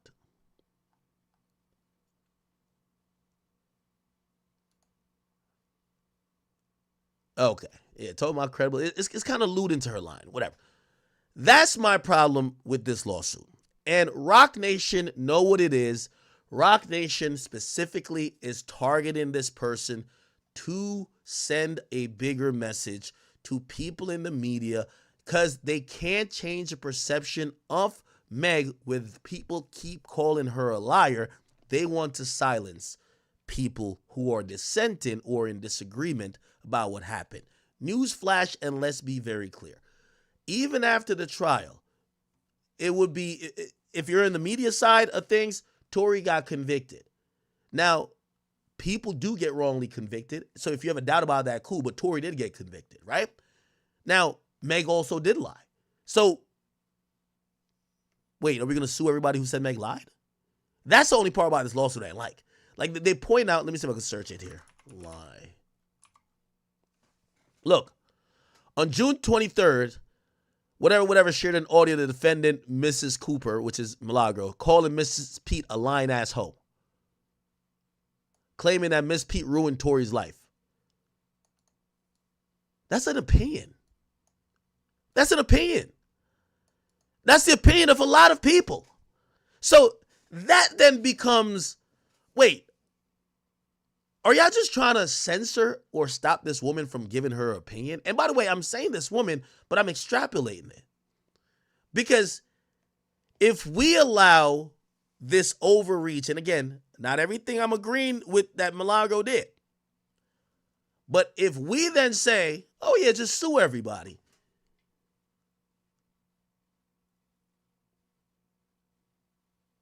that's how they start to control how people could speak about them.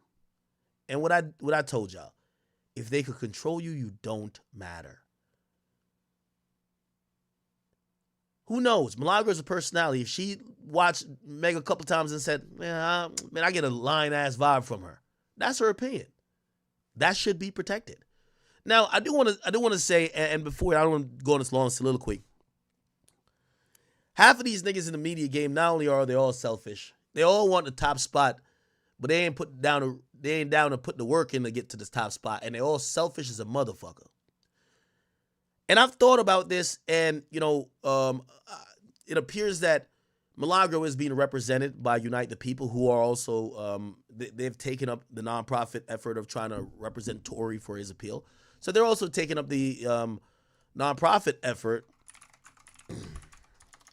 to unite the people to represent Milagro in the situation. Okay?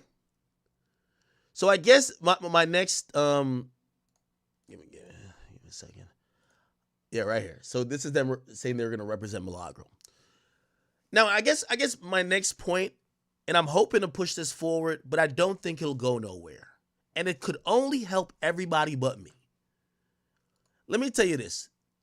I feel very fortunate with this independent influx that we've gotten. And I do think that even if it ain't my fight, it is my fight, personally. I know half of these niggas, they don't want me to be number one, so they kick my back at any point. But it's all good. You know what I mean? I didn't get here by slandering other people. I got here by working hard. It's all good. I don't mind those people. This is my thought. And I'm down to put my money where my mouth is. I do think that, I'm not saying unionize because we compete with each other. I get it. But I do believe, and I hope the fans support this because I really don't think no other media outlet will support it. We should either have a fund or something of the sort to protect, because we're now seeing the labels and the goddamn artists are saying, if I can't stop you from making people call me a liar, I'm going to sue you. That'll shut you up. By the way, in the lawsuit, they literally say they want an injunctive measure to have her stop talking about him. By the way, I know I was also mentioned in the lawsuit. They also mentioned me, which that's another fishing expedition, saying, nonetheless, bloggers and podcasters like DJ Academics present to the defendants post alongside conspiracy theories that Miss Pete was never shot. Okay?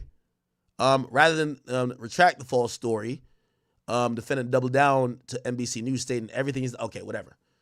So yeah, I understand, and apparently Milagro said that there's a preservation order for her messages with me. Once again, a fishing expedition, but it's really and completely like Megan Thee Stallion don't want no money from Milagro.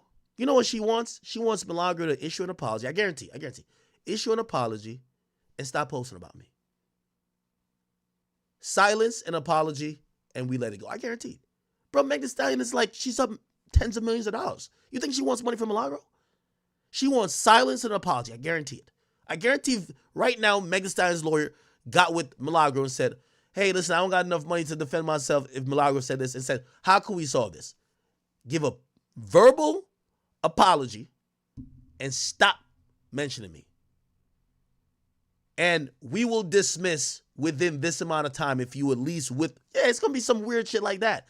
And for that, I was just like, this is some weirdo type of stuff. So let me just get to my proposal. My proposal is this, man. Again, it doesn't help me because I don't foresee, but I'm not God. I don't foresee me coming to y'all saying I need some legal fees. I already got legal shit going on and I handle it accordingly because it's all good. But there are smaller bloggers out here who are trying to do their version of journalism, and they also have an opinion. One thing I don't like about this new divide with the people who call themselves journalists and then the influencers or media personalities, for y'all little weird-ass journalists, the reason why nobody comes to y'all for interviews, y'all don't have a platform. Asking questions, great art, but these days, people like to hear the interpretation and the voice of the person they're getting that from. And yeah, you're going to have to put your 2 cents in there. So when y'all get on y'all high and mighty and be like, yeah, these other people aren't journalists. Yes, these newer people, whether it's some Milagro or anybody else, they got their own opinion. They got their own POV.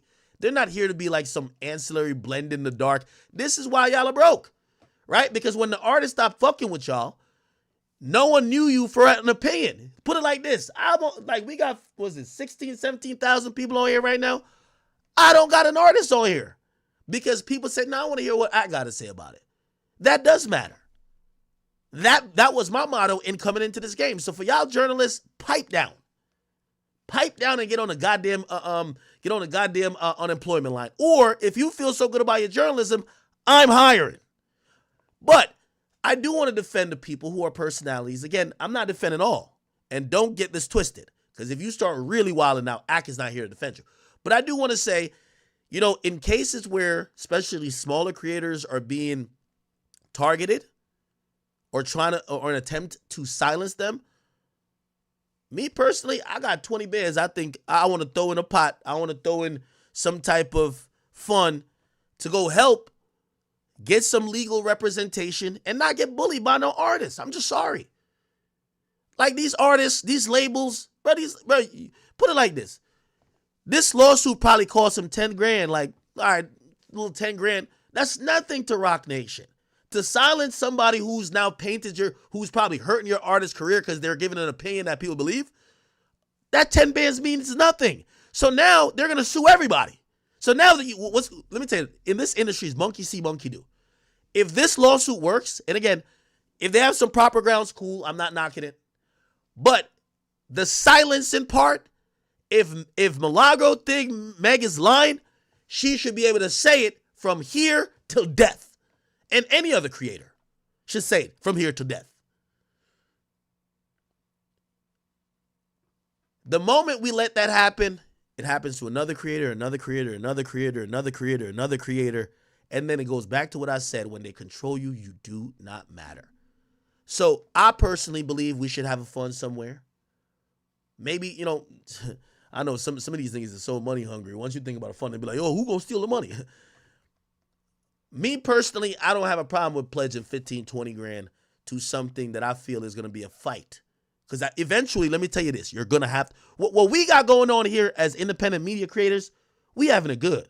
I know I'm having it good because I'm making more than these companies is making. I know I'm having it good. So nothing good in life comes without a fight. Nigga, I came in, this is like the drug game. Nigga, I came in here, I knocked niggas off their block. Yo, this is my block now, nigga. It's my shit now. You think they happy? So I know we're going to eventually have to get in the fight. So I've been prepared for the fight. It's okay. A lot of these older media outlets, when they got to quote me and, yes, Drake only talks to me. I'm sorry. You mad. I'm sorry. It's okay. So just get it from me. I'll repackage it away for you. I understood I knocked everybody off their block. This is like The Wire. It's my block now, nigga. Random niggas off. So eventually, and by the way, I know these labels, they were trying to, there was a time privately behind the scenes, but I had to play my card. They were trying to buck up at me. I won't tell you what label.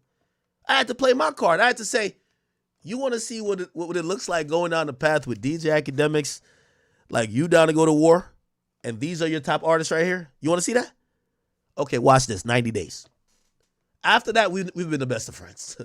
You don't want to act slandering every artist on your label for 90 days. And I say slander, but it's not slander. It's my opinion. You don't want that for 90 days. So me and the labels, we're all cool now. We're all cool.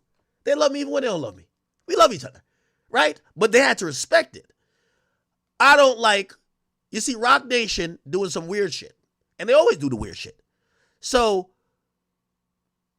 you're targeting Milagro as a strategic thing to teach people a lesson. I don't like it. I don't like that shit. I don't like it. I don't like that shit. So I'm proposing whenever the fight comes, or we could just have an ongoing fun. It should be a fund that should be available to creators that we believe the system, these labels, or these artists are coming at. Not everybody will qualify. If you do some Tasha K shit, we're not defending you. But I want to throw my little 20K in there. Everybody claim they're getting money. Everybody out here doing everything. 20 should be light. 20 should be light.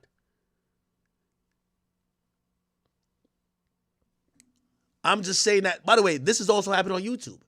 Remember when people start weaponizing copyrights and IP stuff? I think H3H3 went to fight with one of these fuck niggas about it too. Didn't he? It gonna happen. These independent outlets, nothing, you don't get to go make $50 million and a company's laying people off and irrelevant, and this other company over here is hemorrhaging money because now maybe your brand doesn't like their artist or whatever, and they feel like they got to get you out to pay, and everybody's cool. This is a blood sport. I understand it. Again, I'll just leave it at that, but I am worried about the future of independent media if we allow an artist or a record label to bully any particular person. Any person, okay? And if this was Mealy Mall, I probably wouldn't have offered the money up, but I would have spoke up for him, okay? Okay. All right, let me just look at the rest of these counts. And by the way, also, Jay-Z, you dead wrong for this. You dead wrong for this. This lawyer moves at the behest of Rock Nation, which is your company. And Megan Thee Stallion, baby girl, I want to speak to you very nicely because you seem like, you're crashing out these days. The way to repair your image is not to ostracize independent media. Like, yeah, maybe Milagro is maybe not the most liked person among certain media people, but if you do independent media and you have to walk on thin ice when talking about her, why cover her? You only do more damage to your artist than you helped your artist with this. Meg, your team is ill-advised for filing this lawsuit. Alex Firo and also Rock Nation, I think you niggas are tweaked out. Because this only looks as bullying. But I'm guessing we'll see more at a later date. Again, just please be advised, none of this means I am knowledgeable or I know or agree with everything that Milagro has ever said about her, but I do see an overall attempt to silence especially when they're pointing out her opinions. And her opinions, you know, might be that Meg isn't telling the truth, or they were like, oh, you know. Now, granted, some of the stuff, I think I did see a part. I'll say this, and I'm trying to be a little bit fair here. They said through Mr. Peterson's trial and through today, defendant Cooper is engaged in a campaign of harassment on behalf of Peterson. And by the way, I guess that's why they want to see text messages. Me and Milagro text messages got nothing in there. I think one time we did an interview in Houston. That's all we have ever DM'd about. I think I've made some public comments about maybe having her in a podcast setting or whatever, but me and her has never DM'd about anything with Tory Lanez, you know. So if y'all think there's a some type of conspiracy there, and also here's the thing too. Like, Tory knows me better. Like, that was the most disrespectful thing during the whole trial. If I done talked all the shit that I talked, imagine me being a puppet for another nigga. Nigga, I'm getting rapper money, nigga. Nigga, I'm moving around here like I'm the boss, nigga. The fuck is you talking about? Nigga, you think I will play peon for a rapper? When I'm talking to these niggas, I want to say 99.999% of these niggas. Because if I ever talk to Drake, I know he extra rich. But nigga, the same thing they got, I got. I just played dumb on camera. I got it. What? I don't know about these other niggas. That's what I'm saying. I only speak for me. Nigga, I'm getting too much money to give a fuck about a singular rapper. You feel what I'm saying? Nah, yeah, Jay got the money. Anyway. So yeah, that's all I would say about that. So it says, harassment on behalf of Peterson. I don't know what Milagro's conversations with Tory was or his team, whatever. It said harassing messages about Miss Pete on her social media, and that's a little bit bitch made too. What do you mean harassing messages? How is an artist that does media and does public things claim someone's harassing them? With that being said, I should be, if y'all agree with this, I got a long list of niggas that I should be suing for harassing me. You know how many people don't call me fat? That shit done hurt my mental health. Led me to drinking. Who knows? Maybe I was on the side of a building about to jump. Who knows? If this is what we doing, harassing, I don't think nobody gets bullied more than me or get negative comments sent to them more than me. I got a list of people to sue. You know what? I don't, though, because I say comes with the job. But I'm always here to learn new tricks. Because if this is a thing, say, oh, nah, she's harassing. Harassing? Have you heard what they said about me? Oh, hell no, I got some people to sue that. So me, I play it either way. I just want to see where the culture is at with it. A blogger talking shit about you is harassing? Now, I'm not saying it can be harassing, but to the point that you need a lawsuit? Because if that's the point, that you're suing over quote-unquote harassment. Now, here's the thing, and you know, again, I'm trying to be fair. All right. Okay. Here we go. I thought there was something that that accused Milagro of like digging into her past about her father or something. I don't know if that's true. Let me see. Is it there? Maybe not. Where is it at? Fuck.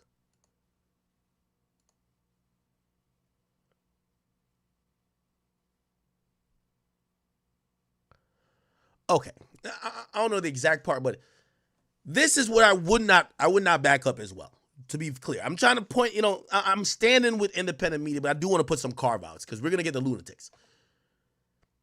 If you're digging into, say, Meg, right? If you're, you know, her mom passed away. If you're digging up and trying to reveal that her mama used to be with dudes back in the day or pictures or whatever, you're weird. We're not backing that up. No, we're not into that. Okay? You're digging too crazy into somebody's personal life beyond what the story has to do with, right? Now, it's obvious if it's like, okay, you heard that, you know, respectfully, like Nicki Minaj's brother was touching kids and you kind of look up whatever. Cool. But if you just start saying, I don't like Meg, and now you're looking up her cousin's elementary school to fucking put up here to torture her with. You know what I mean? Like, yeah, that's fucking weird. Like, we ain't backing that up. That's weird. Now, it don't look like, I thought I saw something that maybe Milagros was looking up, like, I don't know, something about Meg's father, but it looked like I may have read that wrong. It was just saying that they believe that Milagro was in cahoots with the Pops. I don't know. With Tory's Pops. I don't know. Okay. Yeah, so if you doxing people, we ain't doing that. We not fucking with the doxing. Okay? Doxing, you making stuff up, oh, this person, I know for a fact this person has whatever, health situation. This person got 2 weeks to live or whatever the case is. And it has no investigative value. And you're just doing it to try to offend, or you're doing this to put somebody on blast. Yeah, it feels like you're kind of misusing this liberty that we're trying to establish with the media and independent media, right?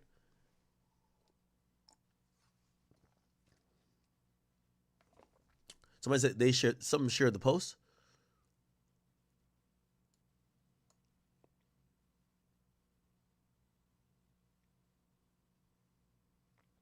Okay.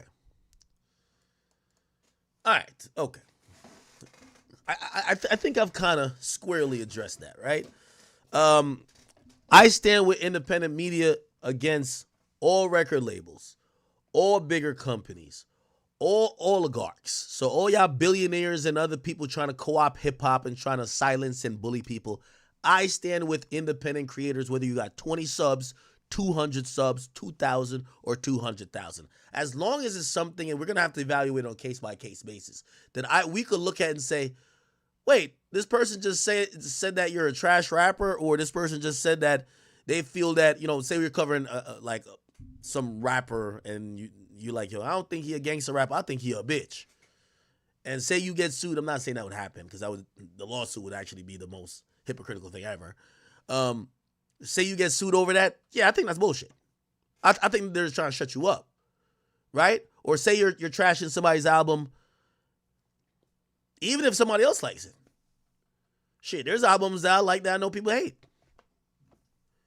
We shouldn't silence, especially independent media. And by the way, there's too much divisiveness in independent media, because I've seen a lot of people who wish they were in Milagro's spot. They were celebrating.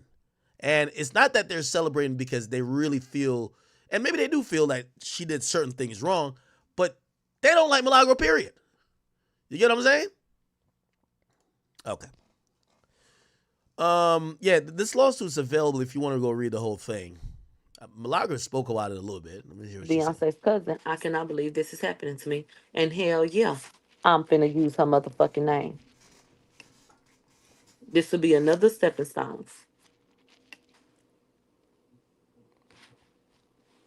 Okay, child, please.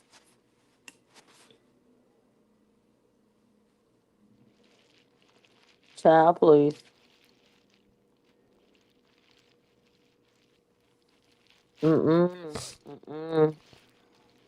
Beyonce should have never let this happen. What? And people absorb it. They'll attach it to her anyway. Back.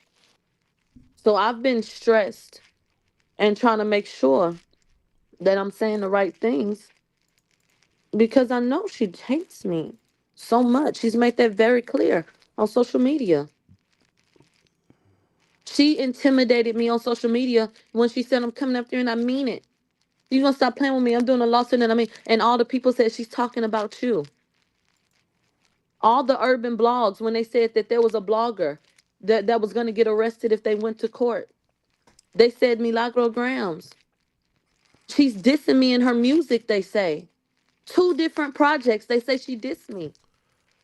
Also, let me speak and again, I'm speaking of for shit that I don't even indulge in, but I feel the need to. Again, lead by example when you're number 1. We don't want to hear you when you're like number 10 and 15, okay? Nobody gives a fuck what you think. During the Tory trial, and I like this. Hey, for all y'all little traditional journalists, man, move over, nigga. Yes, when it comes to court time, we want Milagro in the court. We want these bloggers who can speak in our language in court.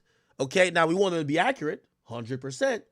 But I know there was a whole thing where some journalists were they were kind of going against some of these people like Milagros being at the court for the Tory situation. Now, here's the thing. Now, with Milagro being in court or any independent media personality, we expect you to be coming back with the truth, right? We don't want you to taint it in ratchetivity and lies and other things. We want to get an accurate representation. And I seen that was like a beef. Like Megan Cunniff don't like, I think Milagro, right? I don't know.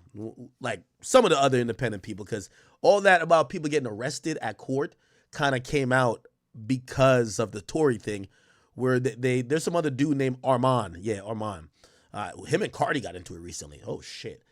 And I guess they were saying that, I don't know what the fuck their issue was. But for the regular journalists out there, man, move the fuck over. Let the newer influencers, YouTuber people get up in court, see what's popping, that they could give it to us in their own words. And for those people who are the newer media people who are getting up in court to listen to kind of come back and relay what the information is, so make sure y'all being accurate. I know, people like y'all for putting sauce on it, but don't do too much. That's what I would say. Did y'all see this other thing? I guess I'm kind of jumping off of that situation. There is one more Meg situation I'm going to jump on, but let me get to this. Armand Wiggins, Cardi B. Cardi B went crazy on this guy. Did y'all see this?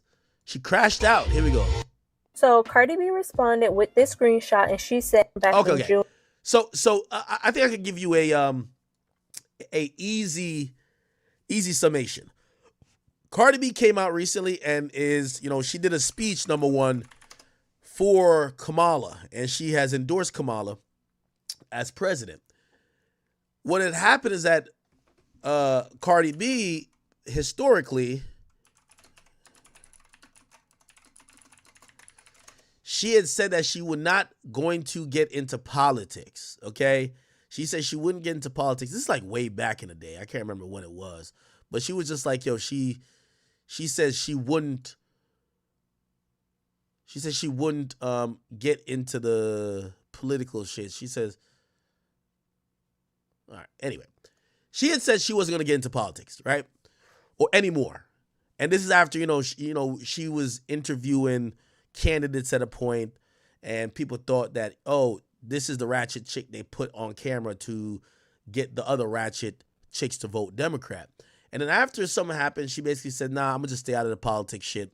And then recently she just did a speech for Kamala. Part of the speech is actually here. Let's see it. Where is it? Trump says he's going to protect women whether they like it or not. Well, if his definition of protection is not the freedom of choice. Okay, it's not long. But again, she spoke. Let me see if I can find a longer one. Cardi B Harris speech. Oh, no, this is... Well, let's find wherever we can find. Harris. Here we go. Thank you for having me. I do not take lightly the call to show up, the call to speak up, the call to deliver a message that's been on my heart for a hot minute now. Talk about it. Now, I took my time writing this speech, so I'm going to make sure I deliver it right. Because I got something I've been wanting to say for a long time. I've been saying it on Twitter, on my Instagram, and I'm ready to tell it to you now. Y'all ready to listen? All right, now. All right. Just like Kamala Harris, I too have been the underdog. I've been underestimated. My success belittled and discredited. Let me tell you something. Let me tell y'all something. Women have to work 10 times harder, perform 10 times better, and still people question us how we got to the top. They be like, how she got there? Hold on, let me warm up. Yeah. Let me tell you something. I can't stand a bully. But just like Kamala, I always stand up to one. All the time, I'm ready for them. Yeah. And I'm gonna be real with y'all. I wasn't gonna vote this year. I wasn't. Okay. But Kamala Harris joining the race, she changed my mind completely. I did not have faith on any candidates until she joined the race and said the things that I wanted to hear, that I want to see next in this country. All right? I believe in every word that comes out of her mouth. She's passionate, she's compassionate, she shows empathy, and most of all, she is not delusional. Yeah. Oh, yeah. Yeah. Kamala recognized that this country is at risk, that the economy needs to get stronger, that the cost of food and the cost of living is too high. Damn, it's even high for me. I believe her when she says, under her, buying eggs and milk won't break the bank. Because she's gonna pass a ban on price gouging on groceries. And she told me that in How many people think Cardi B know what price gouging is? my face. So she better not lie to me in my face. Yeah. I believe her when she says she will make housing more affordable by providing Americans with $25,000 in down payment assistance. Yeah. Hold on. I got more. Sip that tequila, girl. Come on, let's take a shot together, Cardi. I fuck with you. I like Cardi B. Me, I'm also one of them people, like, y'all know I rock with Trump. You know what I mean? Shout out to Big DT. But I'm one of them people, your politics is so divisive, and I understand why. But, like, because somebody likes Kamala, I don't have to fucking say bad things. I like Cardi B. I don't care who Cardi B vote for. I like her. Who cares? Like, me and we talk, and we're you know, shit, we have different opinions on shit, and it's cool. Your politics is such a divisive thing, whereas, like, when you hear that someone likes a candidate, you instantly just put what you think about a candidate onto the person who's voting for them, right? So if you think Kamala is an idiot, you're going to be like, oh, you would vote for Kamala. You're an idiot too. Or if you think Trump is a racist, you'd be like, you would vote for Trump. You're a sellout or some shit like that, right? I don't really look at it like that, man. Like, yo, we live in a beautiful country. You know, again, I come from Jamaica, which is also a beautiful country, but like we live here. Bro, whatever you want to vote for, vote for. You want to vote for Kanye, vote for Kanye. You want to vote for Playboy Cardi, vote for Playboy Cardi. You know, majority is going to rule, and we're going to live with that decision no matter what, right? Or supposed to be majority rules.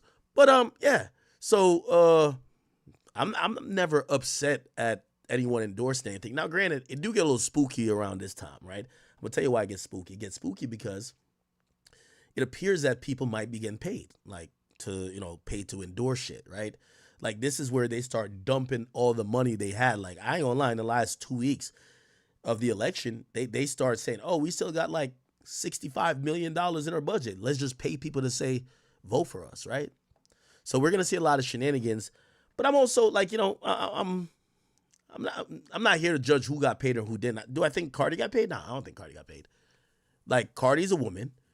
Cardi probably gives a fuck about some of these things, which are, seems to be woman-centric. Even though, the whole Roe v. Wade thing is, kind of overblown because depending on what state you're in, it won't be effective. But, yeah, I'm not mad at people using their platform and saying their opinion. More. Yeah, she's promising a lot. And I believe her when she says she will provide a tax cut to 100 million middle-class Americans. That's a lot of Americans. And that includes $6,000 for parents in the first year of child's life. Y'all remember when they used to do that? Y'all remember when this country used to do that? Yeah. Okay, so she kind of did a whole speech there. I seen she also went on live to talk about it, and this is what she said there. I fucks with you. I fucks with you because you don't act blind. And I was like, all right. I know you see what's going on in the inflation. What you finna do about it? She talked about it too. She's not acting blind. That's why I fucks with her. Like, I fucks with her like she a real bitch. I fuck with her. She's not acting like she don't see it. A lot of y'all like, oh, but she was just in office, blah, blah, blah. Y'all need to understand. She was waiting for her turn. She was there. She was studying. You know what I'm saying? She couldn't do too much, but now she finna do it. And she promised me, and she looked at me in my eye like a gangster. She was like, watch. Yo, no matter what you think about Cardi, I could never get mad at her for being herself. She looked at me in my eye like a gangster. I'm gonna change this shit the fuck up. I promise you. I was like, oh. Yo, she a little gangster. I ain't gonna lie, because my husband is a gangster. Yeah, period. And I believe in her. And I feel like she's gonna change this country. So I was like, you know what? All right, okay. So that pretty much happened. And then I guess this is what I was trying to get to. This guy, he's an independent blogger, Armand. He says, you know, oh yeah, so apparently Cardi had said she slammed Biden war fund and said she'll never endorse another president again. So apparently Cardi had said she would never endorse another president again. Right? Let me see if I can pull up his tweets. Actually, I won't even get to it. So she says, you're lying. She says this was before, she said this was before she ran. I don't even got to follow shit. I stand on what I believe, and that's my biggest problem was the issues in Palestine, which she addressed for a ceasefire. So I do. Cardi's explaining why she's endorsing a candidate after saying she would never endorse a candidate. So, you know, people are thinking who's getting paid, who's not. So they're like, yo, you say you would never endorse another candidate. Why are you doing it now? And essentially what then happened was this not back and forth. Cardi got on Spaces and started tweaking on this nigga. Listen to this. Okay? I'm not a bitch. No, apparently he called her the B word, right? Which, ironically, Cardi uses the word bitch very frequently, but we all know how women are. Like, they call each other bitch, bitch, bitch, bitch. But if you a guy call them a bitch, it's like, oh, bitch. But it's one of those colloquials. It's like nigga, right? You say nigga with your homie all the time. It come from the wrong lips, pause. You're like, what the fuck? You racist? You know, so I guess it's kind of like that. But Cardi's in here addressing the dude because apparently he called, I don't know, where did he call her a bitch? Said lie where, stop playing me, she's phony. A lot of the celebrities. I don't know where he called her a bitch, though. They, like. I don't know, but apparently he called her a bitch somewhere. Didn't she say, well, just fake as fuck, guess all her peers are doing it, she has to jump on the moment. Okay. Yeah. Okay. All right, anyway, she just goes off. Here we go. I'm gonna make this very fucking clear. I'm gonna make this very motherfucking clear. Okay?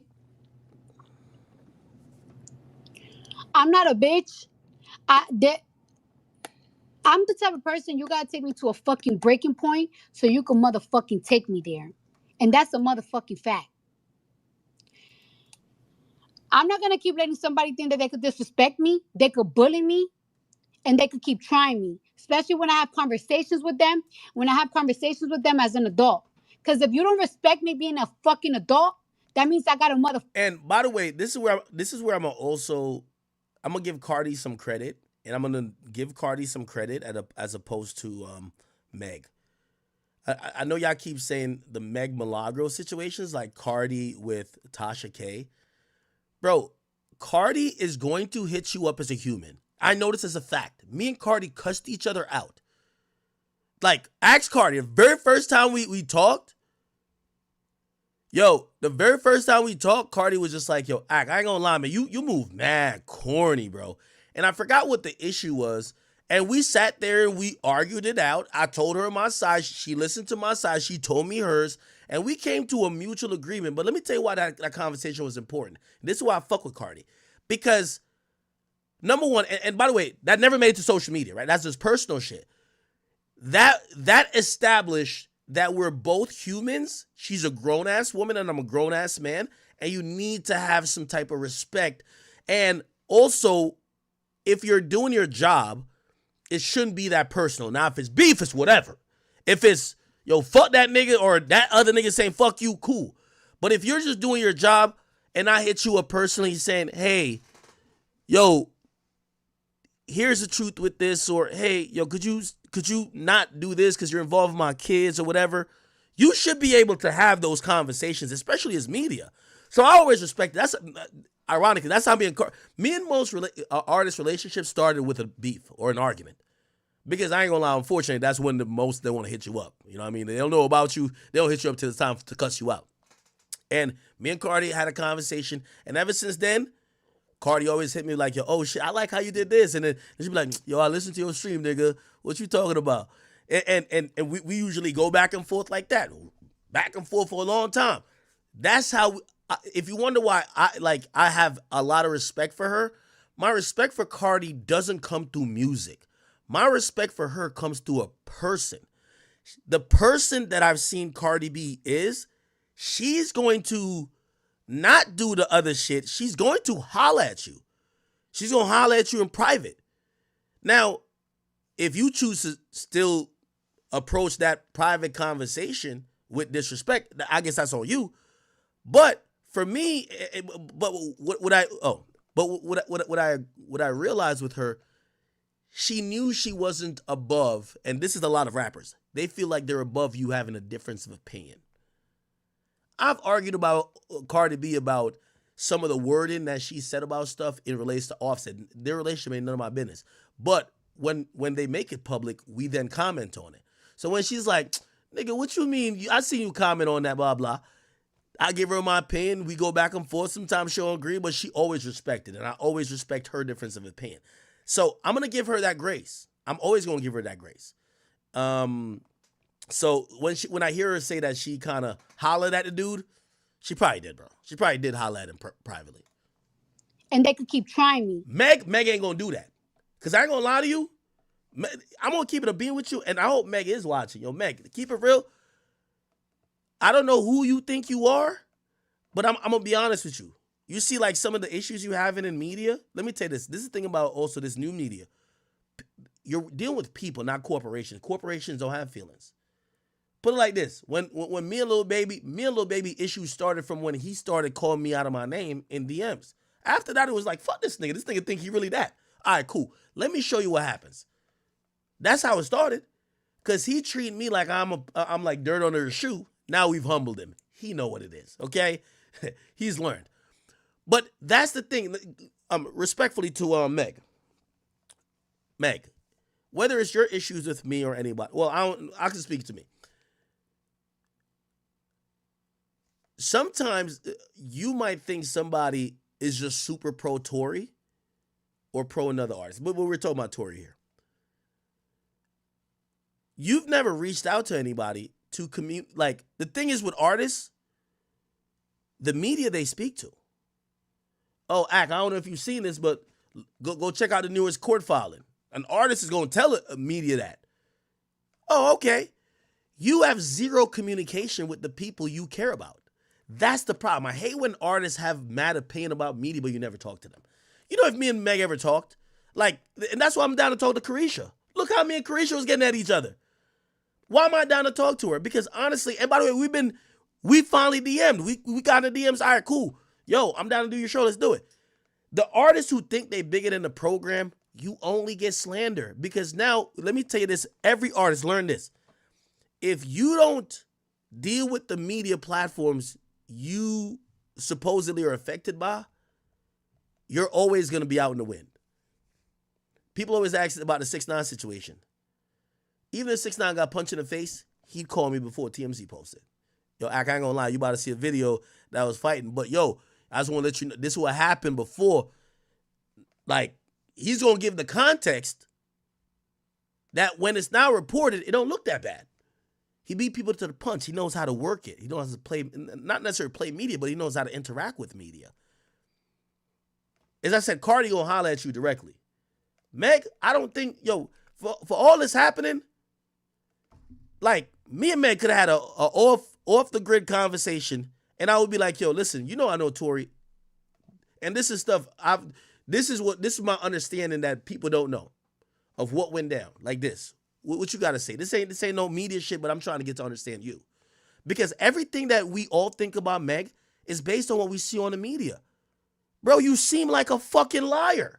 Because everything we're seeing is just these things that don't paint you in the proper light. I think Meg should start reaching out to some of these, but I think it's too late. I ain't gonna lie. Because now the way I look at her is like she's trying to intimidate media. So I'm like, I'm good. But at any point, I don't know if y'all know, I don't, like, me and Megan don't got no fucking beef. I ain't Tory. You know what I mean? Like, I know Tory was probably thinking some other shit now. But for me, at any point, she could have been like, yo, Ack, yo, where'd you get that from? Wait, Ack, wait, what do you think happened?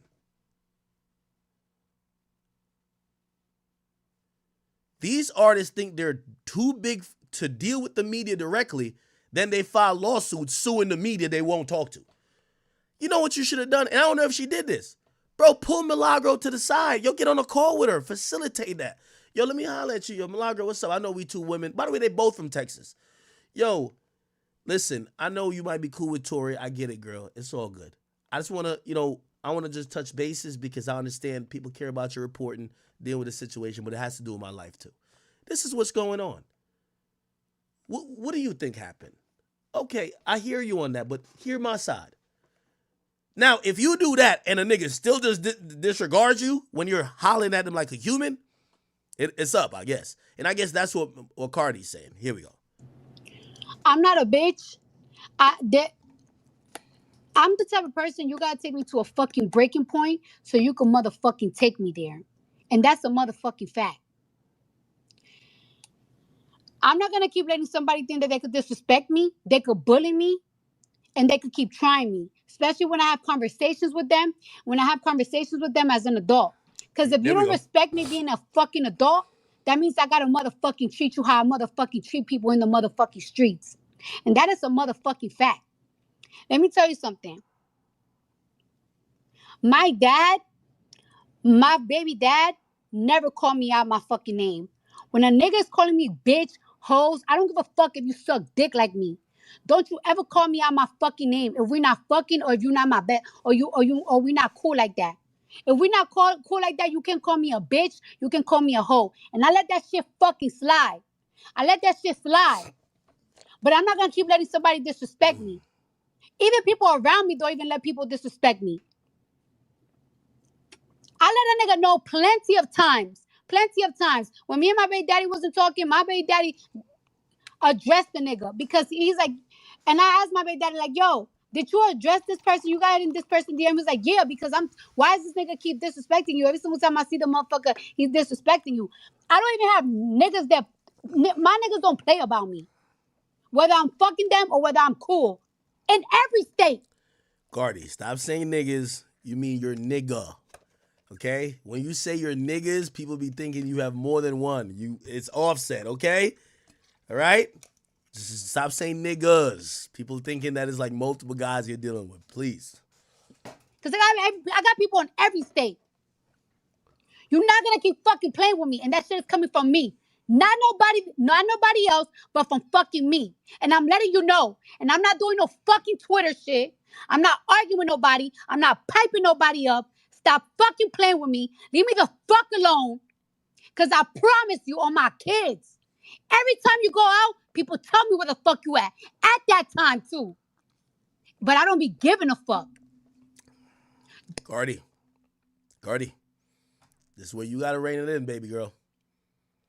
You already have a lawsuit. Remember 6ix9ine girlfriend and her friend that y'all was hitting over the head till they had concussions with ice buckets? That's how you caught that charge.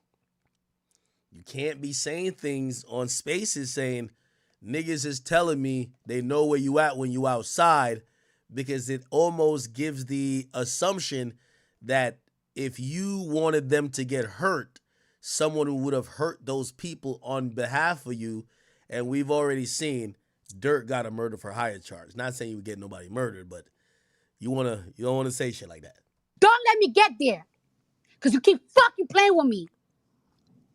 And the shit's coming from my mouth. Ooh. My mouth. Stop fucking playing with me. Because I be sparing niggas. Not sparing niggas on the argument shit. Sparing niggas in real life. Not good, but okay. You don't think people be telling me little stylies, little this every time that they see you around? Because you'll be around. Cardi got goons like that? And I spare niggas. You're not gonna keep picking on me. You're not gonna keep bullying me. I'm not nobody that nobody's gonna bully, especially a man. No man can fucking pick on me. I don't give a fuck if you suck dick like me. Who the fuck you think you are? Try me and try me and try me like I'm a hoe. Now if somebody that live in West Bubblefuck, I can't do shit. But I be sparing you in real fucking life. Leave me the fuck alone. Shit is getting pathetic, and I'm getting tired of it. Okay. There's boundaries. There's boundaries, and you've been crossing them. Stop playing with me. Stop playing with the brim. What? Stop playing with the brim. Boundaries, and you've been crossing them. Stop playing with me. Stop playing with the brim.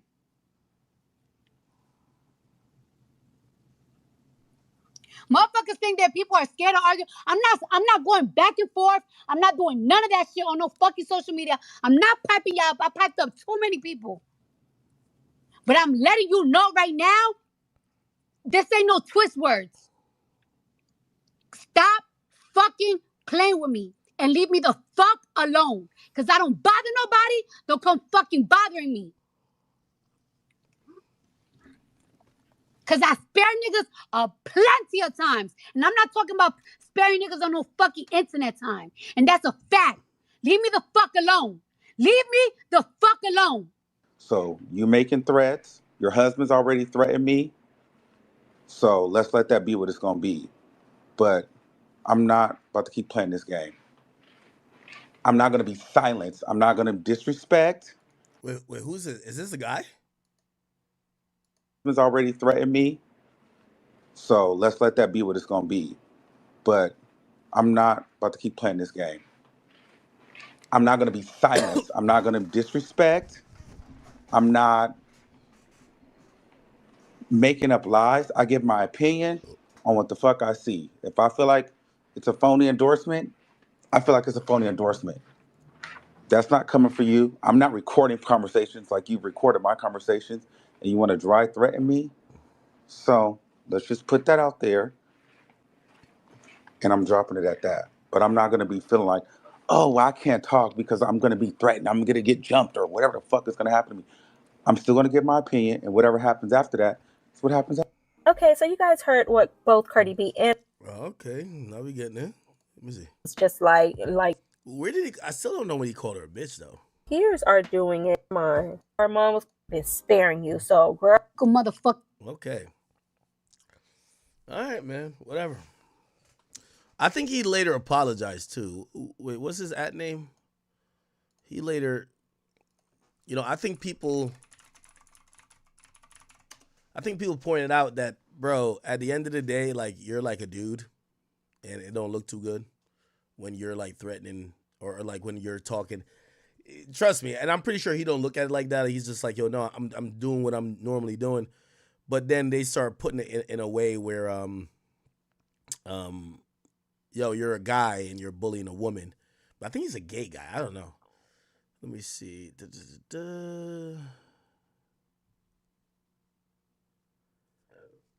Sorry, let me see. Yeah, he had apologized too.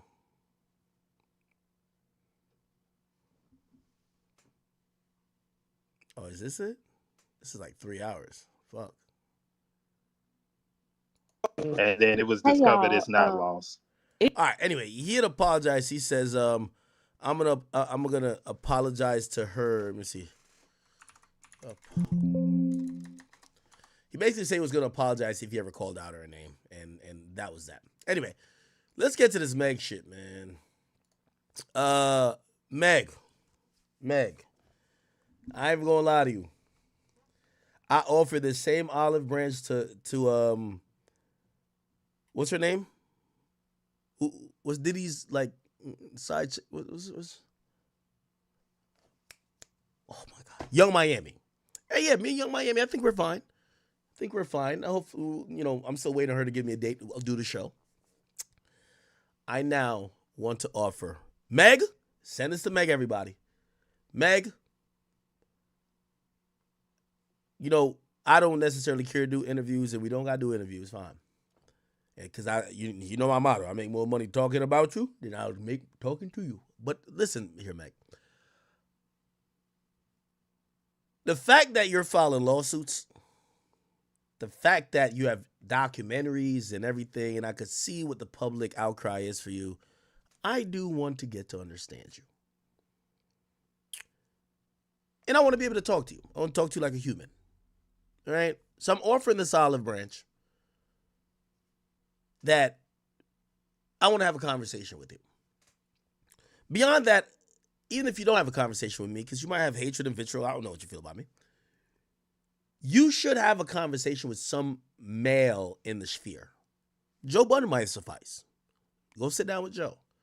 I'm giving you free game here because this is the way how you try to, have people understand your perspective without just blanketly putting you with a lot of hate. People want to understand certain reasons. Hey, well, and I think you got some answers for it. Well, if you're saying all this gangster shit, why you file charges on this nigga? Not saying domestic violence should not be reported. It should be. And I think you got a response for that. Nah, I was sparing that nigga. He started doing too much. That's when I did it. Well, why'd you lie about the fact that he piped you out? I didn't think it was relevant. I thought it would make me look like whatever it is. I think you could speak to these issues. And I think it might have people understand. I think this was this documentary was for. But I don't know if this documentary hit like I was supposed to hit. So that's why I'm extending this. I'm extending an olive branch. Meg, I am down to speak to you privately or on the record. I want to put that out there. You see, Big Ack, once I've realized, I get to a point of diminishing returns. It's not fun no more for me to just come here and just laugh at you for, your inability to spin this PR thing around. Now, I empathize with you on your hurt and your pain that you may have suffered that night, whether it was from the hands of Tory or anybody else. But I am watching you looking like you're drowning in a very deep pond of attempting to get the PR right to get sympathy. I watched this documentary and, by the way, Drill, be careful in editing this if you're going to put this up on, be careful in editing this if you're going to put this up on the channel, because this is a Amazon Prime exclusive. But we got it here. Okay, so this is the Megan Thee Stallion documentary. Megan Thee Stallion. Okay. Now, I'm not going to play it in full. Again, you guys can go watch it. And by the way, this is free press. She has dropped a documentary. I could Google it for you. It's called, is it In Her Words? Megan Thee Stallion, Amazon Prime documentary. It's called In Her Words, actually, right? And let's get to the Tory part. That's going to be the most important part that a lot of y'all care about, right? It's an hour and 52 minutes, and it does cover Tory in a good amount. Here we go. I felt so sorry for myself because I was like, this is the end. Okay, let's go a little bit. What you got to do to bail me out this shit? Okay. By the way, chat, if this begins getting flagged on YouTube, so I got to watch to make sure it's not flagged on YouTube as we're watching this a little bit. Okay? Again, this is available on Amazon Prime. I'm not trying to steal the IP or anything. I'm trying to, react to this through fair use. Here we go. So apparently these are like photos and shit like that from the actual thing. Let me go back a bit. I'm trying to get to the Tory thing. Now, we obviously are here. Is this Kelsey? Fucking year. Whoa. Okay. Here we go. I'm going back a bit. Beyonce. By the way, I got to warn y'all. I have to pause this a lot. I don't know if it's copyright. It's definitely going to be copyright because this is the Amazon Prime property. But, we're doing some fair use shit by reacting to it. But obviously, if I just play it in full without talking or interjecting, it's just going to flag it to say you're stealing their content. Okay? So beware that I'm pausing it for a reason. Megan Thee Stallion has a remix to say. Here we go. Okay. Like on her business, and she always been like that. That's Kelsey. Damn. Kelsey got them things. Confito. Yo, ain't it ironic how much time changes shit? She's like, yo, we're best friends. But let me tell you this, chat. Every great girl friendship breaks up over a singular thing like this called a fucking penis. Tory fucked her, and that cock made them not friends no more. Let's keep it a bean. With each other every day, like, I mean, you're like... They crying, all them tears ain't for nothing. Oh, I love you, girl, you the best. Oh my God, you came from so far, until a dick get between them. No, it's more to it than what people see, y'all. It really is. I super appreciate. Oh shit! All right, Meg. I ain't gonna lie. Yo, Meg do look hella tall in this, but okay.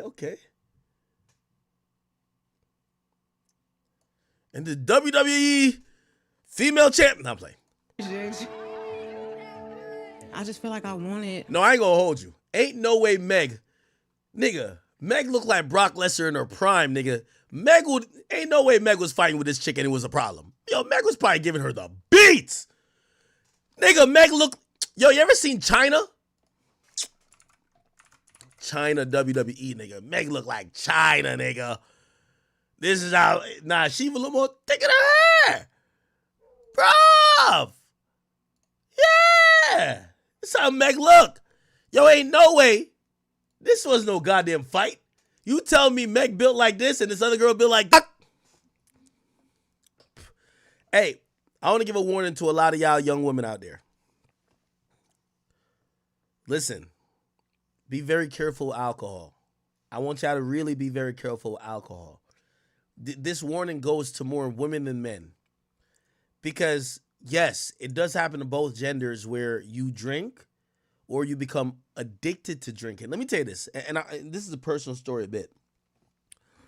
I've been drinking literally for, I want to say 12 years, about every day. I want to be very honest, okay? You can call me an addict, is whatever. At this point, and you know how much output I do in terms of content, this is a control situation. I'm not saying it's great, but it's a control situation. Alcohol is something that it really does put you in a different state of mind. Really, any drugs does.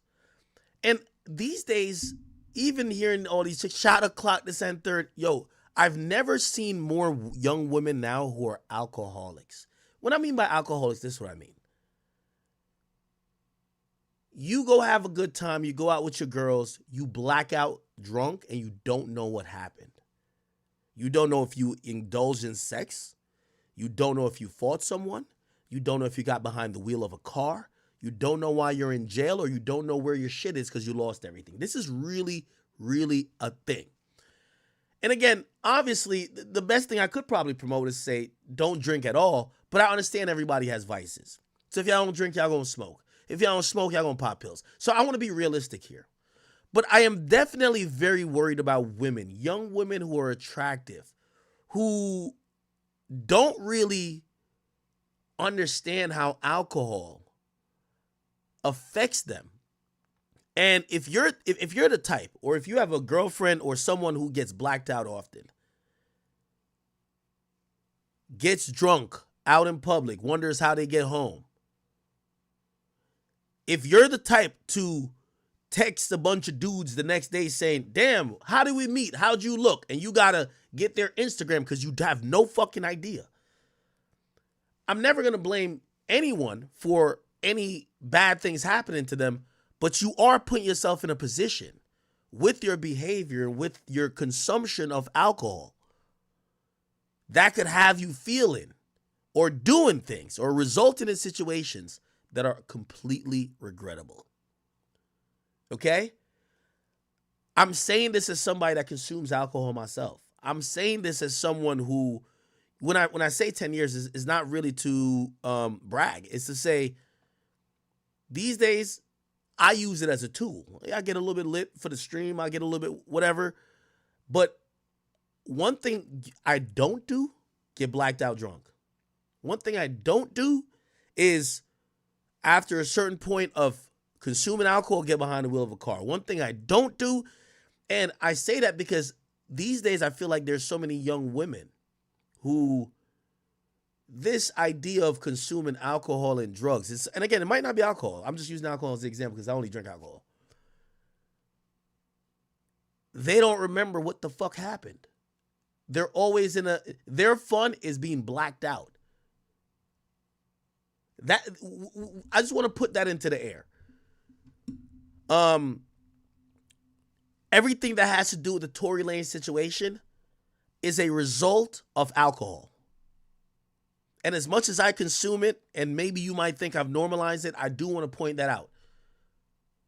Megan Thee Stallion was belligerently drunk that night. Kelsey allegedly passed out, and people kept walking past her before they got back in the car. Tory Lanez was consuming alcohol even on live. He was drunk. This was a night, and we're not going to blame it on the alcohol because these individuals' behavior, maybe frequently in this lifestyle of consuming alcohol to get lit, resulted in this. But as we're watching this documentary and it's devolving to that point, this has to be stated. Man, I just want to really give this warning, especially to young women, because there's so many young women. Let me tell you, women or men are very different. And I know a lot of women who are in the shot o'clock mode.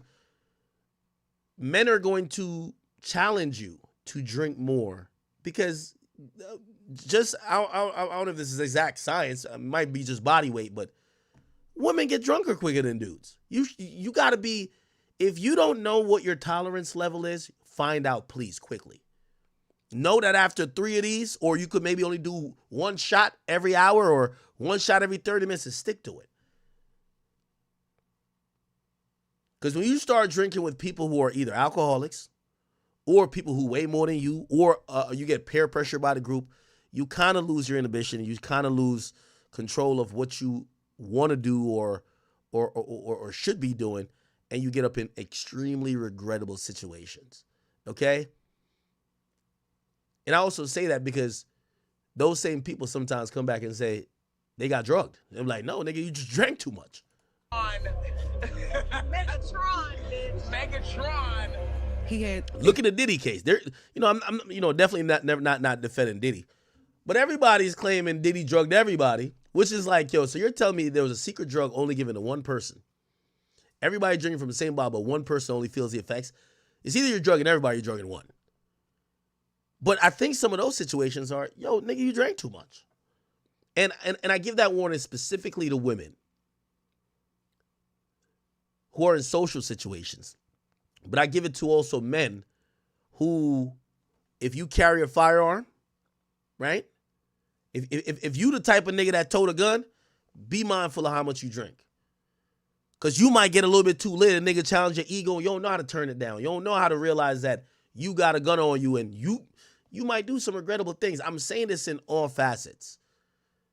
You know, the graveyard, the cemetery, and the jail is packed with people that made really regrettable decisions off impulsive moves sporadically after clubs. The club parking lot after a club lets out is the most dangerous place. People fueled off liquor, emotions, and high off dopamine. Again, maybe that's just God has just told me to give that little warning, but just even watching, even in her documentary, she's talking about, oh yeah, I'm getting lit, whatever. The first thing she shows with Tory, they're taking a shot. I just wanted to remind y'all. Let me just keep playing. Sorry. Now, this is at Kylie's party. This is Kylie's party. This is Kylie's party. We left to go home. Now, there's some other details. I'm gonna let this speak for itself here. We've heard it a million times. We heard it in court. Apparently, they all get kicked out of the spot because they were causing a ruckus. The girls are leaving because Jaquan is bringing them away. Tory stays there. Meg goes in the car. Meg says, yo, I left my shoe. We got to go back. They go back. She goes in. Look like Kelsey stays in the car. All they know is when Meg is coming back, she got Tory with her. I was in the car with Tory and his driver and Kelsey. We are all arguing. Now, this documentary skipped past all of that. it skipped past some of the things that was brought out in trial. So before they get in the car, allegedly Kelsey is passed out, drunk. They said she drank a whole bottle by herself, passed out. Meg is getting belligerent. They asked Meg to leave, or Meg and Tory. I don't know. They told me I gotta go. Meg ends up going with Kelsey. Tory stays. They come back because Meg says I left my shoe. She grabs Tory. Now, again, I'm using some ad-libbing and some common sense here. A girl is fucking a guy. She leaves the party, and the guy is still there. You think she's like, man, I ain't gonna let this nigga stay there and fuck them other hoes? I'm about to go get that nigga too. Fuck that. If my night room, your night room, pussy. I don't know. I could be wrong with that assumption. I'm just going whatever. But when she came back to the car the second time, she get Tory. Now, this is kind of interesting because this is a cartoon depiction of this. So we have, it appears that, is this Kelsey in the back? You went. Kelsey in the back and Meg in the front? Okay, let's keep it going. Oh, so Megan's in the front. Kelsey's in the back. Jaquan's the driver. Tory's to the right of her. You see Tory right here? Yo, Amazon Prime, y'all did Tory dirty if y'all put the ball patch in the middle of his head. I'm done with that. If y'all did that, y'all did him dirty. I don't remember exactly what I was saying, but I knew I was talking shit, and he probably was a little offended. Now, this is where in the and this is very important. This is very, very important. She said, I don't know what she said, I don't know what I was saying, but I was probably talking shit, and he was probably offended. This is my biggest problem with the case. A woman who is damn near at the point of being blacked out cannot recount, cannot actually give an accurate representation of how things got from A to Z. You know that. You ever seen a chick who been blacked out and you tell her certain things she did, she said, I ain't do that? Or that she just brings some other, nah, it's because of that. Like, no, that happened 2 hours before. No, that had nothing to do with it. What are you talking about? That's one of my biggest issues with this case. Everybody is drunk. Listen, I'm a drunk nigga, so I know how to analyze drunk people. And I've talked to people that's mad drunk. Their summation of the night is crazy. Tried to get out the car one time. Okay, so this is the first time she get out of the car. I'm over this shit. They was like, Megan, get back in the car, we almost to your house. Okay, so at least visually they depict she get back in the car. Front seat, I never thought she was in front. I thought she was always in the back. She gets in the front seat and apparently looked like Tory puts her back in. There's some context missing here, chat. The driver is driving. For you to get out the car, you have to cause a commotion or tell the driver, stop this fucking car now. The car is moving.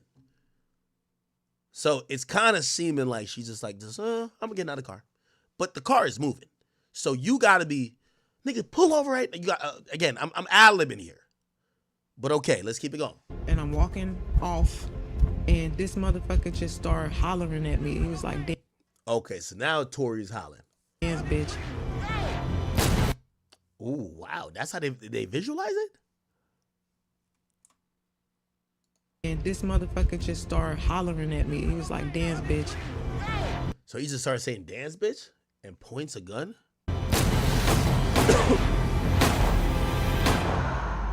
Oh, my God. Wow. This is crazy. This is nasty work, chat. You're right. Crazy. This looked like a solid object, which looks like metallic. Again, I actually do believe, there were bullet fragments on her feet. I do think there were bullet fragments on her feet, right? In my opinion, right? Who shot the gun? I don't know. Do I think she was hit directly? No. Do I think someone tried to shoot her? I kind of think not. They were trying to scare her. But did she get shot technically because there's bullet fragments in her feet? Yes, 100%. I wanted to quietly move on from the situation. Yo, chat, whoever said big feet, man, you going to hell, man. These ain't no size 22. What are you talking about? This kind of look like a size, I don't know. wanted to quietly move on from the situation. Okay, so it looked like there was bullet fragments in both feet.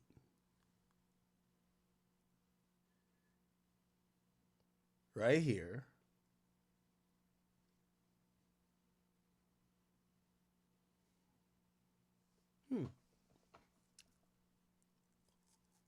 There is an angle where you look at this and let's try to put both of their stories together. She says she remembers Dance Bitch Dance. That does sound wild, but say someone was trying to scare her, shoot around her feet. The bullet hits the ground, but because it's asphalt, because they're on the road, the bullet fragments, and then some splinters or some fragments get into her foot, or both, because they're in both foot. This says right leg. This is the right leg. And in the left leg, they're in there too. So clearly, it feels like for bullet fragments to be in both feet, it looks like there had to be a gunshot fired near her foot. Because why is it not in her thigh? Why is it not nowhere else? Why is it only by her feet? Right? Yeah, so maybe somebody did shoot near her feet. And maybe that's why she came up with this dance bitch. I don't know, my nigga. Okay, anyway. Out of my... Let me try to address this. Meg, with all due respect, there's been several rumors, ones that have been told to me privately that I've never spoken about. There's artist friends of yours that have all told me, oh, Meg, she's on my notch list. Basically saying they fucked you. A lot of that is not even known. There is a conversation and a rumor that you're just a little promiscuous. Here's the thing. That's not why you're getting all this shit. The narrative of your promiscuity comes into play in this situation because people are wondering, what is the motive? I know you, and even how you said in this documentary, you said on the stand, you think Tory shot you because you insulted his music career. I'm sorry to tell you, Meg, it's hard to believe. You think Tory hasn't heard someone tell him, nigga was beefing against Drake. Every Drake fan was saying, you suck. Drake's the best. Did he shoot every one of them? That sounds highly like, okay. I'm not saying that couldn't be one of the factors, but if you're thinking that you tell him he's trash, or that the only reason why he was popping right now is because he was on, ironically, the song called What's Poppin' with Jack Harlow. No. The reason that's believed seems to be your best friend was having sex with Tory before you were. You then have sex with Tory while she has COVID. When both of y'all find out y'all having sex with the same man. Y'all fucking with the same man. Same man. Come on. When y'all find that out at a pool party, shit goes left. Y'all start arguing. Tory starts talking shit because he fucking both of y'all, and shit goes off the rails, which that's the reason why we care about your promiscuity. Were you having sex with this man when your friend, because that is the nature of the argument, because also a part of this that's also forgotten is that there were allegations that you were fighting your best friend. Why would you fight your best friend if you were only insulting him? You would be fighting her if she was offended by the fact that, or by the revelation that you were having sex with Tory. Why? Again, bro, a lot of these chicks in the game is whores, or based on their sexual content that they put out via their music, we assume they hoes. So we're not judging you for that. I pay for this? Hold on, I'm in this bitch. Amazon Prime. Nah, they don't owe me no money. They gonna be like fair use. Okay, well, good. Now when I'm watching your shit on stream, don't claim my shit now. You put me in your documentary and you use my stream, so now I'm watching your shit. It's all good. I'll call it quits. I'll call it even though y'all got a big ass platform making a lot of money. Amazon, Jeff Bezos just bought like a 500 feet yacht. Okay? So don't try to claim my video just like I ain't trying to sue y'all. Okay? I'm not gonna do what Megan. Now, remember at this time, the prosecutors put out a theory. I think we don't know how much she was cooperative. But allegedly she wasn't. I don't know. Yes, this nigga Tory shot me. Wait, YouTube was clapped?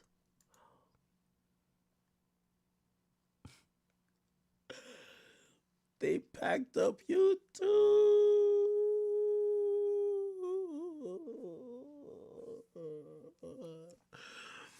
Yo, this is good. Damn.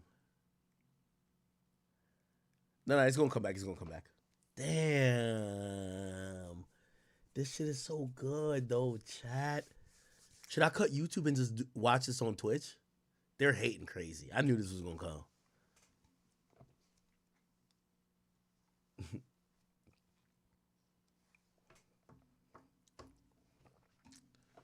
Might have to have my legal hit up Amazon Prime. How y'all gonna put me in y'all documentary? And then when I wanna now watch y'all documentary that y'all put me in on my stream, y'all over here clipping my stream. That shit don't make no goddamn sense. All right, chat. YouTube's gonna be back in a second. Should I watch it on Twitch? We could watch it on Twitch. It's still unavailable. It's gonna come back on YouTube in a second.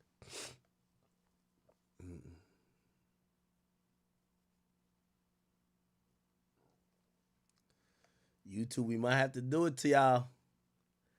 Might have to cut it. Even though I am fucking with YouTube right now. I am fucking with y'all. And we do got to... Yo, we've been on for like 6 hours, and I still got like... Damn, this is what happens when I miss like 2 days of streaming. Like, we got like a few more topics.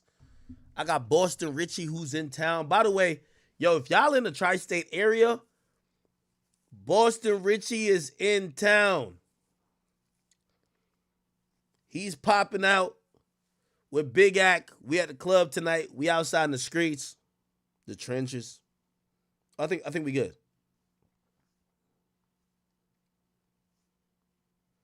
I ain't gonna lie, I was having a good time watching it, low key.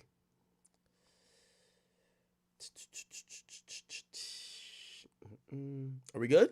I think we good.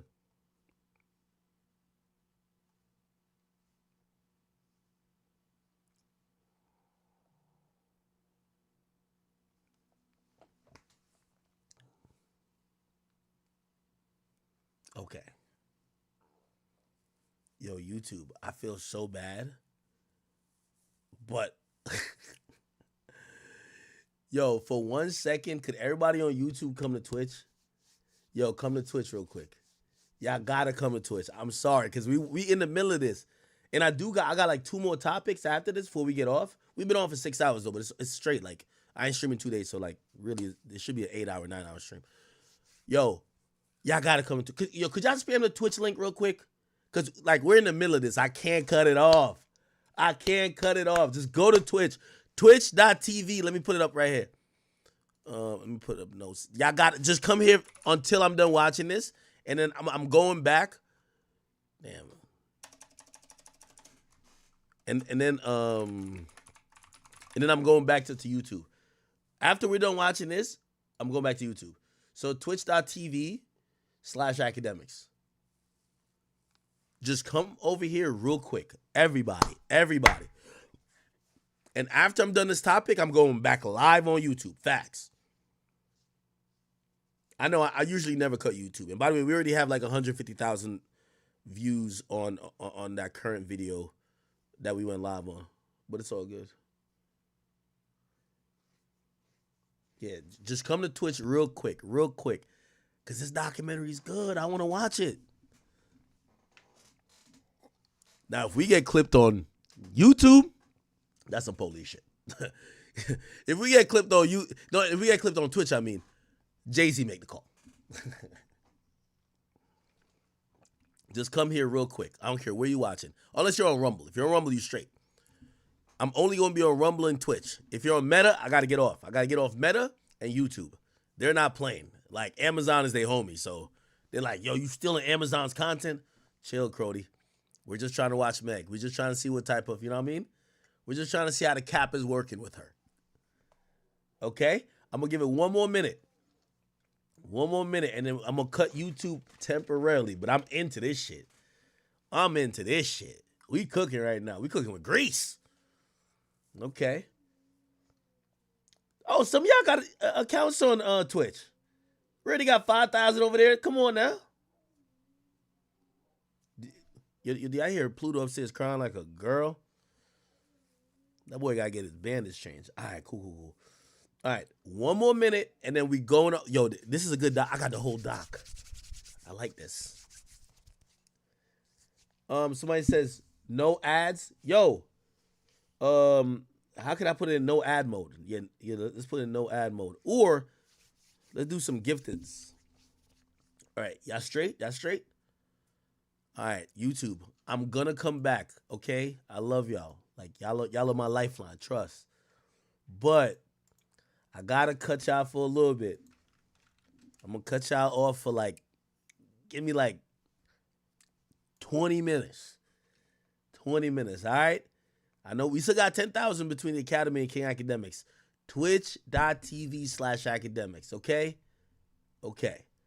I'm gonna see y'all in a little bit. Hurt my heart.